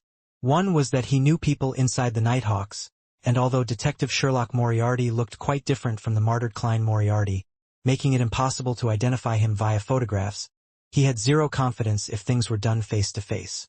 2, because of similar pathways, the Church of the Evernight Goddess wasn't very friendly to people and things related to death. Back in the Pale Era at the end of the 4th epoch, death had fallen under the siege of the 7 gods, and Sherlock Moriarty had summoned a powerful descendant of death at the critical moment. This wasn't a problem that could be explained away easily. That high-level powerhouse was rushing to deal with in Zangwill and 0-08. So she didn't have time to bother with a friendly small fry like me. However, I can't be careless as a result. I should flee when it's necessary. Yes, I can write to the machinery hive mind when I have a chance, stating the second reason as to why I have to temporarily leave Backlund. This way, I might still have a chance to work with them in the future. Of course, I have to secretly observe to see if the machinery hive mind has any strong enmity towards any descendants of death. I wonder how Mr. Azik is doing. Perhaps Sherlock Moriarty might be dead in the official announcement. He sure lived up to his name and identity. As quickly as possible, Klein tried to find a small town and blend in with the crowd while enduring the alternating fever and cold. Only in human society could the faceless powers be fully expressed. The woman who was working with Mr. She should be a demoness. She went to East Borough. From the looks of the ritual, there must have been a large number of deaths over there. I wonder, with the spiritual intuition of a seer, Klein's heart suddenly felt heavy. At this moment, all the colors in front of his eyes turned saturated, as if they had been sprinkled with oil by a deity. The feeling was over instantly, and Klein found himself far away from where he had been, with the bronze-skinned, soft-featured Azik Eggers appearing next to him. "Mr. Azik, are you unhurt?" He couldn't help but heave a sigh of relief. "I am," Azik replied frankly before smiling. "But to an undying, this isn't a big problem." Klein calmed down and asked, "What happened to Insangwil and 0-08? Insangwil is still alive, and he still wields that Grade 0 sealed artifact," Azik said as he walked. Klein tried hard to follow him as he couldn't help but sigh. "What a pity." "Don't worry about it. He was severely injured," Azik solemnly said. "And most importantly, we know that he was secretly cooperating with the royal family, so we don't have to worry about not being able to find him in the future. This way, you can focus on improving yourself, and I can also try to go to a few places that I've recalled to awaken more memories. Your luck isn't bad. I've been secretly observing the people from MI9 and the royal family to confirm Insangwil's whereabouts. One of the most important places was Red Rose Manor, so I've always been wandering around the area. Otherwise, I wouldn't have been able to rush over to save you so quickly." Klein immediately felt a little awkward when this was mentioned. "Mr. Azik, aren't you puzzled as to why I didn't die?"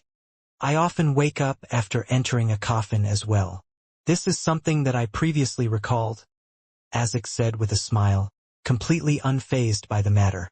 And in my incomplete memory, although it's rare in others, it's not without precedent. He often wakes up after entering a coffin.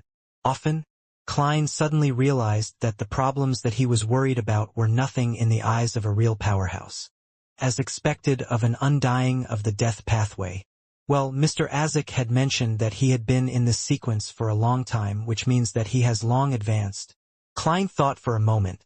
Then he asked with concern, Mr. Azek, wouldn't Zangwill discover that I'm Klein Moretti? He was afraid that Zangwill would take revenge on Benson and Melissa. Unlikely. At most, he would believe that we knew each other long ago, or that you're my informant if we use the terms that the police uses. Azek recalled and said, but that grade 0 sealed artifact might notice it, but you don't have to worry. Why? Klein pressed. It was unknown what Azek had remembered, but his expression suddenly turned strange. It was as if he wanted to laugh, but at the same time he felt horrified. That grade 0 sealed artifact will keep attempting to write down the death of its owner. This is likely to be intrinsic to it and cannot be changed. Therefore, I doubt it would actively divulge such important information that can put Zangwill at a tremendous advantage during such a critical moment, unless it involves something that it cannot avoid or explain. Seeing that Mr. Azek was so sure about it while producing such strong justifications, Klein exhaled. It was as if he had recovered a little from the cold. Seeing this, Azek added, it's best if you leave Backlund for the time being. Zangwill might use that grade 0 sealed artifact to seek revenge again using your fake name. As long as you aren't in Backlund, it should be fine. That grade 0 sealed artifact's sphere of influence doesn't exceed a large city. Just as I had predicted, there's a limit to its sphere of influence. Otherwise, Zangwill could have easily hidden in a small town in the southern continent and leisurely arranged the fates of all his targets without having to worry about anyone finding him. Klein asked after some deliberation. A short trip to Backlund for a day or half a day is fine, right? With the premise that I've changed my identity and looks. With that, he rubbed his face, instantly reverting back to his appearance back in Tingen. Azek's eyebrows twitched, and he nodded. It's fine. He turned his head and looked into the distance at the spot that he could no longer see. It seems like I've been targeted by a powerful existence of the Church of the Evernight Goddess. It's best if you don't stay by my side, or you might be implicated. Heh. They're very interested in the beyonder characteristics related to death. Yes, I plan on heading out to sea. While I digest my potion, I'll be seeking mermaids. It's a condition for my advancement. Klein explained his plan. Azek tilted his head.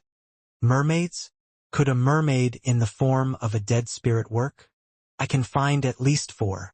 Probably not. Klein reached out and wiped his forehead. His intuition told him that it was definitely impossible, but he planned to divine it above the gray fog to confirm it. Without mentioning the dead mermaid again, Azek said, if there's anything, then contact me through the messenger. Messenger. Klein suddenly felt guilt-ridden and ashamed. I died in my battle with Mr. A. It saved my life. Azek gave him a glance, shook his head, and laughed. Don't worry about it. As long as it isn't killed by a powerhouse at the level of an angel or via some special method, then as long as the underworld still exists, it can slowly be reborn there. And before that, I have similar messengers numbering. I don't know how many there are either. It sounds like there's an army of such powerful and humongous messengers. Klein turned agape, unable to say a word. His shame faded, and he asked curiously, Mr. Azek, where is the underworld, or in other words, hell? The spirit world. To be precise, it's a special place that the ancient death created in the spirit world. Azek didn't hide the truth. Ancient death? That should be the ancient god, Phoenix ancestor Greg race. So the underworld belongs to the spirit world. No wonder the basic structure in mysticism is the real world, the spirit world, and the astral world. It doesn't contain the underworld and the abyss. Klein was about to ask a question when he suddenly remembered something and quickly said, "Mr. Azik, I obtained a card of blasphemy created by Emperor Roselle. It contains the secrets of high-sequence beyonders. I believe it can help you recall more things. However, you'll have to wait a while. It's hidden in Backland." Klein didn't mention the bounty, fearing that it would reveal the Tarot Club's secret, the mysterious space above the gray fog, and Miss Justice. Therefore, he could show his gratitude towards Mr. Azik for his help and sacrifice in this tactful way. Aziz looked at him in surprise, but he ultimately said nothing. He nodded and said, "When you get it back, have the messenger bring it to me.